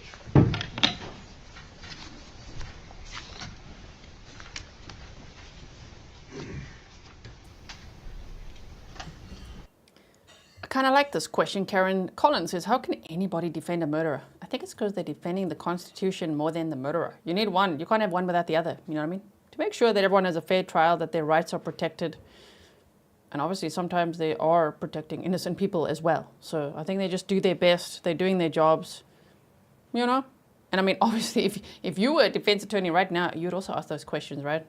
That's what he's got to ask. So tell us about that unknown male DNA, huh? Tell us more about that, obviously. But thank you so much for the question. Somebody asked, why was Megan in foster care? I don't know if I know the exact answer, except that her parents were in and out of jail. They divorced in 2016, though. And she was in foster care when she was pregnant. So I'm not too sure exactly why or where her siblings were. If anyone knows the answer, please let me know as well.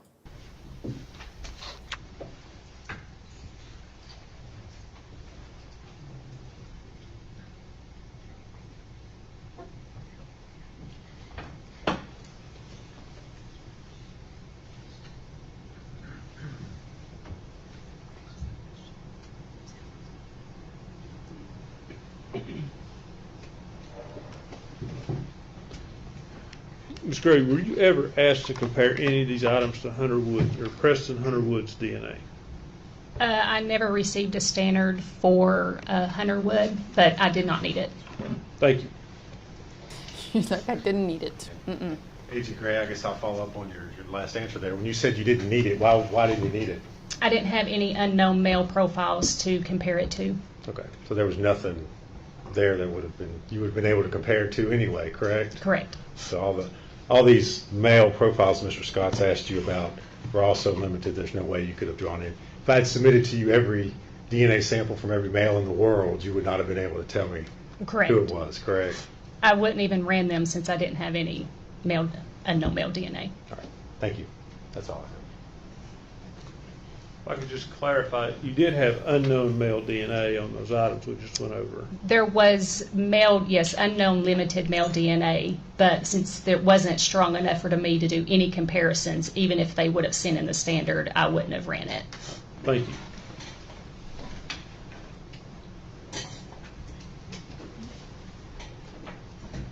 That's all. Is she free to go? She is. Yes, sir. Ooh, okay, next witness. Nolly Steers. I remember something like that, actually. She said because of truancy, she didn't want to go to school. Interesting. Okay. Yeah. All right. Okay, thank you for your testimony today. You're released from your subpoena and you're free to go. Starting next. State would call David Hoover.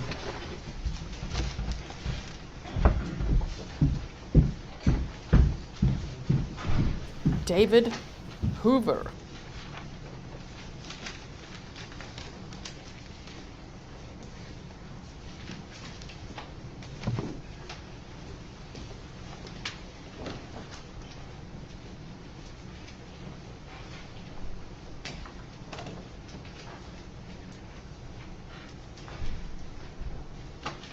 Okay, so don't worry, I'm going to go forward a little bit now. Raise your right hand, sir. State your name. David Hoover. You solemnly swear or affirm the testimony you're about to give will be the truth, the whole truth, and nothing but the truth, sir. I do. Seeker.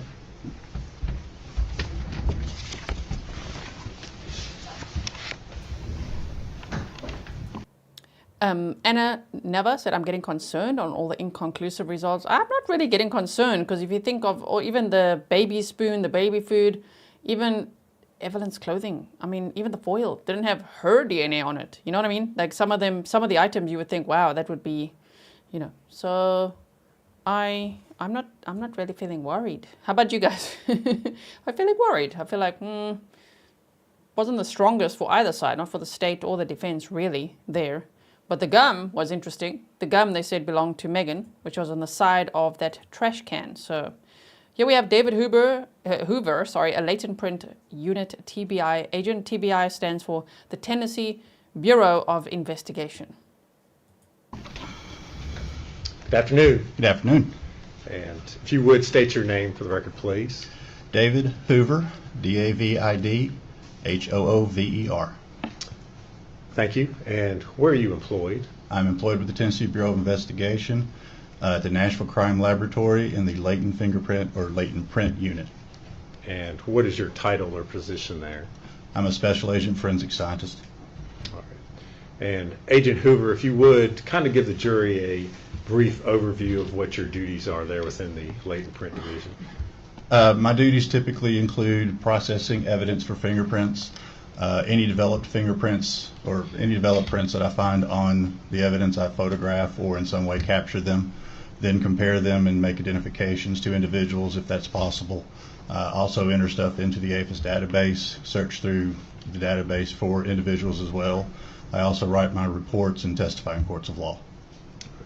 You mentioned the APHIS database. Could you explain what that is?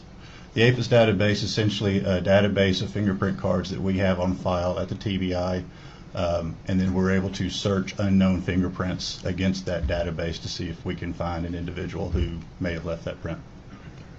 And how long have you been doing this there at the TBI? I started in March of 2000, so about almost 25 years. If you would, tell us a little bit about your educational background that allows you to perform those duties there at the TBI. My background includes a Bachelor of Science degree in biology from David Lipscomb University with a minor in chemistry. Then at the TBI itself, I underwent a 2-year training period under court-qualified fingerprint examiners with over 100 years of experience. Since then, I've also had training from the Florida Department of Law Enforcement, the Mississippi State Crime Laboratory, Arizona State Crime Laboratory, I believe, other agencies that have produced classes, as well as gone to conventions and things that also had classes throughout those 25 years. All right. How many examinations would you say that you've performed over your almost 25 years there at the lab? At this point, I would think it was in the tens, if not hundreds of thousands. Okay. Do you hold any certifications in the field? I do. I'm a certified latent print examiner with the International Association for Identification. And what type of technical equipment do you have there that you use at the lab? We typically use a lot of the same things you actually see on TV. A lot of times you will see the dust fingerprint on a car or window or something, and they'll dust it and lift it. We actually still do that. We also use fluorescent dyes, which fluoresce at different wavelengths. So we have light sources that do different wavelengths as well. We now also have a system that we've had actually for quite a while.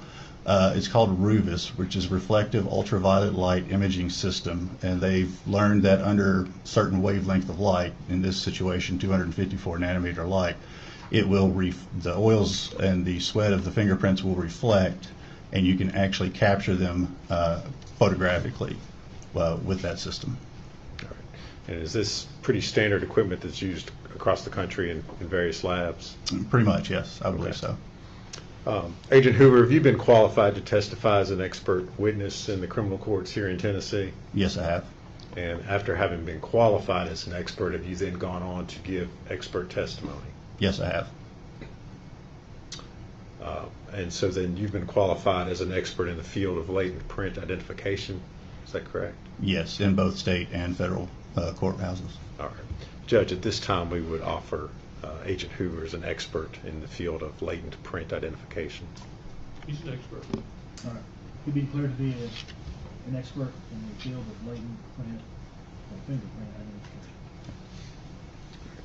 Agent Hoover, if you would, just tell us a little bit about what latent prints are. A latent fingerprint is essentially a reproduction of the ridges of your fingers or palms, and it can also include your feet. This is called friction ridge skin. It helps you hold on to things. So a latent print is essentially a reproduction of those ridges on a surface after you've touched them. Essentially, you've touched something, you've left sweat or oil in that reproduction of your ridges behind on that surface. Okay. And as a latent print examiner, when you look at an object or you're looking for prints, what exactly is it that you're looking for?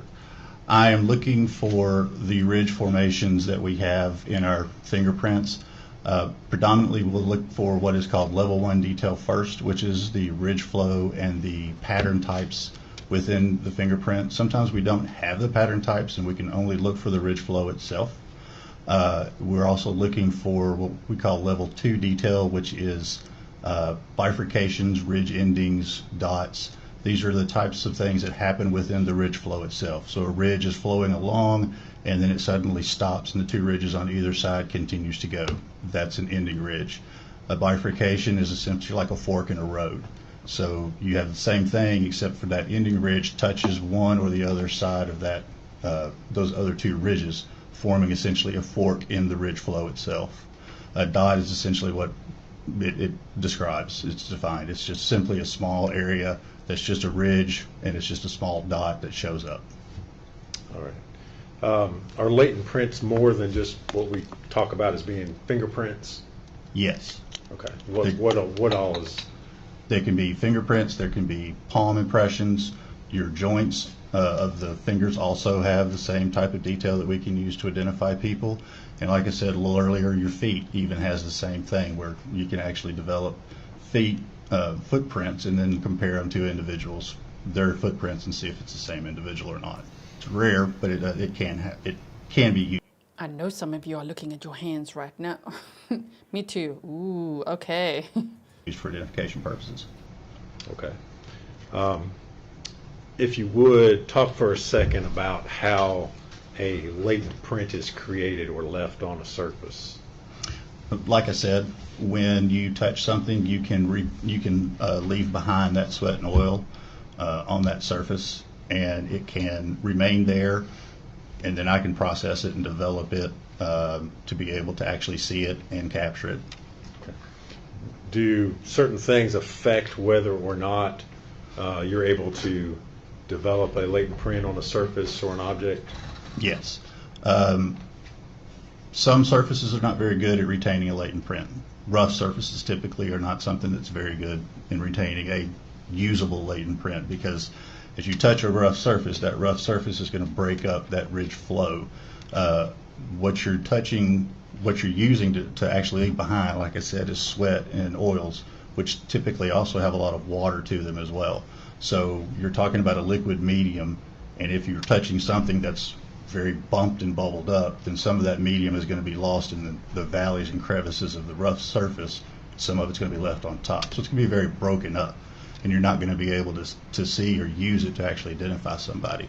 Because what we're looking for is enough information and enough clear information to be able to say this latent print was left by this person's finger or palm or footprint. Okay. And does whether or not a surface is clean or dirty, does that affect? That can also affect it, yes. Okay. Now, you work at the lab in Nashville, is that correct? That's correct. Okay.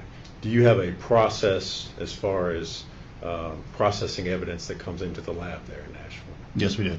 If you would explain to the jury how that works. So an agency will bring in a piece of evidence. It will go through our evidence receiving section, in which case that piece of evidence is given a specific lab number and an evidence number. If that lab number is already created, then that's another lab number, or excuse me, another evidence number. As it goes through, it's then the case is assigned to an individual. In this case, I would receive the case. In this situation, I would receive the case. And then I would go pick up that evidence from evidence receiving to then do my testing. All right. Daisy Jane said, I have identical 32-year-old twin girls and everything is identical except fingerprints, right? And you said their cell phones can't tell them apart with facial identification even. That's amazing. She Wolf, you said join Patreon. Thank you so much for joining Patreon. That's one of the best ways to support the work I do, and you get exclusive content over there. So thank you so much. All right, everyone, I can't wait to hear. Okay, what fingerprints did you find? Whose were they? Do tell, do tell. And prior to testing any items, do you make sure that they have been secured and not tampered with in any way? The evidence receiving unit is involved in that, and they have a vault in which it is stored in, and that only they have the opportunity to get to. Once I get the evidence, I make sure that the evidence is in a sealed condition in some way, and then I go from there and then open it, process it from there. All right. If we could at this time, I'd like to hand Agent Hoover exhibit number 196, trash can. Trash can evidence time.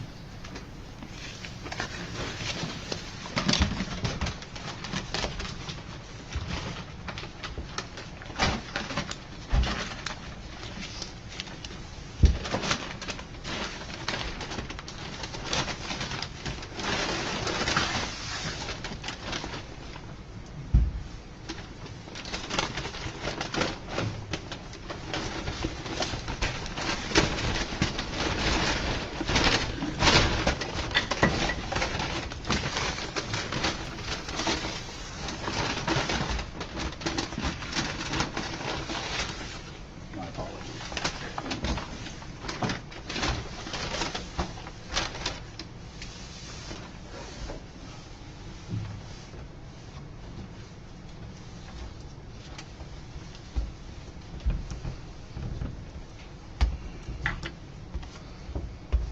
So this is the trash can that I received. It has our laboratory number, it has our exhibit number, as well as my initials. This is the sticker that was on the side of the trash can.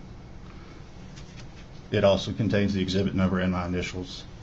And these are pieces of the rim of the trash can that I removed to be able to process better. Okay.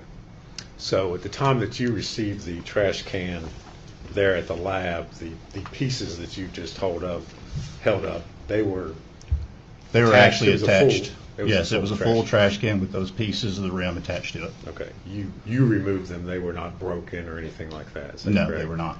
And you mentioned you held up a sticker. Is that like a sticker that would come from the manufacturer? Yes, That was on there. yes, it was on the side of the trash can. It's a Sterilite sticker, manufacturer of the trash can. Okay. Interesting. So who was saying, wait, somebody said, you can't see me, lots of latent prints, look at the dust marks on the trash can, right? Not on the picture. So that would be the picture that was still, so I wonder when she bought that. Do they have a receipt? Oh my. And you removed that as well? I did. Okay. All right, Agent Hoover, did you attempt to develop any latent prints off of that particular item, the trash can? I did. And if you would kind of walk us through what your approach to analyzing that piece of evidence was. May I refer to my notes, Your Honor? Is that all right? Yes.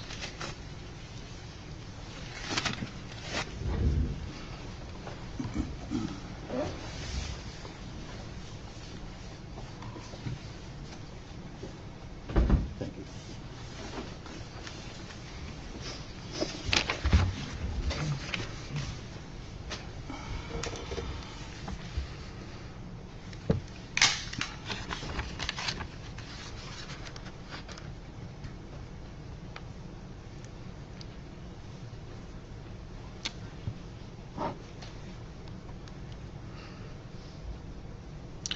On that trash can, I did pretty much a full process of just about everything that we can do at the laboratory, or that we normally do for fingerprints at the laboratory, including super glue, dust, the Ruva system that I mentioned, the ALS, the fluorescent dyes that I mentioned as well. The rim, especially the body itself, no, it looks like I did everything on even the body itself as well. Okay. And what were you able to determine, or what were you able to find as far as the prints were concerned? On the sticker, I found a palm print, and up underneath the rim, which is the reason why I removed the rim, I found the very far tip of a fingerprint And when I mean a far tip of the fingerprint, I'm talking about the areas up here at the very tip top of your print, right as it goes into the nail. Okay. Talk about the palm print that you found for a second. The palm print that I found was very small. In fact, it was probably about my size of my palm. The whole palm would have fit in about that much of the palm print. So I'm confident that it's probably a child's print. Some people do have smaller hands, and so I couldn't totally discount comparing it to some other people. But it was a very small print. Certainly didn't. Would you say it was not the size of a normal man's hand? Objection to leave. Sustain. Well, Sorry. okay. Oh. You've already stated what you thought as far as that size was concerned. And so you excluded Megan Boswell as being the contributor. I did compare it to Megan Boswell, and I was able to exclude it from her. Okay. And you mentioned the fingerprint. And again, where did you locate that? Up underneath the rim, I believe it was on the right side. All right. And were you able to make any conclusions as far as that fingerprint was concerned? I was. And what did you conclude as far as that was concerned? Well, eventually I was. Okay. But, well, on the date that your initial examination was done and the report was issued on April the 2nd of 2020. That was inconclusive to her because, in general, when you do a fingerprint card, if you look at the finger when you touch it, if you're doing a fingerprint card and you're rolling the person's finger, this part of the finger does not touch. So you don't really get a good recording of that tip area. That happens actually quite often. All right.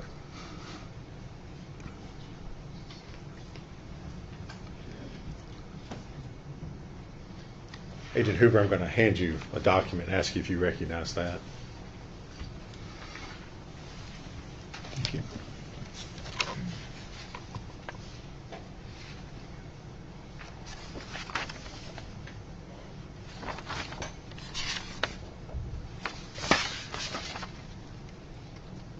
Yes, I do. And what is that? It appears to be a copy of my report from April 2nd of 2020. And is that a true and accurate copy of your report?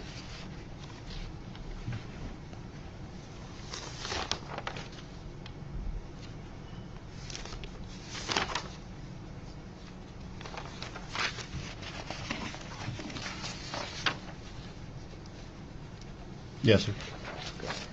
Judge will move to make that exhibit 253. Right. Megan Spruce said, OMG, a small palm print. Wow, that's not what I was expecting. I thought maybe it would be Megan's, but shame. Okay, so a child's, we could speculate Evelyn's, but let's wait for the evidence, obviously, to hear what they say.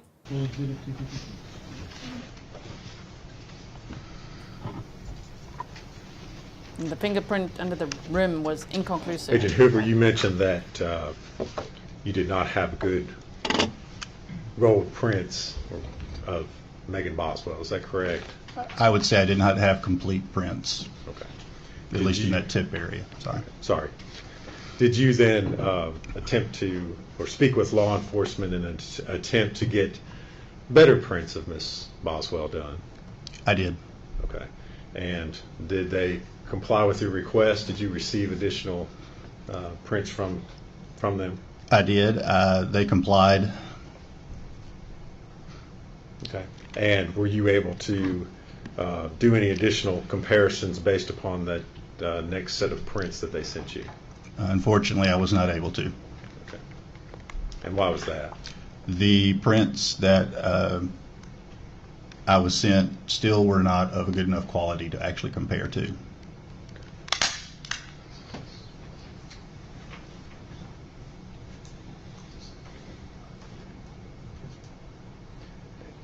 And did you, Agent Hoover, did you prepare a finding in that regards?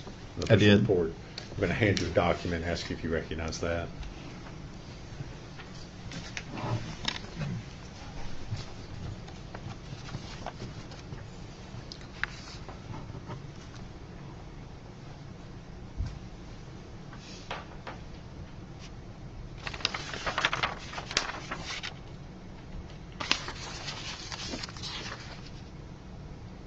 Yes, sir, I do. And what is it? That is a copy of my report from July the 31st of 2020. All right. Reflecting that again, you still were not able to perform any. My result was inconclusive again. Okay. And is that a true and accurate copy? It appears to be, yes. Judge, I move to make that Exhibit 254. Those 254, full exhibit.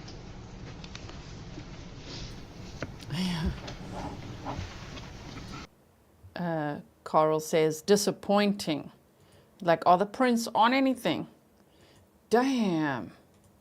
Lee T says, everything was so degraded. Yes. Tell us something. Oh, no. And so, Agent Hoover, did you then again speak with law enforcement? Yes, I did. And what was the nature of your conversation at that point? That I still needed better prints, especially those around the tip area. All right. And did they try yet again to get you a good copy of prints from Miss Boswell? Yes, they did. All right. Did they use a different technique this time? Slightly different. Okay. If you would tell the jury what type of technique they used. They tried to use what is called hinge lifters. These are a product that some forensic warehouses produce, and it essentially is a small plastic, can be a square, can be a rectangle piece with tape over it, so that what happens is when you lift the tape, you're able to then lift it or put the tape over the print and then lift it, and it has its own backing already. And they attempted to do that and use, again, the same type of material to try to lift that print, or to try to lift that area of her finger, and send it to me. All right. And any success this time on being able to do a comparison? Unfortunately, no. Okay. And did you, again, prepare a report to reflect that you were unsuccessful? I did.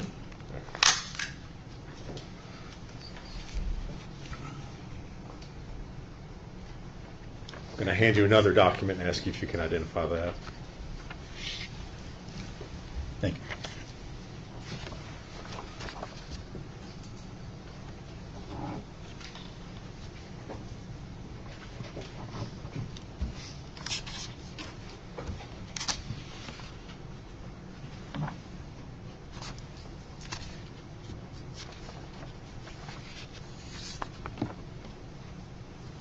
Yes, I do. And what is it? It is a copy of a report from February the 8th of 2021. And is that the report that reflects your latest attempt to make some sort of identification? Yes, it does. Is that a true and accurate copy? It appears to be. Judge, I move to make that exhibit number 255. Object, full exhibit.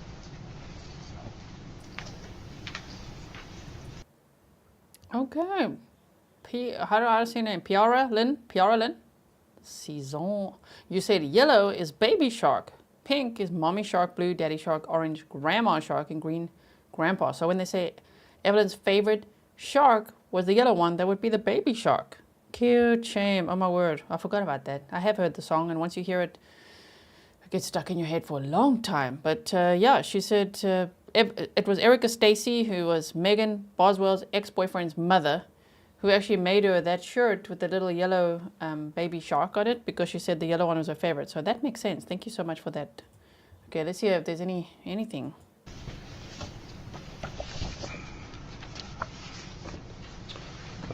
Agent Hoover, at that point, what did you speak with law enforcement about what needed to be done further? I did. Okay, and if you would kind of tell us how that conversation went.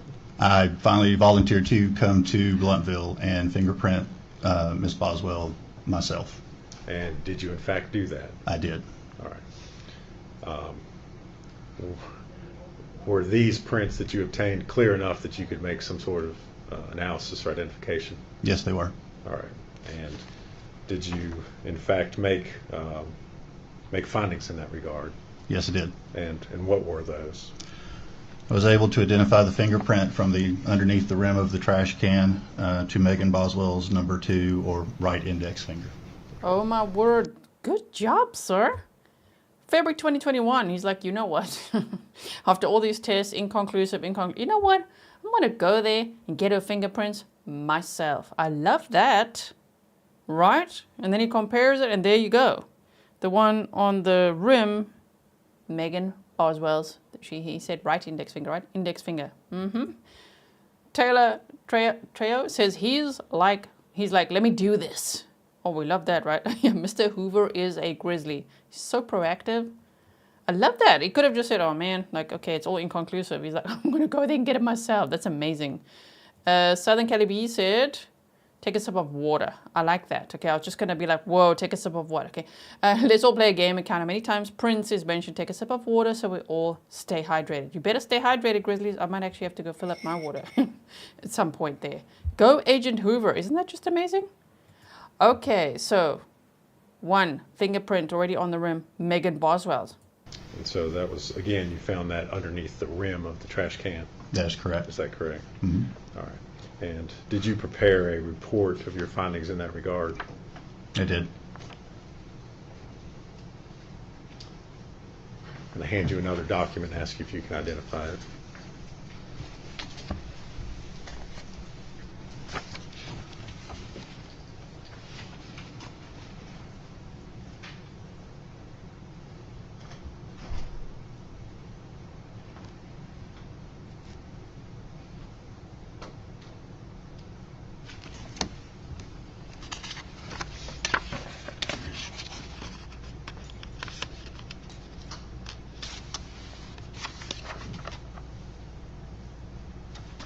Yes, I do. And what is it? It appears to be a copy of my report dated July the 8th of 2021. Is that a true and accurate copy of your report? Appears to be. Judge, that would move to make that exhibit 256. It's very interesting when we hear the dates of all of these tests continuing and like Mr. Hoover going to be like, you know what, I'm just going to get the prints myself, because it was only in June of 2024. I mean, Megan was arrested in February of 2020. Okay? And in June of 2024, they charged her with first-degree premeditated murder. So the investigation continued, and obviously we're going to hear more evidence as we go. Justice is coming, said, oh my gosh, gee, you made a baby shark emoji. Of course, it is there if you guys didn't see it, and it's got a yellow background now. I can't find a yellow shark, sorry about that. Just Moon, welcome as well. And Brenda Redmond said he cared about getting justice for little Evelyn. Thank you, sir. I mean, it's just amazing.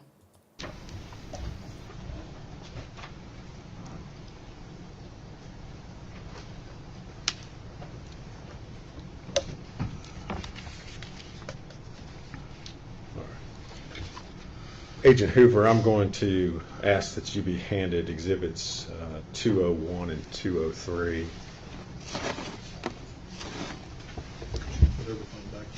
Yes, okay.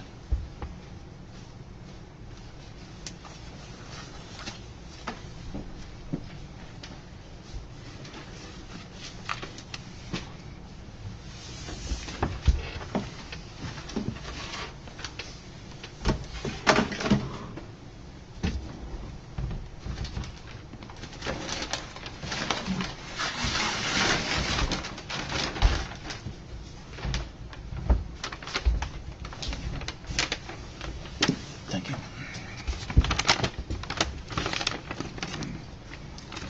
Do you recognize those items? I do. And how is it that you recognize them? Again, I have our laboratory number, exhibit number, and my initials on the bag, as well as on the box itself. Okay. And these items, were they the foil sheeting that you were requested to develop latent prints from?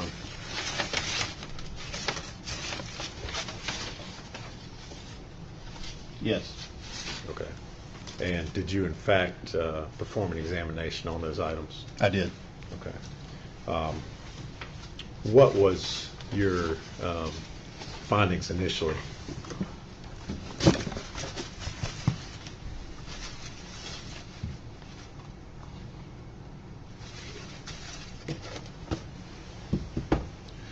My initial findings Yes. from the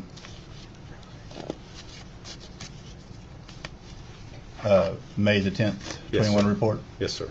that I did not find any fingerprints of identifiable value on the foil.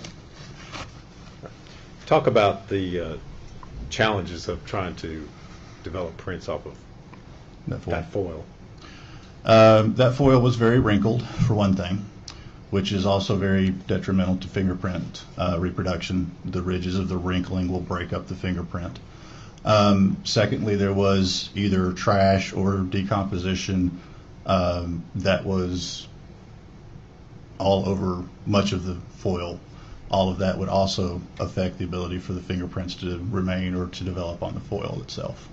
All right. And did you prepare a report of your initial findings in regards to the foil? I'm going to hand you a document and ask if you can identify it.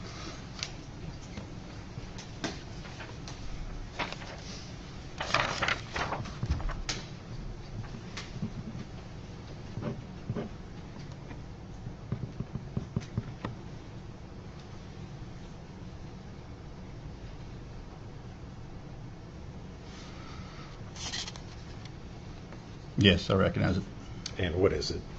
It appears to be a copy of my report dated May the 10th, 2021. All right. Is that a true and accurate copy of your report? Appears to be, yes. Judge, I'd move to make that exhibit number 257. Full exhibit 257.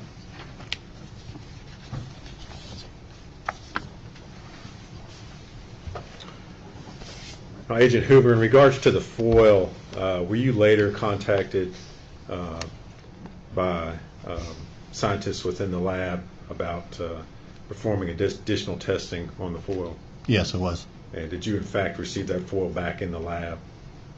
Yes, it originally went back to the Knoxville laboratory, and then it came back to us in the Nashville laboratory. Okay. And do you remember why that was? Yes, part of the original packaging was a large box, and then inside that box was these other pieces as well. And this box had markings on it that looked like it was only for forensic biology. And so I ignored that box and focused on the other pieces of aluminum foil because that's what I was the understanding was to be working, to be processing. That was the actual piece of evidence.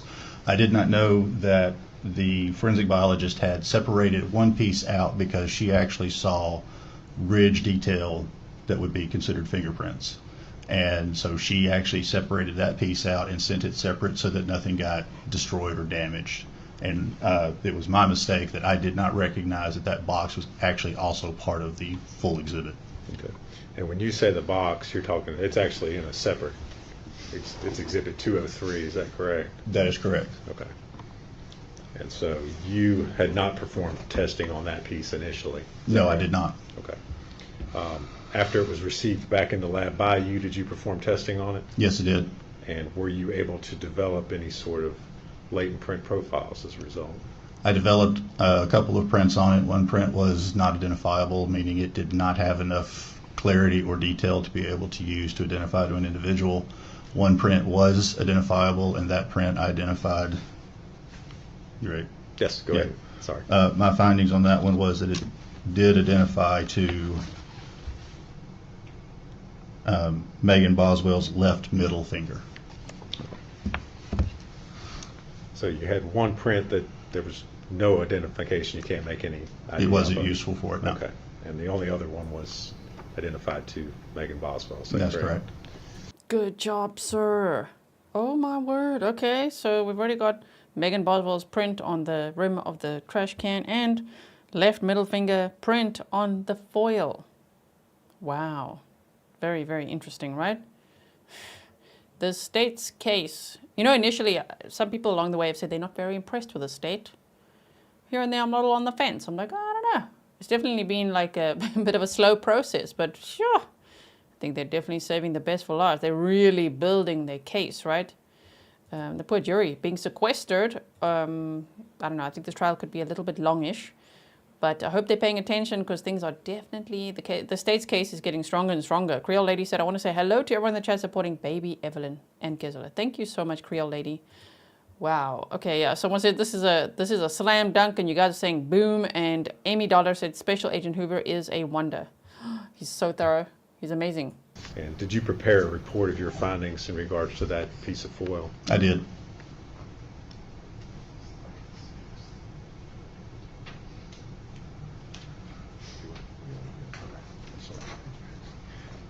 Agent Hoover, I'm going to hand you a report or document and ask you if you can identify that.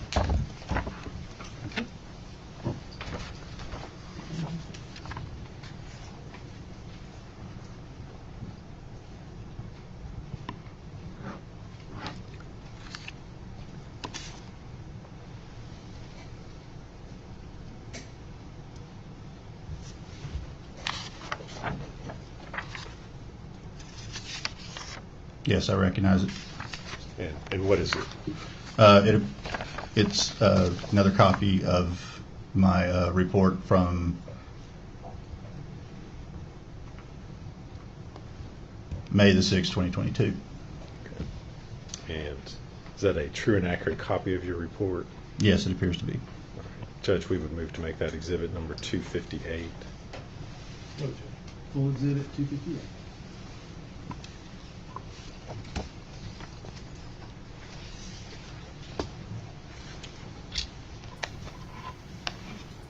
Stop it. I'm getting like goosebumps, right? Kay's Beautiful Struggle said Mr. Hoover equals a lighthouse. He really is. And Doreen said Hoover is a grizzly. Yes. He's an honorary grizzly, everyone. And Agent Hoover, you also received several other items that you were asked to work, and those included a candy wrapper and a bed sheet. Is that correct? Yes, that's correct. Were you able to make any identifications or get any results from those items? The candy wrapper, I was not. It didn't have any fingerprint detail whatsoever. Didn't have any ridges whatsoever. The bed sheet I did not examine as a latent fingerprint expert or individual because the bed sheet would not be something we would typically look for fingerprints on. It's a cloth folded up item that we wouldn't actually think of a fingerprint developing on. And finally, if we could hand you Exhibit 198. Plastic.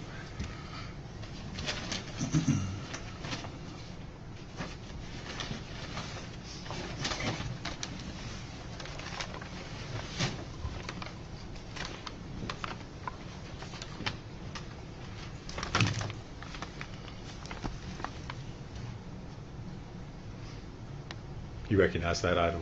I do. And how is it that you recognize it? Again, this one happens to be a sticker, but we have our laboratory number as well as the exhibit number and my initials. And that item is a black, if you could remove it, is that a black plastic bag?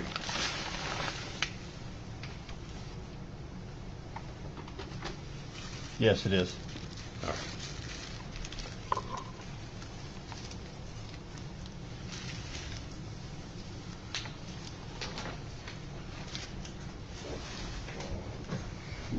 And did you perform print analysis on the bag? Yes, I did. All right. And if you would, tell us what you were able to find in regards to the bag.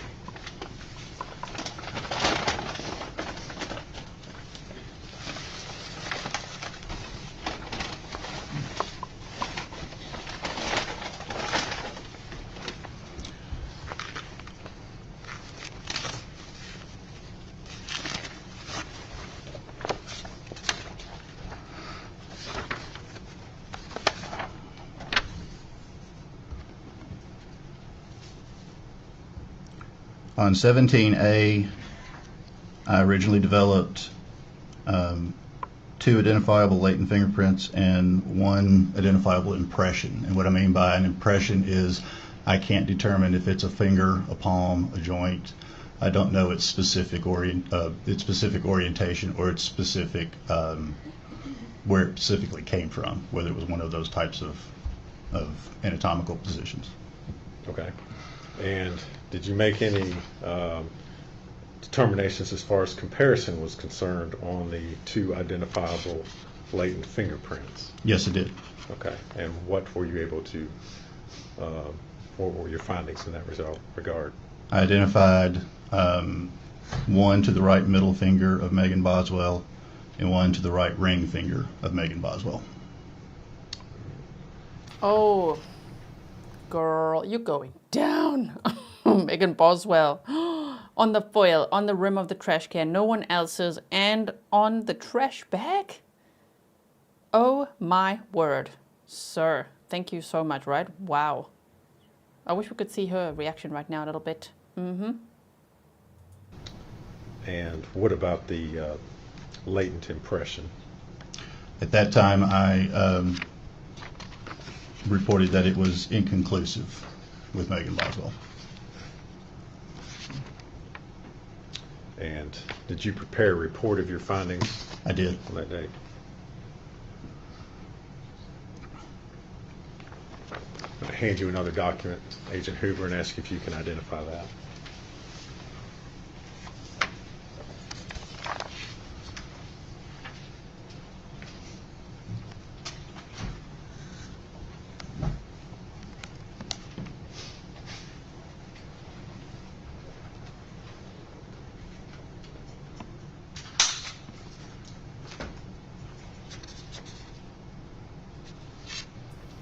Tell us, sir, tell us. Indy Isham says, gee, 9,000 in chat. That's amazing. Do you guys remember when we one day had 27,000 in chat? And that was kind of early days when they caught Koberger. That was hectic. Anyway, thank you so much all for being here. Let's hear it.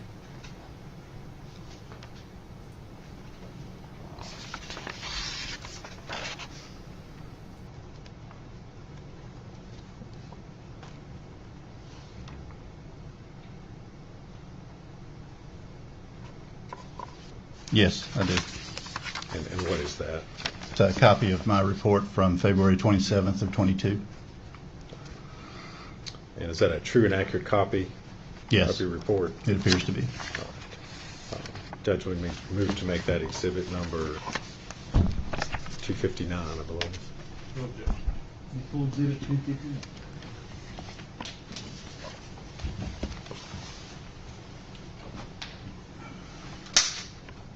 Agent Hoover, did you develop any other prints or any other, make any other findings in regards to evidence that was sent to you on in this particular case?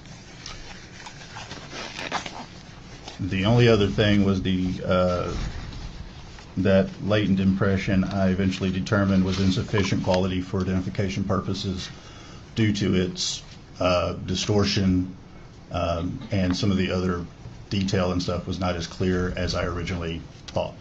Okay. And that was from the black Plastic bag. trash bag. Is that correct? That's correct. And did you make a report of that particular finding as well? I did. Okay. And was that on your report issued on May the 6th of 2022? That's correct.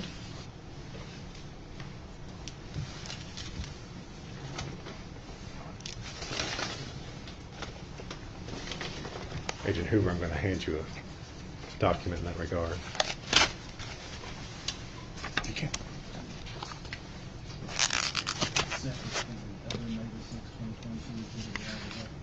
Did you already have that one? Did I? Looks new. Look at 258. I wrote down it was May 6, 2022. If I could. I mean, that may be. Is that the same one?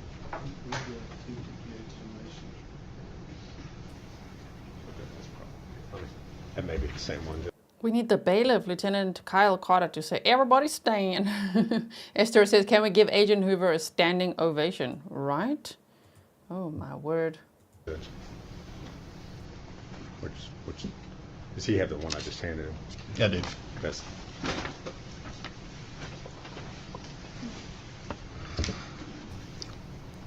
Mary Lou Saracino says, Megan lied about everything and shame for blaming others for what she had done. This man just got justice for Evelyn. I think so as well. that's the same one. Okay. It's the same one.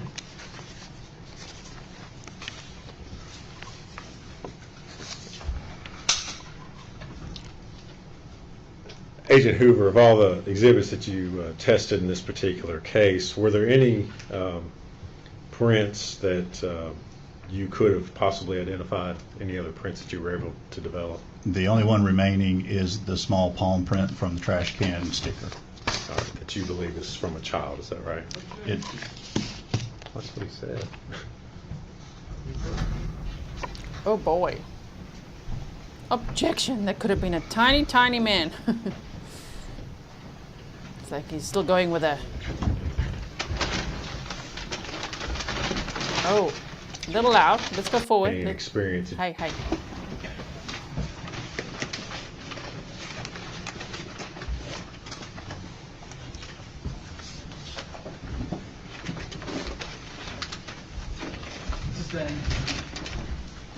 So, again, Agent Hoover, the only print that you developed that you were not able to identify was the small print from the side of the trash can. Is that correct? On the sticker, correct. And based on your training and experience, did you have an opinion as to whether that was from an adult or a child? My opinion would be that it would be from a child. However, I can't discount a small individual. But I do not believe it's from a normal-sized adult. All right. Thank you, Agent Hoover. If you would answer any questions. Yeah. Ladies and gentlemen, we'll take about a 15-minute break. Everyone stand, please. During the break, Everyone stand. We're going to take a 15-minute break. We're not. We're going to teleport right through this break right now, and we're going to get to that cross-examination. This judge. Man, we're back. Let me just quickly type here cross. Are we ready? You're going to hear me typing quickly. Defense asks. There we go. Ready for cross-examination. Maybe they're going to ask if the tiny... I'll look at these and we'll talk about it. If the palm print could have belonged to a tiny man. I don't know. What's the defense going to ask now? Yeah, Black Widow says, Hunter was cleared. Oh my word, let him go. Shame, exactly. Agent Hoover, yes, he's a Grizzly. And let's see what else you guys have said. Okay, are we ready? Probably in the morning. Just so you know, there are 2 resources that I use when I, in addition to the Burns test. There's a lesser included offense list on the AOC website. That was a bit of a hot mic situation. Okay.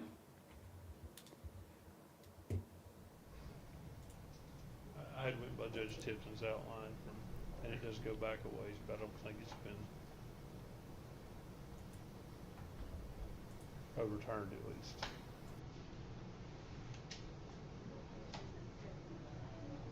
I'll look at those.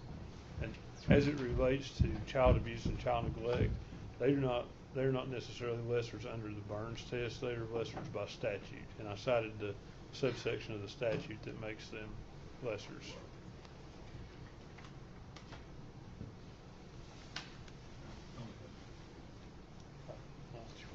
We need to approach, Judge, if we could. Ooh, we've got some sidebar. There's Megan, looking not so sure of herself. All right, is the state ready to proceed?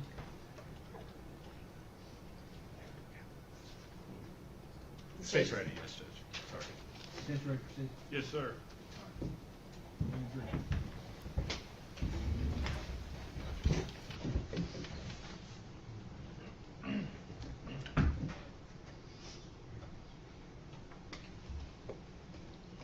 Everyone stand, please.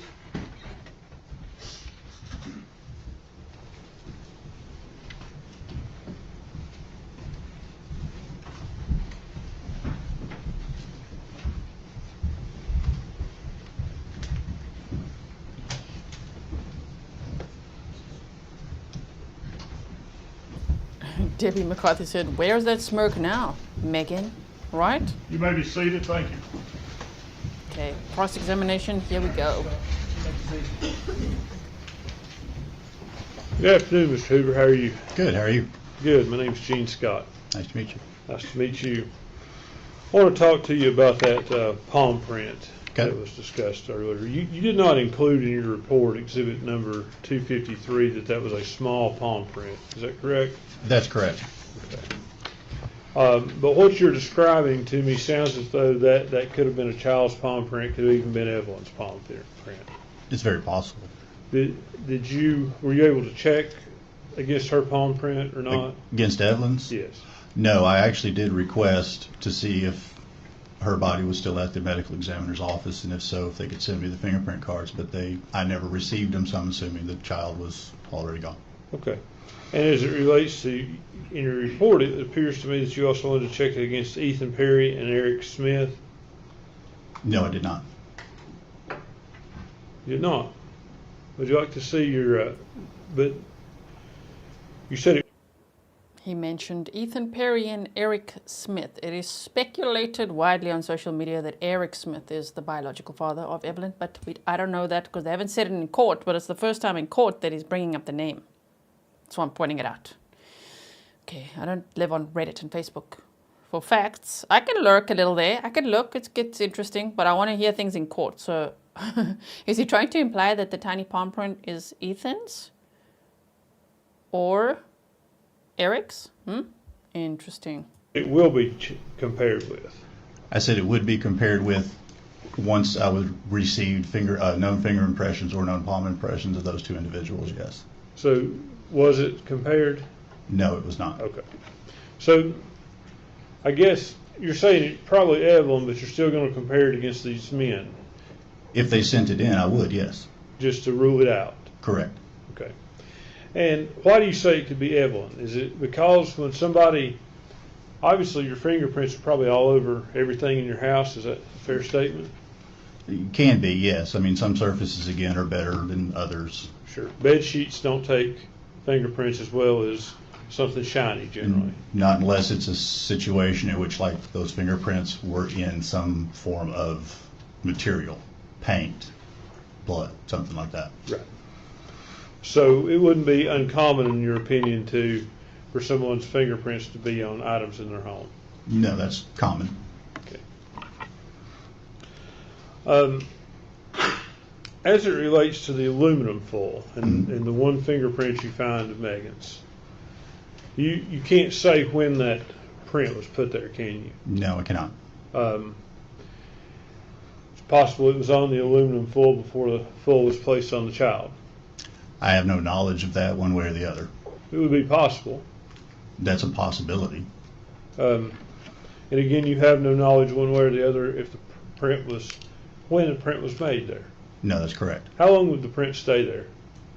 That's something you really can't determine, depending upon the situation. If the print was protected and like in a closed off space inside of a box, like a keepsake box or something like that, it may last for quite a while. In fact, I had one that they know of. It was a ex-wife's fingerprint in a case, and it was on a box that hadn't been touched for 5 years, but it was in a closet inside a box. It was perfectly protected. Once you get into places where you have water, rain, heat, cold, different things affecting the actual piece of evidence, you're not going to have typically a longer lifespan of that fingerprint. Okay. What do you describe as a longer lifespan? If I left a fingerprint here and then immediately did that, I could wipe it away right there and it would be gone. If I had something like on a beer can on the side of the road in the summertime, it may bake it off fairly quickly. If it's not raining or anything, but it's cooler, it may last a little longer. That's what I'm saying. There's no real evidence that shows us how long one will stay on a surface of something in a specific amount of time. It sounds to me like you're saying cool and dry preserves it better than hot and wet. Yes. Typically.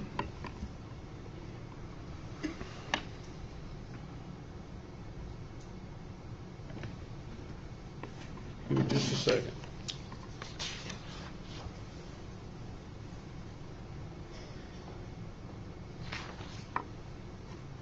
Let me ask you about latex gloves. Latex gloves, will they prevent the leaving of fingerprints? They can, yes. So is that something that someone would do to not contaminate evidence or not leave their prints on something? That's correct, yes. That's all the questions I have. Nothing further, Judge. Is he free to go? He is for the state. Is he free to go? Oh, yes, sir. All right. Thank you, sir, for your testimony. You're Thank you. released from your subpoena. Thank you.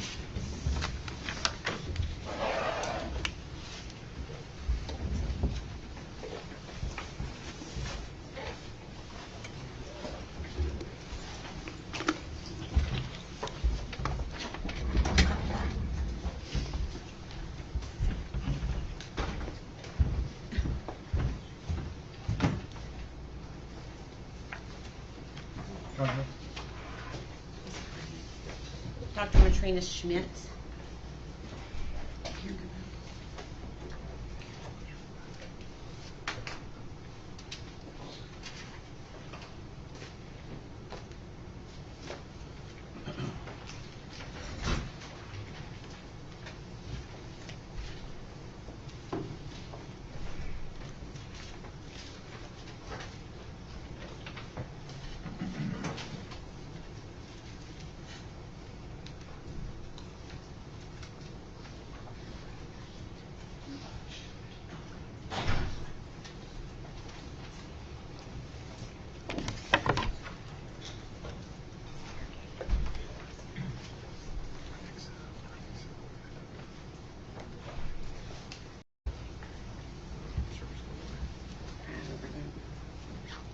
Good afternoon. Good afternoon.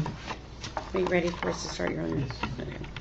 Can you spell your first and last name for the jury, please? My first name is Matrina, M-A-T-R-I-N-A. Last name is Schmidt, S-C-H-M-I-D-T. Okay. And where are you currently employed? Brevard County in Florida. Okay. And what is your official title there? I'm an associate medical examiner. Okay. And how long have you been there? March of 2023. Okay. And until present, I'm assuming? Yes. Yes. Okay.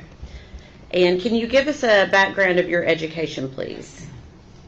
I have a bachelor's in biology. Got it at Aquinas College in Grand Rapids, Michigan, 4 years. Then I went to medical school at Medical College of Ohio in Toledo, Ohio for 4 years. Then I did a residency in anatomic and clinical pathology at West Virginia University Department of Pathology. I did that for 4 years.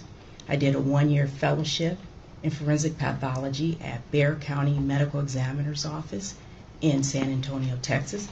I returned to West Virginia and did another year of residency, and then I started practicing as a medical examiner. Okay. And where did you first? Okay, so we're going to need a trigger warning because obviously now the associate medical examiner is on the stand. Sorry that I disappeared twice there today. YouTube's being very, very naughty. Okay, so I'm back. Mr. Grizzly to the rescue. Stefan, thank you so much. Dr. Matrina Schmidt. Okay, so here we go. Start practicing as a medical examiner? West Virginia. Okay. And where are you licensed? Which states are you licensed to practice medicine in currently? West Virginia, California, Tennessee, Hawaii, and Florida. Okay. And so that would go to say that in 2020, were you also licensed to practice medicine in the state of Tennessee? Yes. Okay. And are you board certified in the field of forensic pathology? Yes. Okay. Do you maintain memberships in any medically related societies? Yes. Okay. Can you, have you published any scholarly materials in the field of forensic pathology? No. Okay. And you stated that you're currently employed as a forensic pathologist, correct?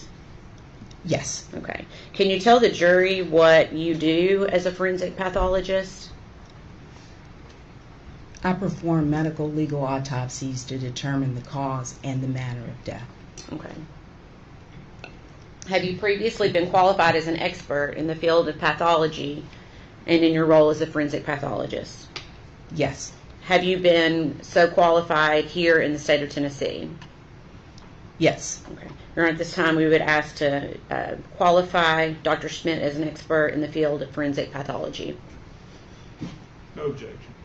Should be declared to be an expert in the field of forensic pathology.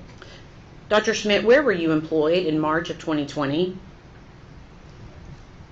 At the William L. Jenkins Forensic Center in Johnson City, Tennessee. Okay. And is that at East Tennessee State University? Yes. Okay. And what was your title there in March of 2020? I was an assistant professor in pathology / forensic pathologist. Okay. And during that time, were you called to assist with the processing and removal of the remains of Evelyn Boswell in March of 2020? Yes. Okay.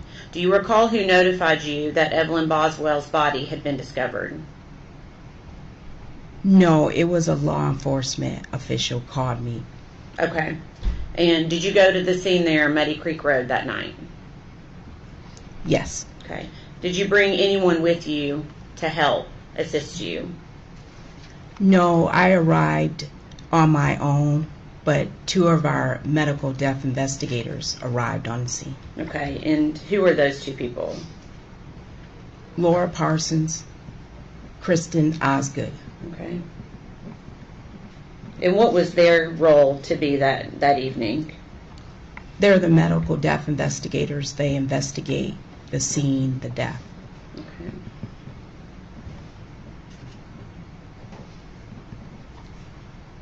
And was law enforcement present when you arrived that evening? Yes. Okay. Do you recall what time of day you arrived? I do not. It was evening. It was Okay. dark. Dark outside. Okay. Where was Evelyn's body located at the time of your arrival? It was in a playhouse shed and inside a trash can. Okay. So her body was still within the trash can when you arrived? Yes. Okay. I do like how she looks at the jury and tells the jury that, of course, inside a playhouse, inside a trash can. I mean, I know we know this, and the jury's also heard it, but she's got very impactful ways of communicating her answers. And did you observe or assist in the removal of Evelyn's body from the trash can? Yes. Okay. Can you please describe to the jury what that process looked like? We removed the trash can from the shed. Photographs were taken, and then we did a step-by-step process of removing the decedent from the trash can and the contents of the trash can. Okay. And did you observe law enforcement with each of these steps of removal? Yes, and our medical death investigators were also a part of the process. Okay. And was this at your direction or at someone else's, the process that they used?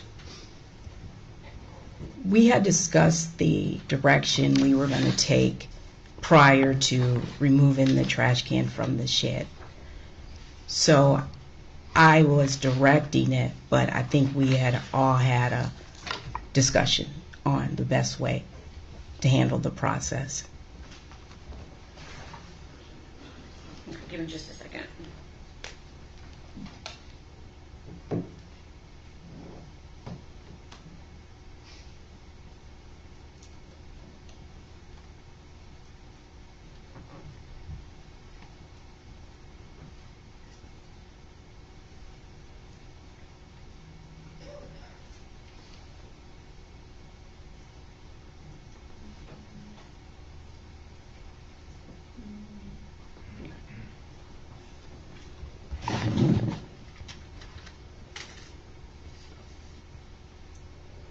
Can you tell the jury what steps you took to ensure that the scene and Evelyn's body was maintained as secure as possible?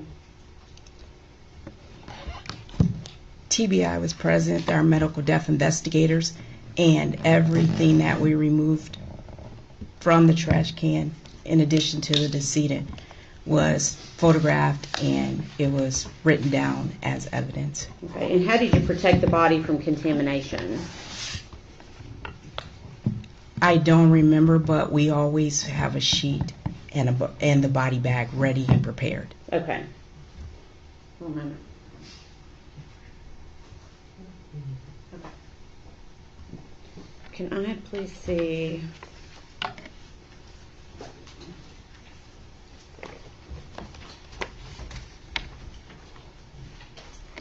Exhibits number 20 through 38, please.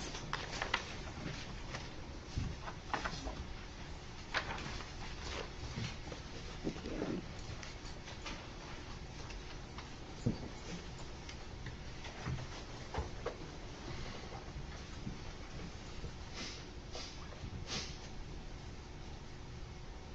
I'm going to pass you what's been previously marked as exhibit number 21.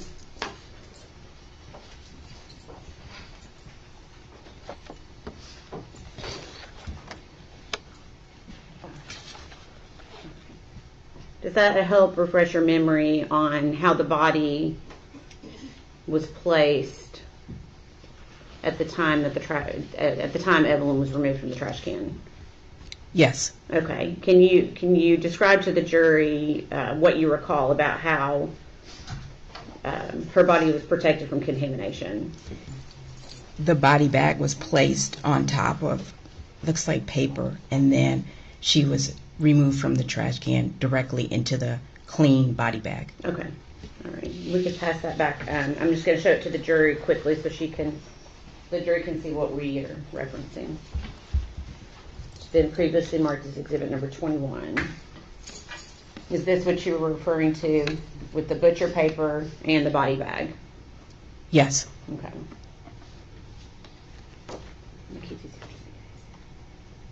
Okay. So at some point, Evelyn's body was going to be transported to a different location, I'm assuming. Is that right? Yes. Okay. And where was her body transported? The Forensic Center in Johnson City. Okay. And are you the individual that performed the autopsy on Evelyn Boswell? Yes. Okay. And was that also performed at the same location in Johnson City? Yes. Okay. Can you please describe the process of this particular autopsy for the jury? We re-photographed the body. We collected evidence from the body, and we removed the clothing, and I performed the autopsy, starting with an external examination, then an internal examination. Okay. Was it more difficult due to the state of Evelyn's remains?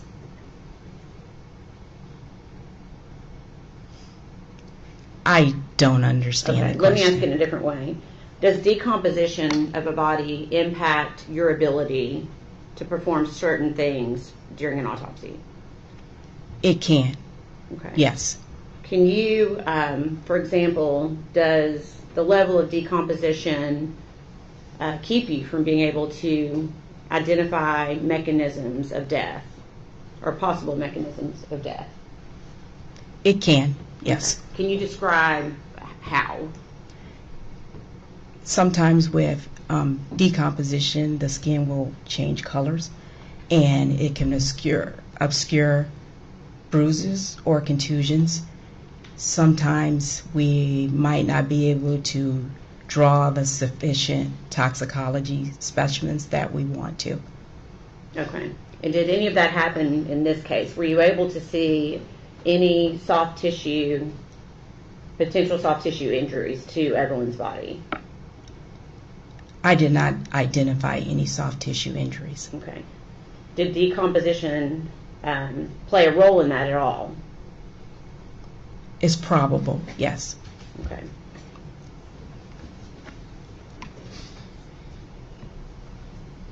I know you stated in your report that there were leaves in Evelyn's hair. Is that correct?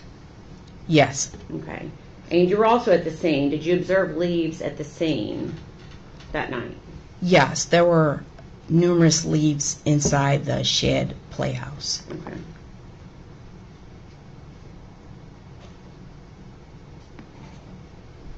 Okay. So I'm assuming when you conduct an autopsy, it's not just the body itself that's helping you make your determination. Is that a fair statement? That's correct. Okay. What other materials do you as a doctor use in order to make a determination when you're conducting an autopsy and trying to determine a cause and manner of death? Our investigators' investigation or summary, law enforcement's investigation. I can use medical records, sometimes histology. That's where I take the tissue and I look at it under a microscope. Okay. Okay. And after you conducted the autopsy of Evelyn, are those results essentially generated into a report? Yes. Okay. Is that report kept in the normal course of business? Yes. And have you reviewed your autopsy report for accuracy and completeness? Yes. Okay. I'm going to pass you a document.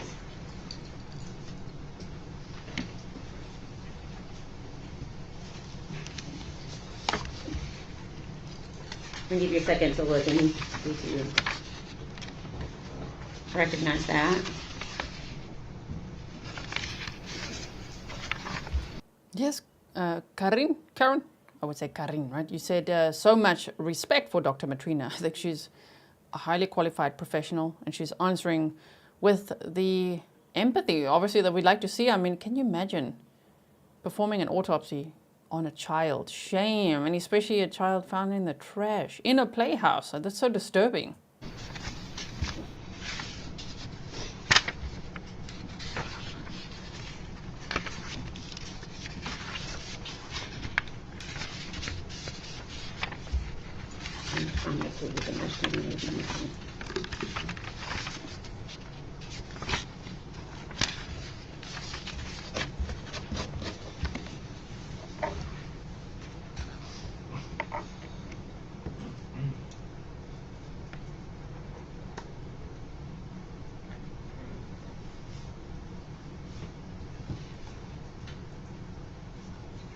Oh, okay. Thank you. Are you able to identify that document? Yes. Okay. Can you tell us what it is? It's the autopsy report I prepared on Evelyn. Okay. And is that a complete and accurate copy? Yes. Okay. Your Honor, this time we would ask that be made exhibit number 260. No objection. Full exhibit 260. Sarach said, I feel terrible for everyone having to testify because Megan refuses to be honest. Her dad weeping on the stand was brutal. That was, right? I wonder how he's doing now, especially obviously with all this evidence coming out as these days in the trial progress.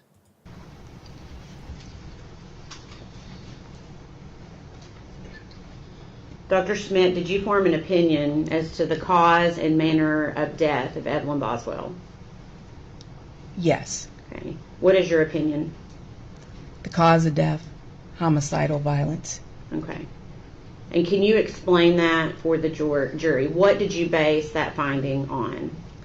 I based it on the autopsy findings, the investigative summary, the investigators that went to the scene, and law enforcement investigation. Okay.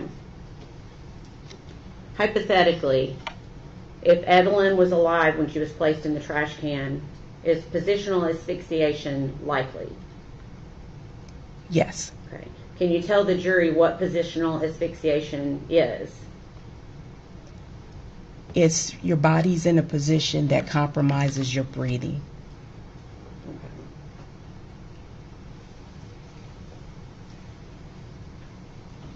And were you aware was how Evelyn's body was placed into the trash can? Do you recall?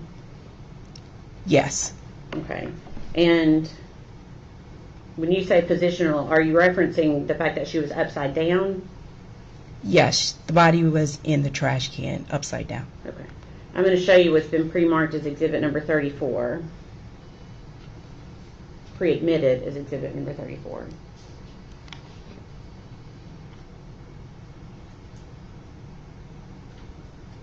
Okay. Okay. So hypothetically, if a blanket is pulled up over the face of a child who's then placed into a trash can upside down, could the blanket itself cause some type of asphyxiation? Yes. Okay. What about the trash bag that Evelyn's body was in? Could the trash bag itself cause some type of asphyxiation? Yes, if it covered the airways, the nose and the mouth. Okay.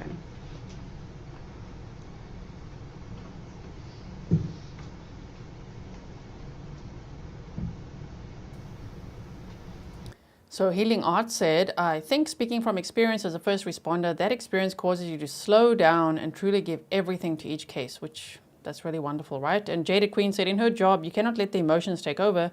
This case was 5 years ago. She's probably seen hundreds of cases since then, right? Okay, I like the way she's explaining everything. How many autopsies have you conducted over the course of your career, just approximately? 3,600 approximately. Okay. Approximately how many of those were on children? Close to 100, between 80 and 100. Okay. Have you conducted autopsies on children that have resulted from, that you determined to result from natural causes?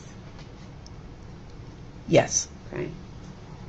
Have you conducted autopsies on children that have resulted in or been caused by something accidental? Yes. Okay. So if I gave you a hypothetical that Evelyn Boswell was sleeping in a bed with an adult or two adults and a rollover sleeping episode occurred, is that something that you would consider as being an ability for her death in this case?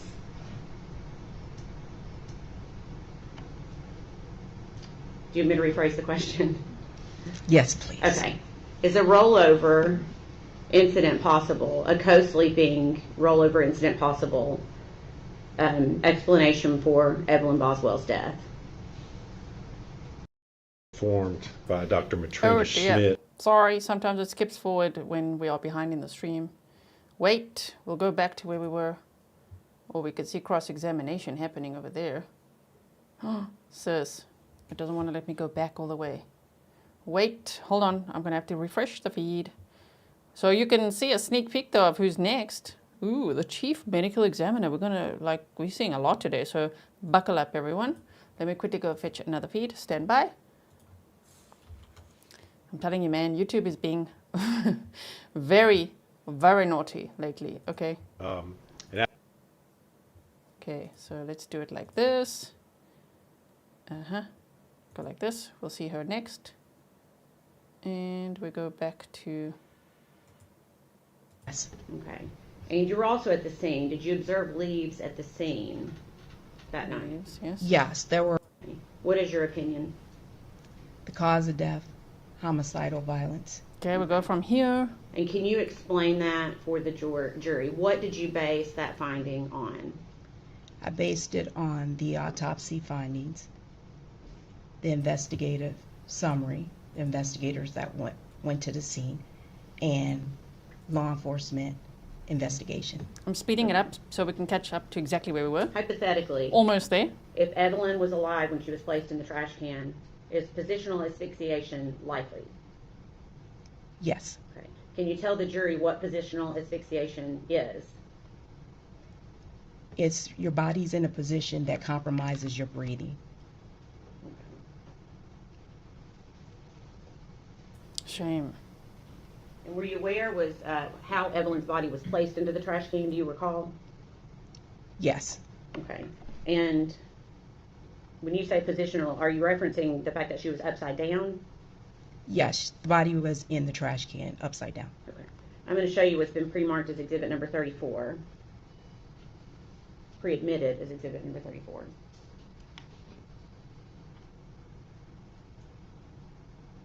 I'm just looking so that we don't see pictures, right? Let's see. Okay. No pictures. So hypothetically, if a blanket is pulled up over the face of a child who's then placed into a trash can upside down, could the blanket itself cause some type of asphyxiation? Yes. Okay. What about the trash bag that Evelyn's body was in? Could the trash bag itself cause some type of asphyxiation? Yes, if it covered the airways, the nose and the mouth. Okay.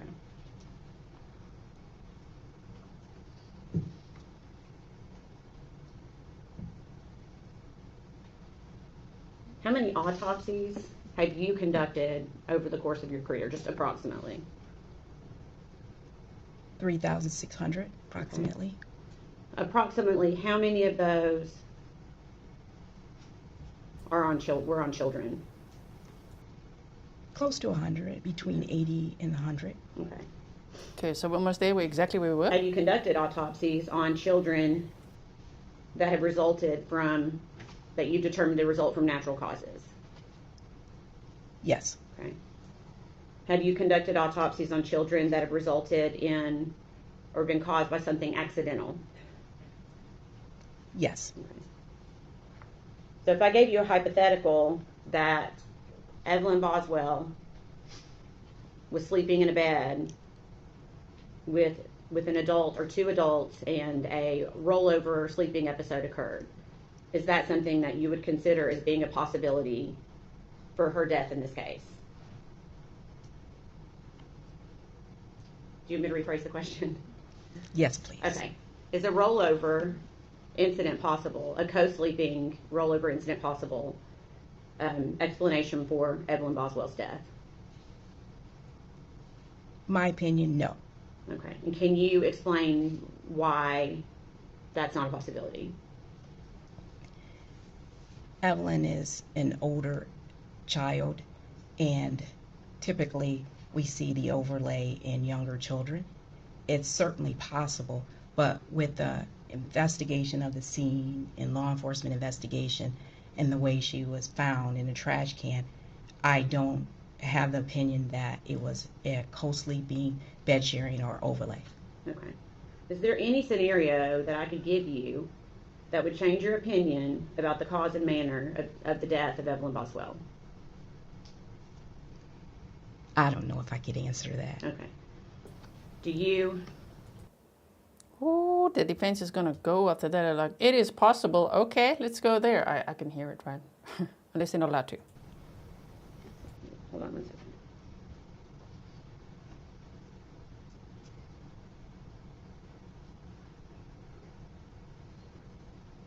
Let me ask it a different way.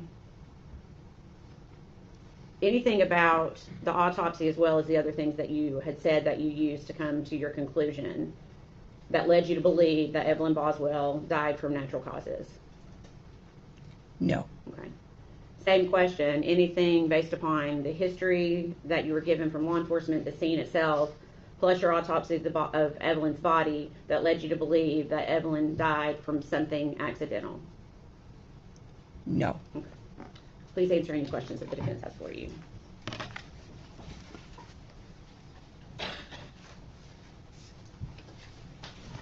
Oh boy, here we go.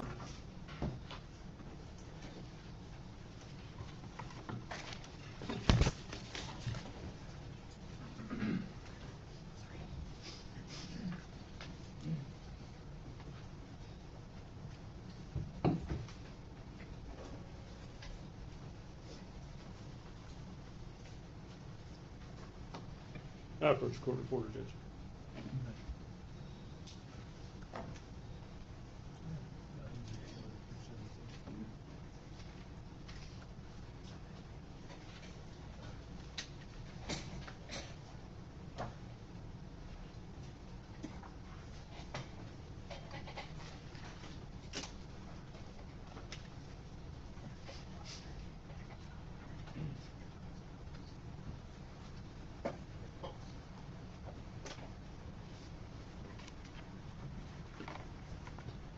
Good afternoon, Dr. Schmidt. I'm Gene Scott. How are you? Good afternoon. I'm good. Thank you. I think we've met once before. It's good to see you again. I do have some questions about your report and your conclusions. And I guess I'd like to know what you relied on in forming your report. You talked about the investigations of law enforcement. Obviously, you did an autopsy on the body. Did you go through Evelyn's medical records, the OB records from when her mom was pregnant with her, and her pediatrician records? I routinely go through the medical records. I remember going through the pediatric records, but I don't remember the OB/GYN, but I might have went through them. Do you think it would have been helpful to have done that? Yes, I always review the medical records on children.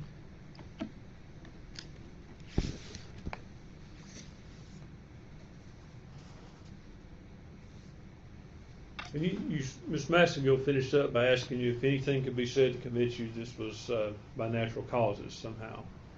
And it's your opinion it could not be, I assume. Based on my autopsy examination, no. Okay. Let's talk about your autopsy examination. Are there any medical findings of a cause of death, or is it simply the way the body was placed? There are no natural medical disease processes to support her death. Yet there are no medical bases for her death based on your autopsy, are there? For instance, I'll give you a hypothetical. If the child were found laying on a table as opposed to in a trash can, would anything have changed about the findings you found in your autopsy report about her medical conditions?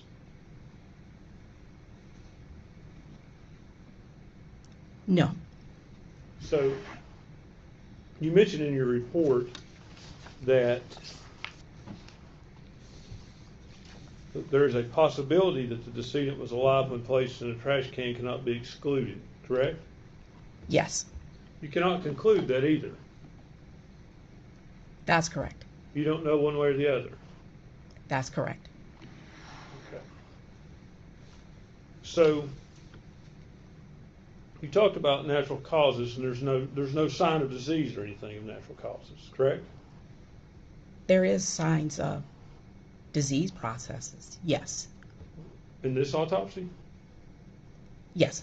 Okay, what are they?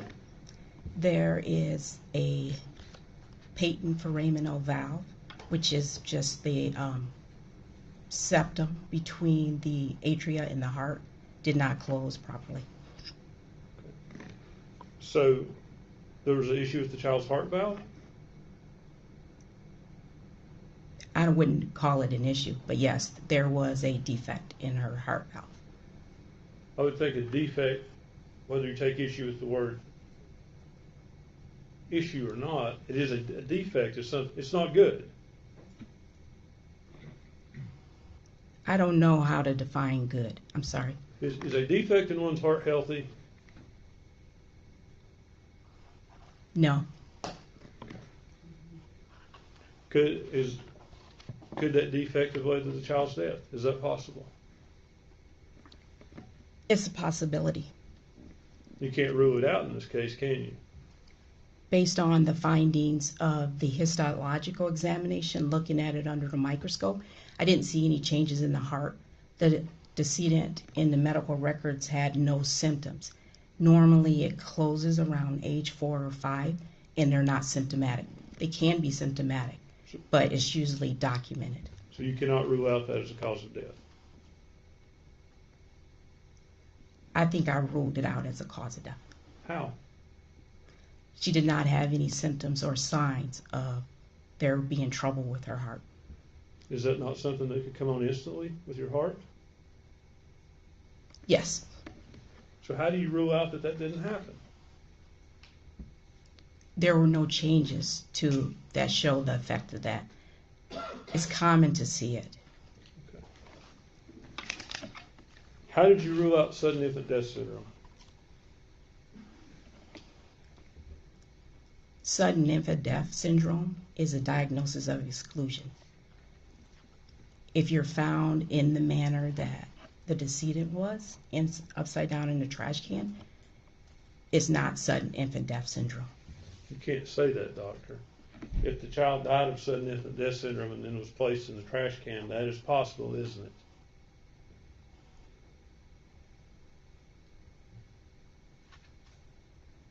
Usually they die around 9 to 10 months is the upper age, but yes, you're right. It could be a sudden death and then placed in a trash can. It could be possible in this case. Which we know how well that went for Leilani Simon. Hey, throwing your child in the trash?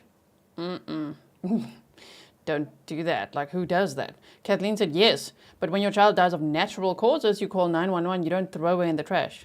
So, yeah. I wouldn't rule it a sudden infant death syndrome. Okay. You said they usually die younger, but sudden infant death syndrome goes up to the age of around 12 months, and there's really not a defined end to it, is there? It becomes less common. Is that right? Yes. Okay. And there are factors that we really don't know what sudden infant death syndrome is, do we? That's correct. Okay. But there have been factors determined that can maybe lead to that. That say there's higher incidence of SIDS with kids who have these conditions, certain conditions. Would you agree with that? Yes. Okay. Were you aware that there was an intrauterine growth restriction when Megan was pregnant with Evelyn? Yes. That can be one of the factors that leads to a SIDS death, can it? Yes.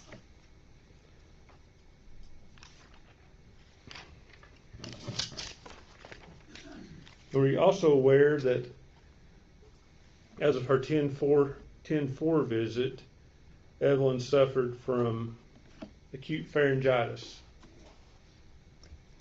I reviewed the records, but I can't remember everything that was in the records. I reviewed the records. Would it help you to see the records? Sure.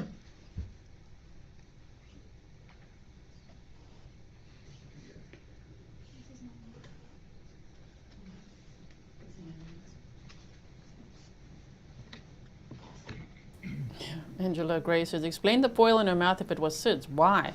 Why would that be there? And explain all of Megan's stories, right? Not one said that, oh my word, we woke up and, well, except for the one Item 67, please. where she said that her and Hunter were in a bed with Evelyn and they woke up and she wasn't breathing. That story is the only one, which is why the defense will go with that. Okay. Okay. May I show this to the witness? I mean, he's a good defense attorney.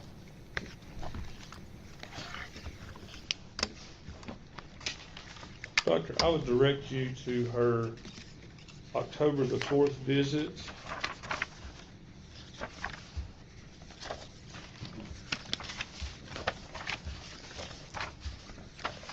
Page 37 and 38.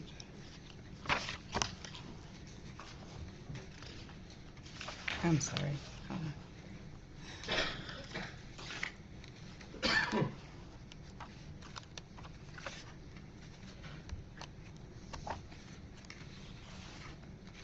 Is it towards the back? I'm sorry. It's 37 of 38, if you look at the page numbers on top. Oh, I see. I'm sorry. Click. Okay. Child suffered from acute pharyngitis, is that correct? Yes. Okay.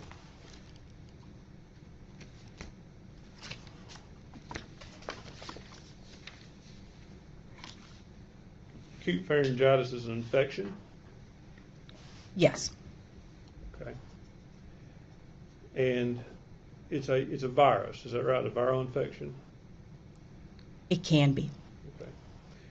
And that infection can progress toward the respiratory system, can it not? Yes. Viral pharyngitis itself can increase the risk of SIDS. Yes or no? Yes. I'm sorry. I sounded curt with you and I didn't mean to. I should have asked you a direct question. So please don't take offense at the yes or no. Child also suffered from gastroesophageal reflux. Is that correct? Yes. Okay. And what is that? It's when the food comes back up through the sphincter, because food goes through the esophagus into the stomach, and there's a sphincter that keeps it from coming back up into the esophagus and to go down, continue into the intestines for digestion, and it comes back up into the esophagus. And can that lead to laryngeospasms? Yes. What is a laryngeospasm? This is where the muscle contracts. A child can die from a laryngeal spasm, can it? Yes.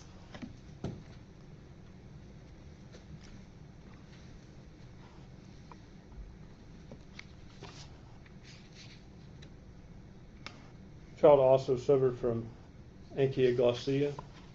I may not be saying that right, but you know what I mean? It sounded good. Yes. Okay. What is that? They call it tongue tie. Your lower frenulum is not long, it's short. And so they really can't poke their tongue out very far. Okay. The research shows that can lead to an increased cause of sudden infant death syndrome, doesn't it? I don't know. Okay. You don't know? But that wasn't her opinion in this case. You know, these are all very now vague questions, actually. That's not related to Evelyn's case, because they already said that they believe that Evelyn died from homicidal violence, from 4 types of asphyxiation. I mean, there was the positional asphyxiation, blanket, trash, foil, all of that. So to say a child could die from this or a child could die from that, yeah, okay, but what was your finding in this case? Oh, she's already said it. She's just got to answer the questions, right? But I'm looking forward to redirect. I hope there's some good questions in redirect. One way or the other? I don't know, one way or the other. So, with all that said, this child is in a state of, the body's in a state of decomposition. That's correct. You can't rule these things I've asked you about out as the cause of death, can you? I ruled them out as the cause of death. But how? Based on what? Based on the autopsy examination and the circumstances surrounding the death. Please tell me what medical evidence in the autopsy report rules them out. I'm not talking about that the child is found in a trash can. What medical evidence in that report rules those things out? You can't rule out SIDS with an autopsy, can you? Robert, I'm going to ask that he asks only one question at a time. Yeah, just one Sorry. question at a time. No, you cannot. So you can't rule that out in this case, can you? I ruled it out. You did, but you don't have any reason to do that, do you? Yes, I do. What is that? A forensic examination is not based only on the autopsy. The autopsy helps you out. It's based on all the circumstances surrounding the death. What circumstances allows you to rule that out without medical proof, doctor? I did not see any bone fractures. I didn't see enough natural disease that I thought it would account for her death. Bone fractures have nothing to do with SIDS, do they? No. Natural disease has nothing to do with identifying SIDS, does it? Yes, it does. What does it? It rules out SIDS. Okay, so does natural disease, you say it rules out SIDS, it doesn't identify SIDS, does it? No, it does not. It rules it out. Correct? That's correct.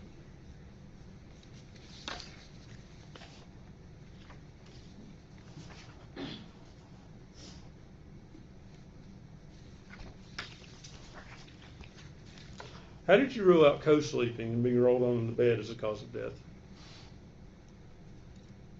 I used it based on the circumstances surrounding the death. Okay. Again, if the body were found laying on a table, not in that trash can, you couldn't rule out co-sleeping as a cause of death either, could you? I would review everything, the circumstances surrounding the death. Another hypothetical, because, sir, her body was found in a trash can, wrapped tightly in a blanket, with foil around her head, in a trash bag, upside down in a trash can. Okay, these are hypotheticals. He's doing a great job of doing his job, and he looks at the jury as well.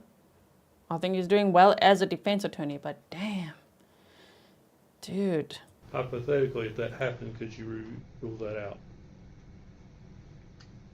I would have to know why the baby was on the table.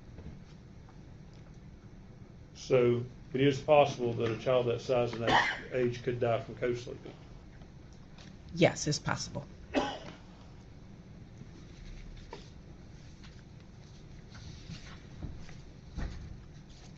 Let me ask you about the leaves you talked about in the baby's hair.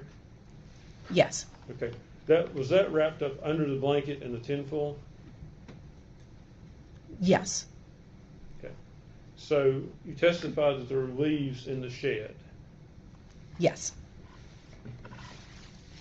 Are you saying inside of the shed? Yes.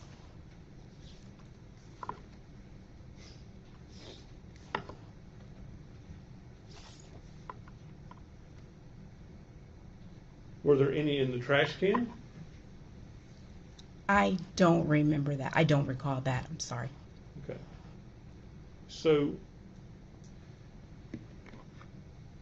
But yes, I'm sorry. They were in her hair inside the trash can.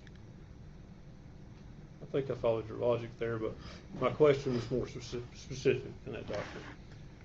There were leaves inside of Evelyn's hair, wrapped in a blanket, wrapped in tinfoil in the trash can, in a bag, correct? Yes. Other than that, were there other leaves in the trash can? I don't recall.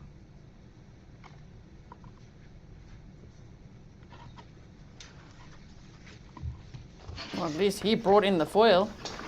So redirect can ask about that, a lot about that. So when you... I mean, he brought a lot of attention now to foil. Yes. Stefan says, no, your questions are not specific. You described this death as homicidal violence. You described that as based on the child being found in the trash can. Is that correct? And the investigation, yes. Okay, but not your medical findings. Yes, my medical findings in There addition. There were no findings of violence in your autopsy, were there? Yes, the decedent was found upside down in the trash can. Okay. Were there any broken bones? No. Okay. At this point, soft tissue, it was hard to determine any kind of damage to soft tissue. Is that fair? That's correct. Okay. So there were no medical findings of violence in your report, was there? Yes, the decedent was found upside down in the trash can. Exactly. Don't ask him about DV stats. If he thinks only, you know, for example, hitting is violence. There's a lot of other forms of violence, and putting a baby upside down in a trash can like that is homicidal violence. That's what this medical examiner is saying. He's getting nowhere with us now. Now it's going downhill, right? Yeah, Stefan said it started as a good cross. Now we're just waffling. Less is more. Less is more. I'm asking. Ooh, we got a sidebar.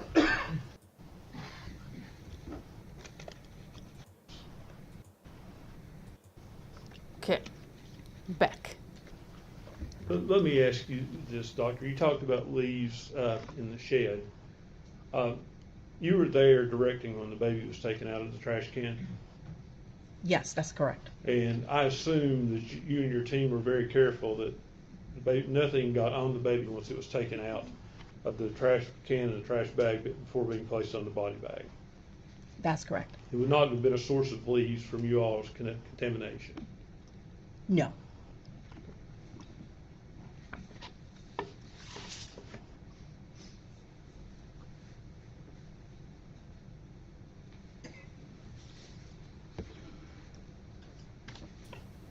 To me, this detail with the leaves makes it even more scary, as if, what if Megan drove her there and then wrapped her up right there outside with like leaves getting in her hair? Like what? It sounds even worse. If I was on the jury now, I'd be like, that sounds worse than what one had imagined before, right? Oh my goodness. Pringle says, asked and answered. Okay, let's see if there's redirect now.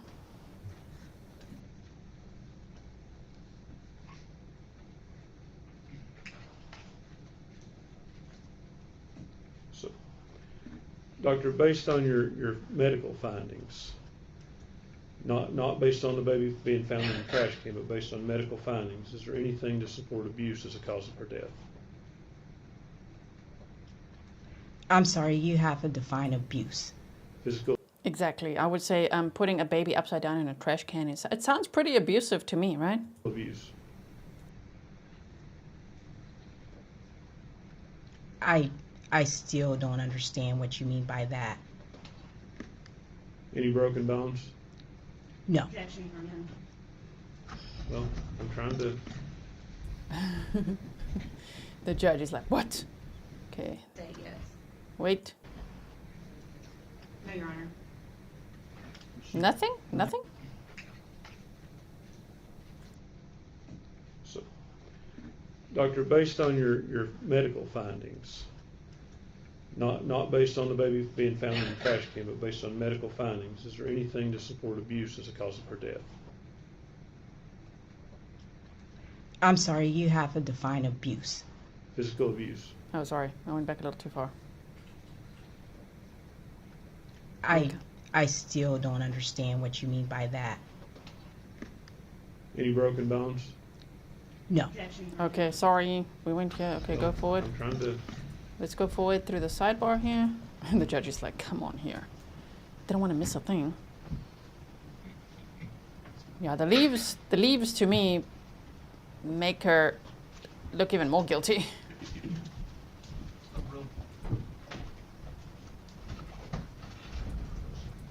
Any broken bones? No. Any signs of prior broken bones? No. Judge, that's all the questions I have. Dr. Schmidt, thank you and good to see you. Nice to see you. Redirect. No, Your Honor. Was she released from our scheme? No, redirect? Say yes. Mr. Scott? Yes, sir. Dr. Oh, Schmidt, thank you no. for your testimony today. You are released from your scheme and Thank you. Okay. next. They would call Dr. Mileusnic.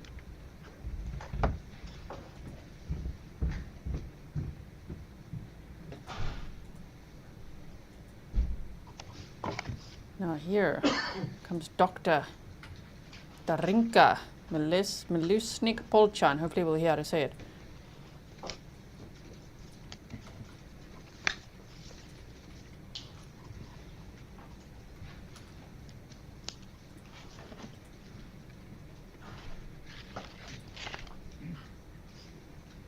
The Chief Medical Examiner is up next.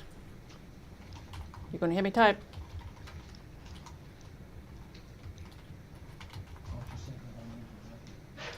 Dr. Darinka Mileusnic-Polchan. Mileusnic-Polchan. I'll let her say and spell it for you. This lady's like, wait, what?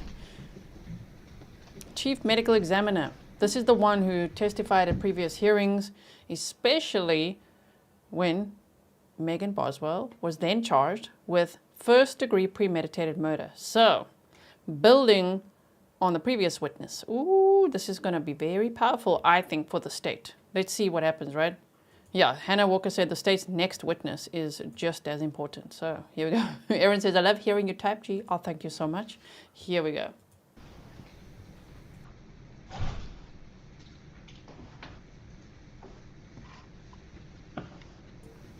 Sussex Sandra said he's very ignorant and limited. The physical act of putting someone in a bin is physical abuse. Ask your local playground bully. Yes, I agree with you, Sandra. Thank you for your sticker.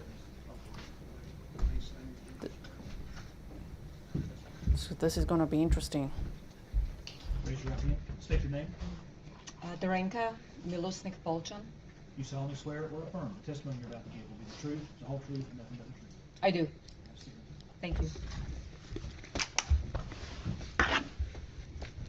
Doctor, good afternoon. Good afternoon. If you would say and spell your full name for us, for the record, please. My first name is Darinka, spelled D-A-R-I-N-K-A,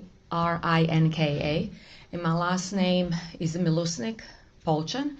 Mileusnic is spelled M-I-L-E-U-S-N-I-C. Polchan is P-O-L-C-H-A-N. Thank you. And where are you employed? I'm the Chief Medical Examiner for Knox and Anderson counties and the Chief Medical Officer for the Regional Forensic Center in Knoxville, Tennessee, and also hold the position of Clinical Assistant Professor actually Associate Professor of Pathology at University of Tennessee Medical Center in Knoxville. And how long have you held those positions? I've been acting chief and chief since 2008. I've been in Knoxville since 2002. All right. What, if you would, give us a little bit about your education that allows you to hold those positions? So I graduated from medical school, University of Rijeka, R-I-J-E-K-A in Croatia. It's a 6-year medical program with the last year of internship because it's a different kind of system of schooling in Europe. And then I stayed at the same university teaching medical students and doing research for approximately 4 more years. And then relocated to Chicago area in 1991 to continue research and teach. And I joined the Department of Pharmacology and Neuroscience at Loyola University Medical Center in Chicago. And then during those research years, while I was completing my PhD, I also joined the Department of Pathology to get a training in neuropathology, anatomic pathology. That's where I spent about 3.5 years. And then after completion of those studies, decided actually to go into the field of forensic pathology.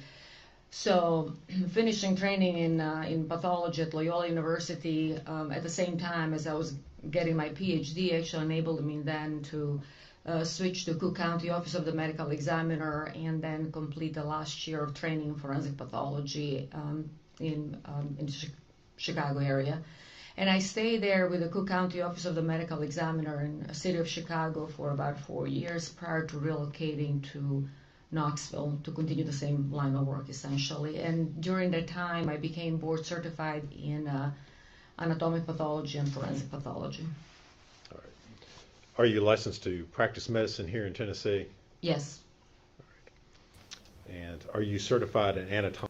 Sorry to pause there. I think we saw this doctor in the Sean Finnegan trial, if I'm not mistaken. I think so, right? Anatomic pathology and forensic pathology. Yes, I am. Do you maintain membership in any sort of medical related societies? Yes, there are a number of societies such as American Academy of Forensic Sciences, the National Association of Medical Examiners, and then just the regular pathology groups that College of American Pathologists and American Society of Clinical Pathologists. The membership in the name, actually National Association of Medical Examiners, is important because actually that's the accrediting body for the forensic centers in the state of Tennessee, and then of course we are accredited by the name, by the National Association of Medical Examiners. All right. Have you published any scholarly materials in the field of forensic pathology? Yes, I published some papers and platform presentations and book chapters with the main interest in kind of intersection of forensic pathology and anthropology, and then those mainly book chapters. And as far as the publications, I have a special interest in toxicology and child abuse. All right.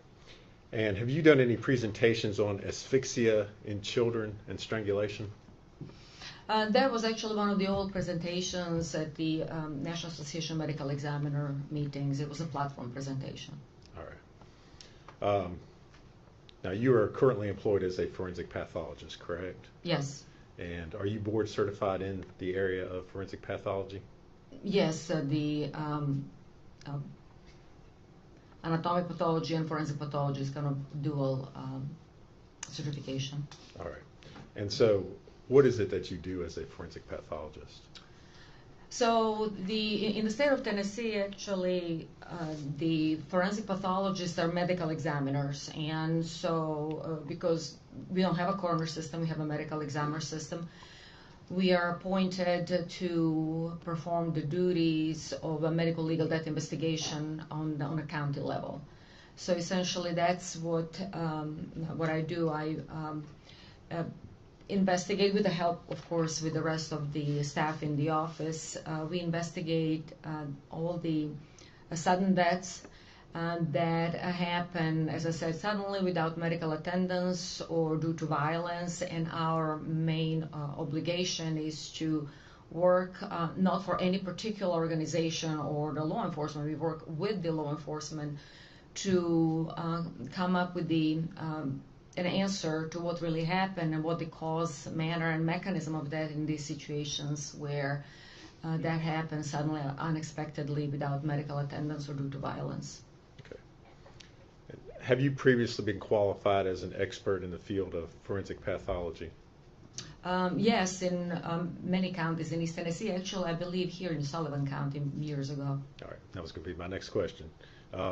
And after having been qualified as an expert, have you gone on to give expert testimony in the field of forensic pathology? Yes. Judge, I would move to qualify her as an expert in the field Qualified. of forensic pathology. No objection, Judge. Right, should be declared to be an expert in the field of forensic pathology.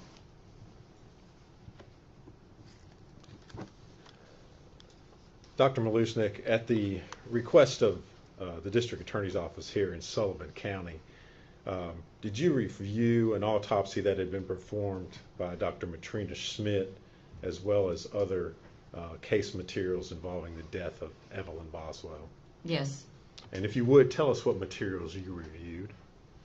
So I reviewed everything that was available when I was approached to originally look at the case, and I can list all the entries that I compiled in my report, if that's sure. Acceptable. So what was available to me at the time of review and writing of my report is a birth certificate for Evelyn Boswell, Indian Path Medical Center birth records, Premier Pediatrics medical records, Mountain States Medical Group Urgent Care medical records, Bristol Regional Medical Center medical records, then autopsy report performed and signed by Dr. Schmidt, autopsy photographs, scene photographs, TBI forensic biology reports, several of them. They were dated from March 11, March 25th, April 22nd, and then TBI toxicology report dated March 19th, that's 2020. And then National NMS, which is the National Medical Toxicology Lab, both technology forensic case report, summary of facts by the Attorney General's Office, and the presentment State of Tennessee, Sullivan County Criminal Court case S72869. All right. And these materials, are they typical of what you would normally review in preparing an autopsy? Yes.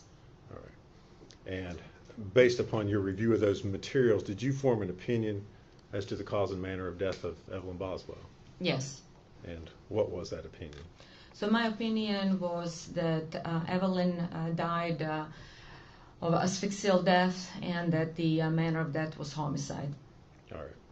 And again, you reviewed the autopsy that had been done by Dr. Schmidt.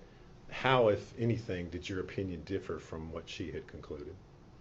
In essence, actually, our opinion did not really differ much, except that in my report, and that's the kind of luxury of writing kind of expert review report versus the just regular autopsy report, is that I specify several different ways of asphyxial death or different mechanisms of it. Okay. And when you say different mechanisms of asphyxia, what are you talking about? Can you explain that to the jury a little bit? So asphyxia essentially means that the inability of a person to breathe or for the oxygen to be supplied to the cells in the body. And the different ways how that can occur is either by preventing the circulation to the brain or other organs and tissues in the body, or preventing the breathing, or putting a person in such a position that essentially compromises both circulation and breathing at the same time, with the end result of essentially depriving the tissues and organs of oxygen. And then in with that respect, actual asphyxial death in general are very complex deaths.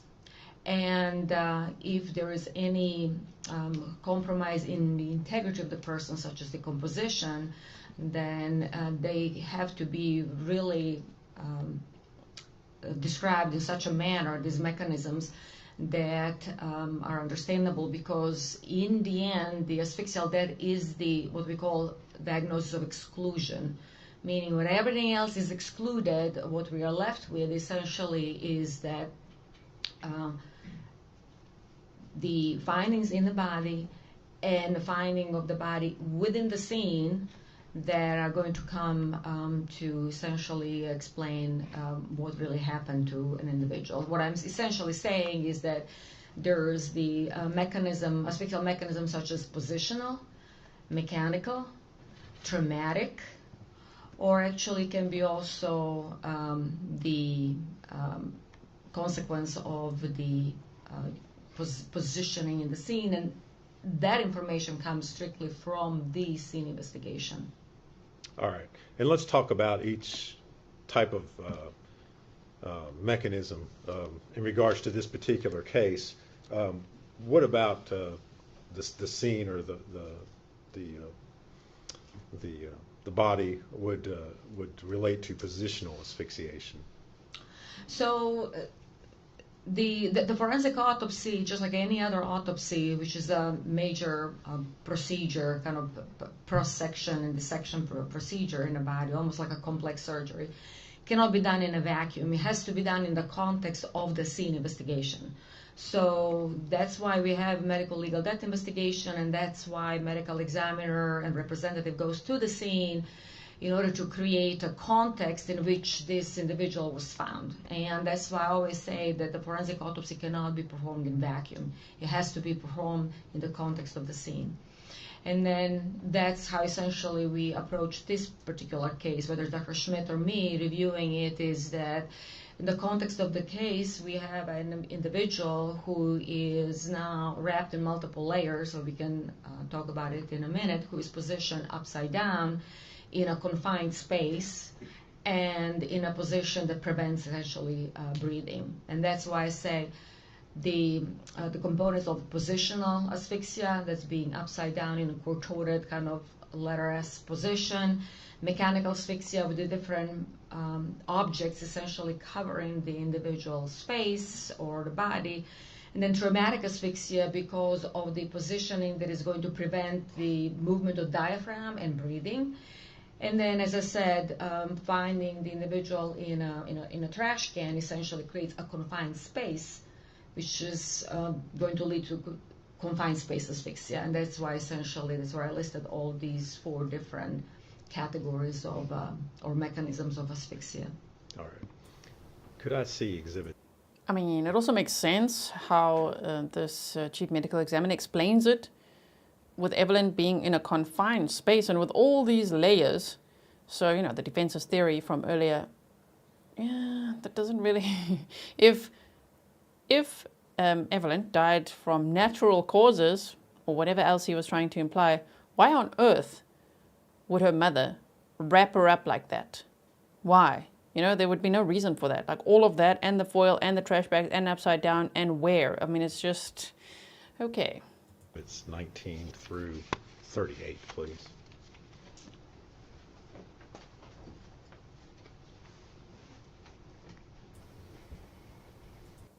Please don't have conversations with each other about what you saw elsewhere, because we're all watching right now over here. We're watching this for the first time, so if you've been lurking elsewhere, just please don't share spoilers, because we want to learn and watch this trial together. And we are only about half an hour behind the live testimony now.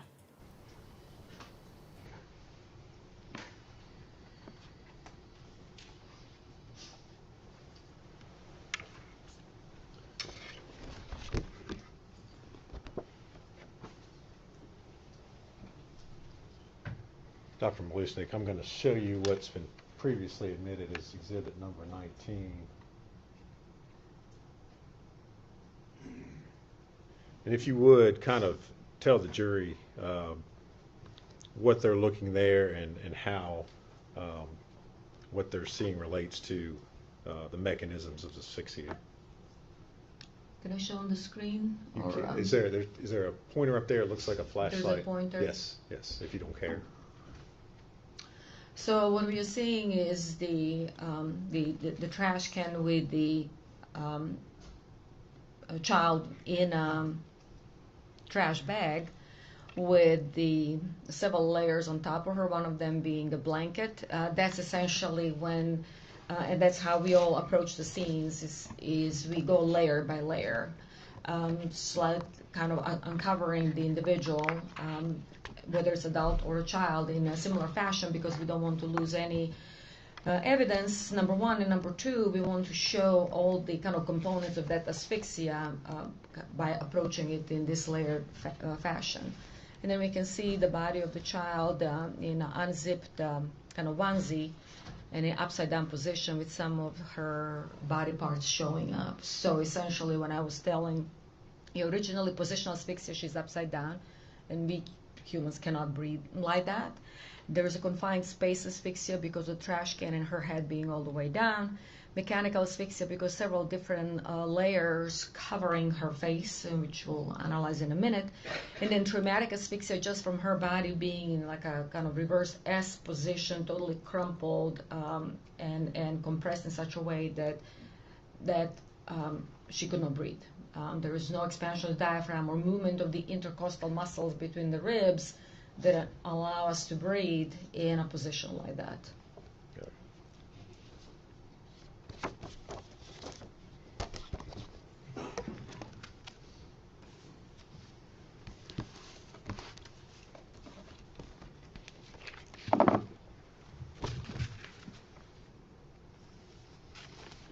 Now I'm going to show you exhibit number, previously admitted as exhibit number 30.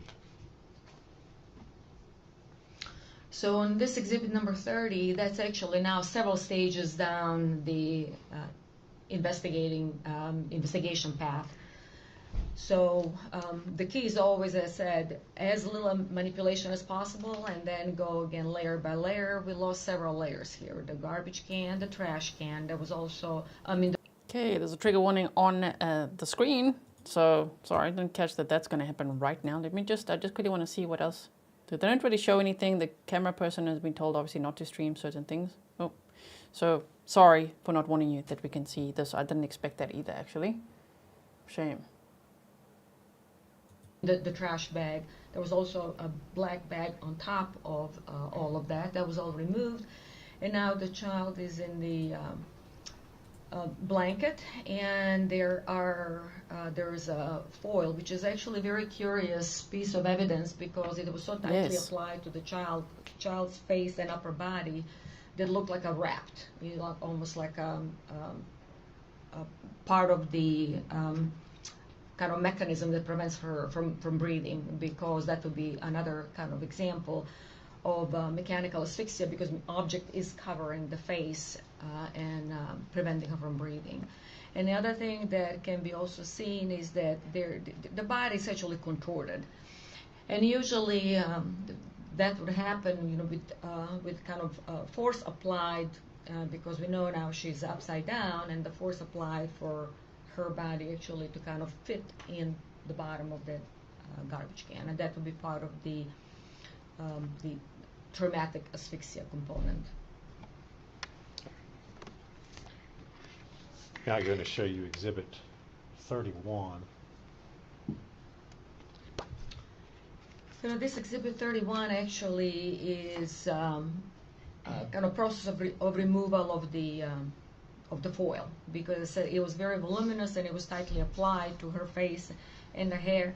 One thing that actually happens with the decomposition of the body following a prolonged time interval after death is that a lot of our tissues start to actually break down and detach. So the hair starts detaching, the epidermis, first layer of skin, starts detaching. And so removing foil like this that is tightly applied actually takes a lot of time and a lot of effort to preserve the child and the facial features. And part of the problem was not just the tight application, of course, of the foil, but also all the composition fluid that kind of almost created a glue between the foil and the face of the child, and we can see her head starting to emerge in this particular area. All right. Doctor, if you could talk a little bit about the decomposition. Is there anything as far as what you see there that would show you how long the child had been in that position, or anything based upon the amount of decomposition? So the only thing that we can say really that it was advanced decomposition, and there were two types of decomposition that happened in this particular situation because of the position that Evelyn was in. The upper body, which was actually head first in the trash can, actually changed in form of so-called wet decomposition. That's why there's a lot of staining, and the decomposition fluid kind of staining the blanket and the foil, because all the fluids and everything that accumulated after that are now creating the environment for so-called wet decomposition. But then the rest of her body, which we'll see later, that were kind of up, the feet and legs, they underwent so-called dry decomposition, or actually more kind of mummification. So the only thing that we can say it's advanced, but how long really it took, it really just depends on many factors such as temperatures that were around that body, and of course on the layers applied on the body surface, because that will prevent some of the flies or some other predators from coming to the body and expediting, fastening the decomposition. Okay. And did you notice that in this particular case? You mentioned the flies and the larvae. Yeah, there was some pupae, but they did not really have like a direct access necessarily to the body, so there was not a lot of the maggot or activity at the time of her discovery. Now I'm going to show you Exhibit 32. Sorry, I'm trying to block the content as much as I can. The camera person is not really considering the laptops that are showing the pictures, right? But we did get to see Megan Boswell's reaction, and she doesn't want to look at all. She should. Look what you did. Allegedly.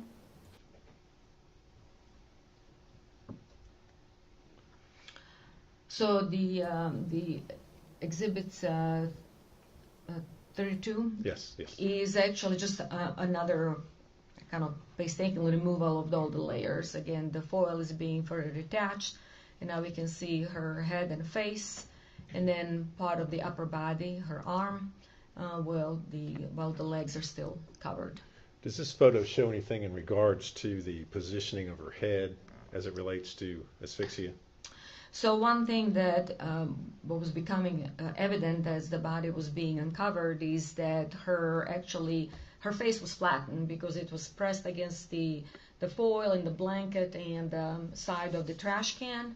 And then, of course, it was also kind of a little bit contorted because the face is pointing in this direction, and then her neck was kind of slightly contorted, and the head actually is almost at the level of her buttocks. Essentially, her feet, buttocks, and head, they're all kind of compressed almost at the same level now. That's horrifying. Oh, my word.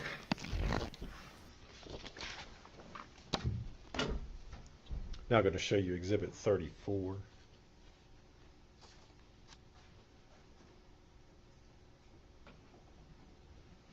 So the Exhibit 34 now shows it's kind of similar phase after the foil is removed. The blanket is covering the face, so the face is in this particular orientation.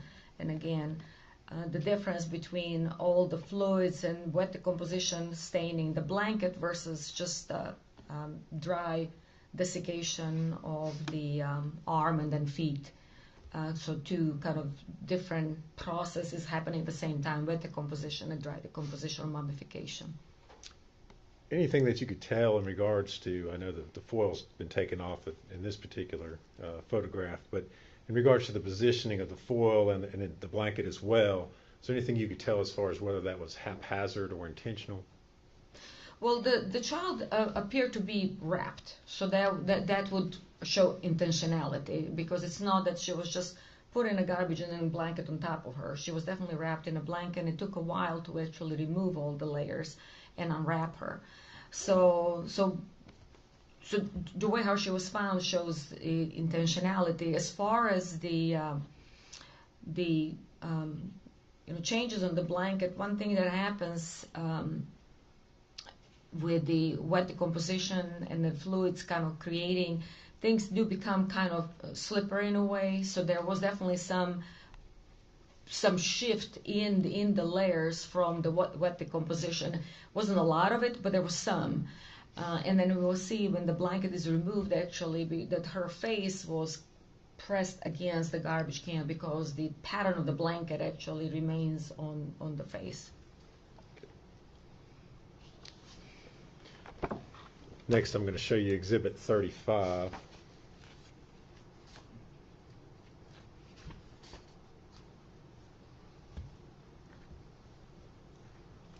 So the Exhibit 35, now the layers of the blanket are further removed.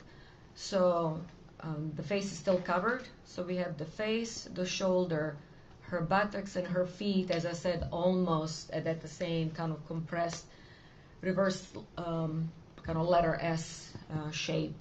And that's how she was presented after removal of the blanket. The blanket is still stuck to the face in this area, but that's going to be the next phase. You mentioned this, she's in a reverse S kind of shape. Is that what you're talking about when you say positional asphyxiation? Yes, so that would be a reverse S shape.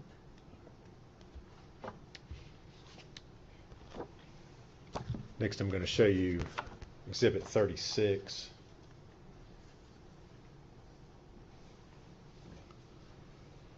So on Exhibit 36, now just removal of the blanket from the rest of the head. And as I said, it had to be done really carefully because of the layers of the skin and hair detaching at this point with the wet decomposition.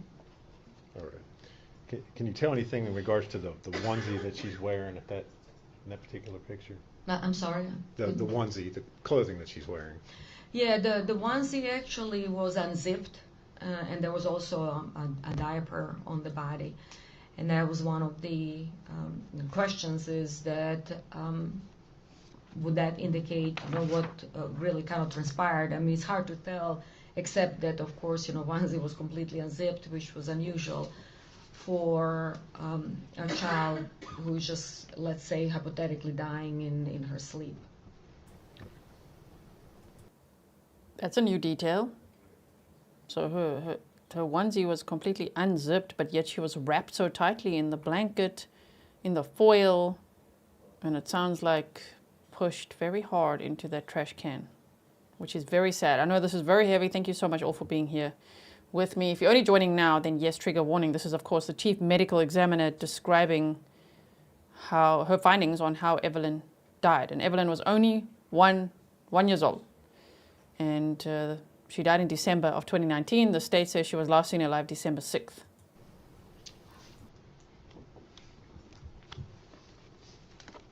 Now showing you Exhibit 37.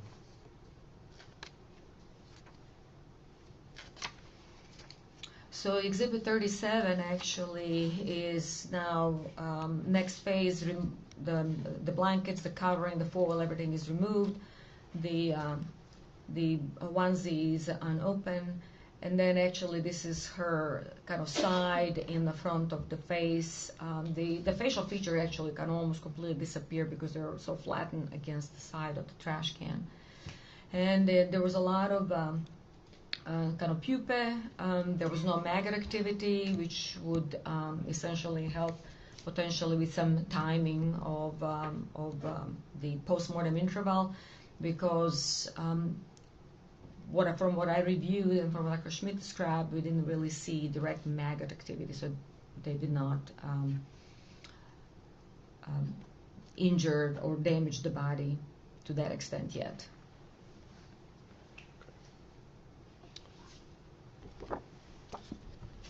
And now showing you Exhibit 38.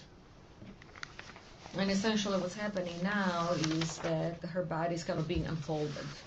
That's what needs to happen in order for the clothing items to be removed and then for the photographs to be taken and an autopsy to be performed. Because with the autopsy, the head has to be open and the body has to be open in a Y-shaped manner with the Y-shaped incision.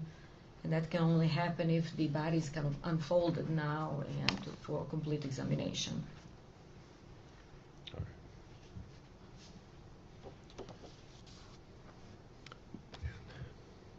Dr. Mileusnic, did you, as part of your review of the records in this case, review the child's pediatric records? Yes. Do you see anything in there that would indicate to you that she would have died from something that was medically related, any medical conditions? No, she was considered a healthy child, and all the milestones were reached in timely manner. All right. And what about the possibility of her dying from some sort of rollover death? So she was not an infant anymore, so she already be in a kind of toddler stage, and I've never seen overlaying on a child older than 8 months. Actually 6 months is even pushing it, because it's just not easy to overlay a child who can already move, flip, and it's just not that easy even for an adult to overlay a child of that age, and I've never had a case like that. The only overlay of a 2-year-old that I had was actually a homicide. All right. Dr. Mileusnic, are you aware whether the state of Tennessee Department of Health maintains statistics on rollover deaths as far as the age of children in Tennessee? Yes. And have you had an opportunity to review those statistics? Yes. How many children last year under the age of, or over the age of 12 months died of rollover deaths in Tennessee? None. How many children in the last 10 years over the age of 1 in the state of Tennessee died from rollover deaths? Yeah, we all of those we call like unsafe sleeping environment deaths, and none of the children who died of overlaying, rolling over, unsafe sleeping environment were older than a year.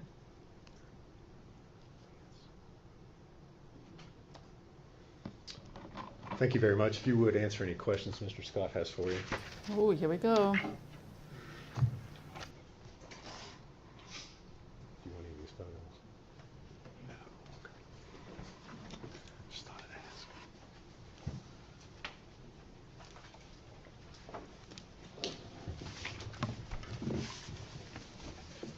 Good afternoon, Dr. Mileusnic. How are you? Good afternoon.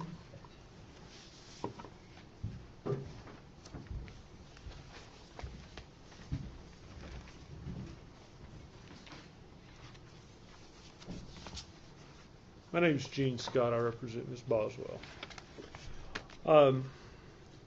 First thing I want to ask you about is you did not conduct this autopsy.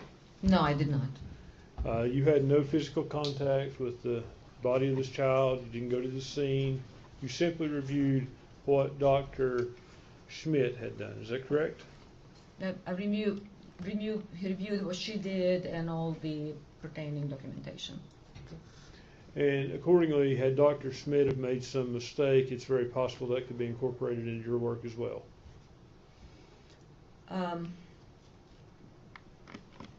That's a very complex question.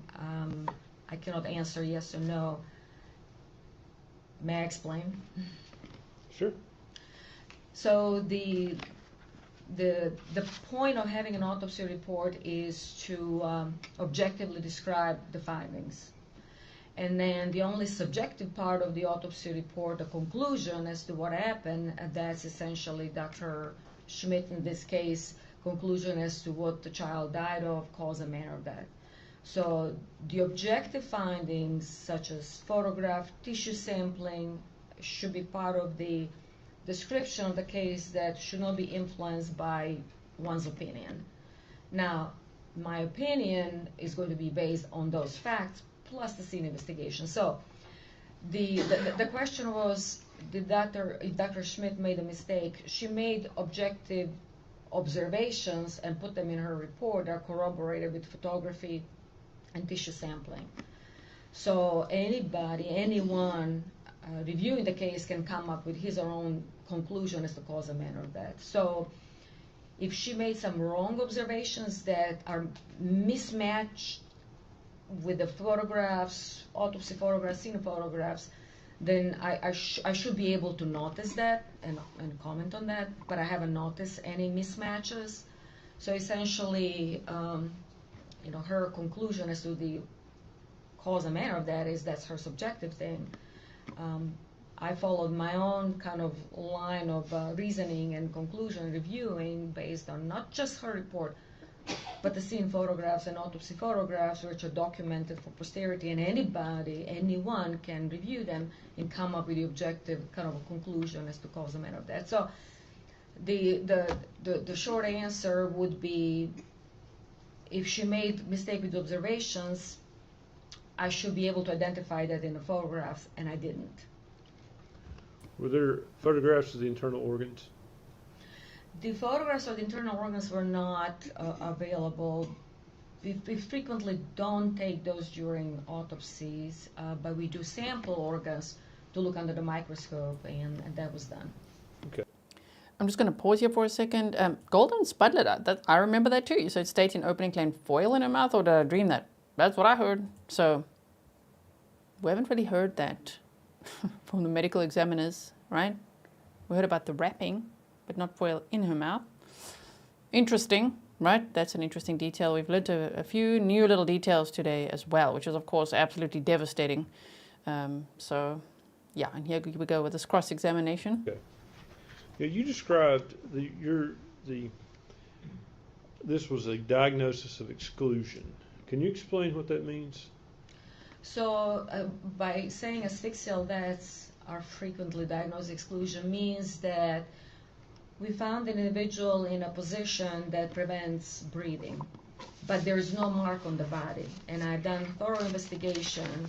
Unlike in this case, there are plenty of marks on the body. But what we say with the diagnostic exclusion, for example, is that if I have a drowning victim and I have absolutely nothing else on the autopsy, no heart attack, no evidence of seizure, no evidence of trauma, no evidence of drugs, well, the only now conclusion is that I excluded everything else, and therefore drowning as a part of the asphyxial death is the cause of that. So that's what I meant by diagnosis of exclusion. Okay. In this case, as it relates to the medical reasons contained in the autopsy, and I'm not talking about where the child is found at the scene, but the medical conclusions, were you able to come up with a cause of death?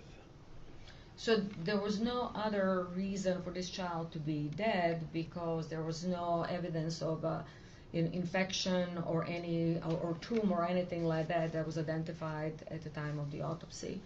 And the review of the medical records, which is always mandatory for forensic pathologists to review medical records, birth records, pediatric records, did not indicate that anything was wrong with the child, such as seizures or anything of that sort.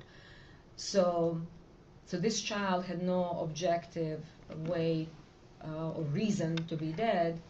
And as I said, the tissues were sampled, and even with decomposition that sets in the organs, if there is some major infection in the body, it would have been identifiable, and it was not there. Okay. What is sudden infant death syndrome?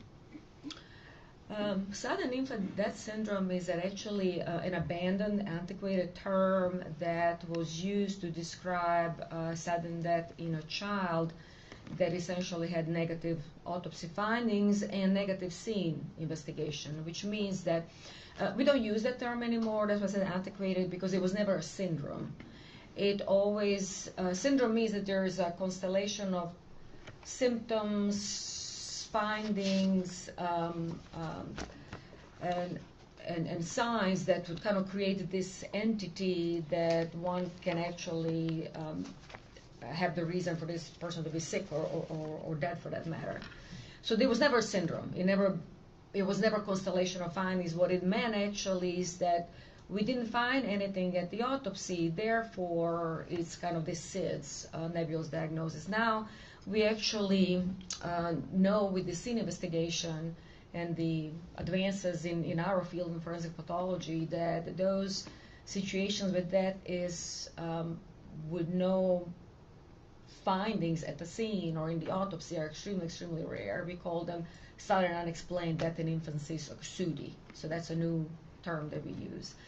And I can tell you, with the proper investigation, the proper scene investigation, proper autopsy, and proper ancillary studies such as microbiology, histology, toxicology, the rate of those SUDI, unexplained deaths, is extremely low, actually almost non-existent. So you're telling me that if another pathologist said this child could die of SIDS, they're just wrong? Yeah, he's wrong, or she is wrong, because SIDS doesn't exist. SIDS never existed. So if that pathologist is using the term SIDS, that pathologist needs to go back to forensic school. Probably not competent. Exist. I'm sorry? Probably not competent. If he or she is using SIDS, that's not a competent pathologist. At this day and age, that's not a competent pathologist. The way that he looks, this defense attorney looks at the jury the whole time. Oh my word. It's quite, I've never seen that before.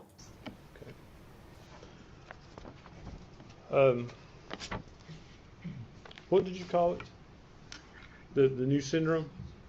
But it's actually not really a syndrome. It's a sudden unexplained death in infancy, or unexpected death in infancy. Means that we exhausted all the investigative capacity and thoroughly done autopsy with sampling and ancillary studies, and we found absolutely nothing.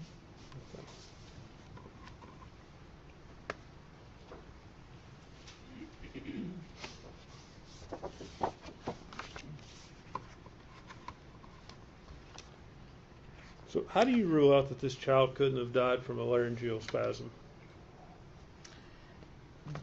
Because laryngeal spasm needs to have a reason for that to happen, and I've never had a case of a laryngeal spasm in a otherwise healthy child.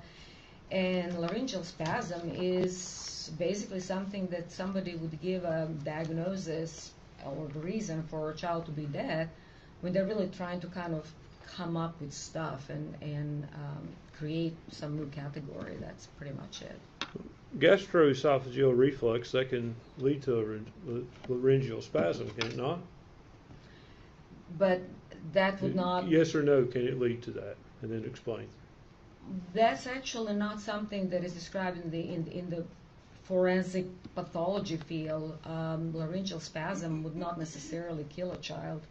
But could it kill a child? No, I've never seen it. Could it? I've never seen it. You're going to keep saying, could it? In Dr. Schmidt's report, she states that the possibility that the decedent was alive when placed in the trash can cannot be excluded. That's correct. That's what she stated. Okay. Is that your opinion as well? I believe she died in the trash can. Okay. You have no proof to show she was alive when she went in the trash can. I have all the proofs of her not being able to breathe once put in a trash can. Doctor, you don't know if she was breathing when she went in the trash can, do you? She would not be able to breathe no matter what. And as I said, because of the composition, of course, we were a little bit handicapped as far as being able to completely examine all her tissues and organs. But there was no reason for this child to be dead, other than being in the trash can, not being able to breathe. You can't say conclusively she was alive in the trash can you? She doesn't have a reason to be dead. And Exactly. I never had an autopsy on a child older than 1 year old for no reason to be dead, except that she could not breathe in that particular position where she was placed. Yes or no, can you say conclusively that she was alive when she was placed in that trash can? She could not breathe in the trash can, so that's my main conclusion. Are you refusing to answer my question, doctor?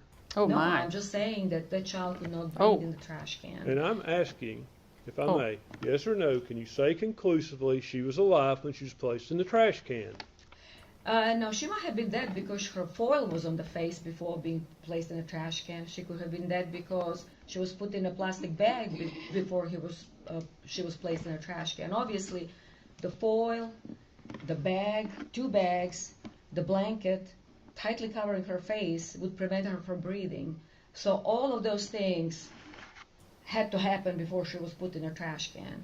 So, I mean, sorry to pause it there. It's just, if you had tunnel vision and you're like, okay, so maybe poor Evelyn was already deceased when she was put in the trash can. I mean, the bigger picture is, why was she put in a trash can? Why wrapped like that? Why the blanket? Why the foil? Why the trash bag? Another trash bag on top? Why the trash can? Why all the lies? I mean, you have to, think of the big picture. I know the defense has a job to do, but I really think, whoa, this doctor has got a great way of answering these questions. all I'm saying is that all those components, could have they actually brought her to brink of being dead before being put in the trash can? Sure. But the trash can definitely did not help. Yeah.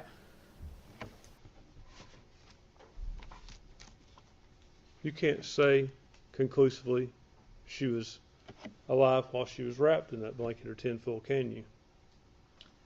She would have definitely died with a tin foil and the bag and the blanket. And there was no reason to put all of those things and tightly apply to her face and her body unless she was alive. Yes. You can't say conclusively that she was alive when she was wrapped, yes or no?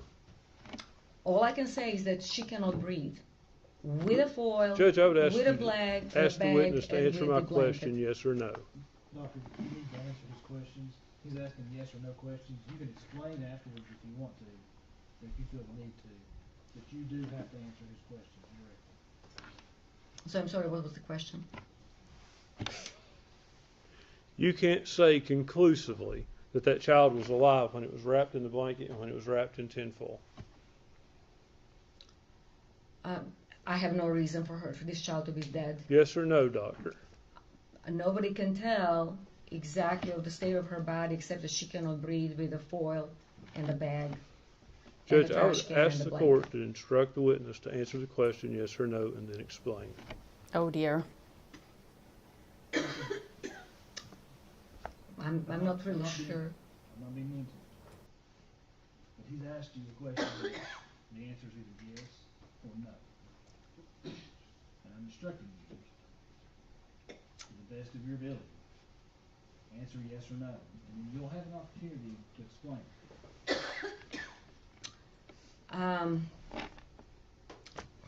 For a forensic pathologist, it's hard to answer that question, yes or no, but nobody can guarantee or say with certainty what really happened to this child prior to the foil being put on her face. So you can't say whether she was alive or dead, can you? She has no reason to be dead. Judge, this witness is... Okay, but say yes or no, lady. Say yes or no, right? But it is not a yes or no answer. I understand that it's very complex, but like, damn. The judge is like, oh, look at this lady. Look at this lady here. Oh my word. This is very intense. Being evasive. May we approach?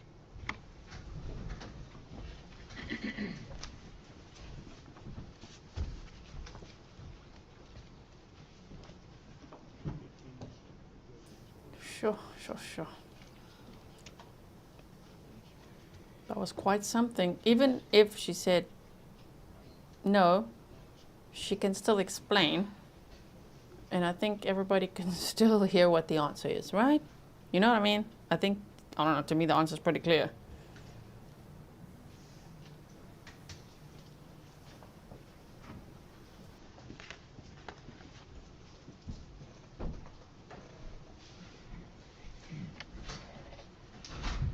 All right.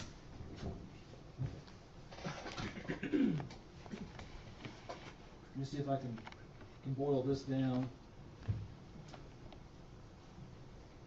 to the lowest common denominator.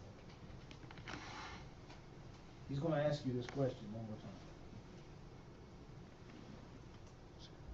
And I understand this case and this situation. ma'am, I'm telling you, if the answer is not yes or no, you'll be facing contempt of court. Can I be more clear? Yes, sir. Here we go. Ma'am, yes or no, can you say conclusively that this child was alive or dead when it was placed in the blanket and the tinfoil?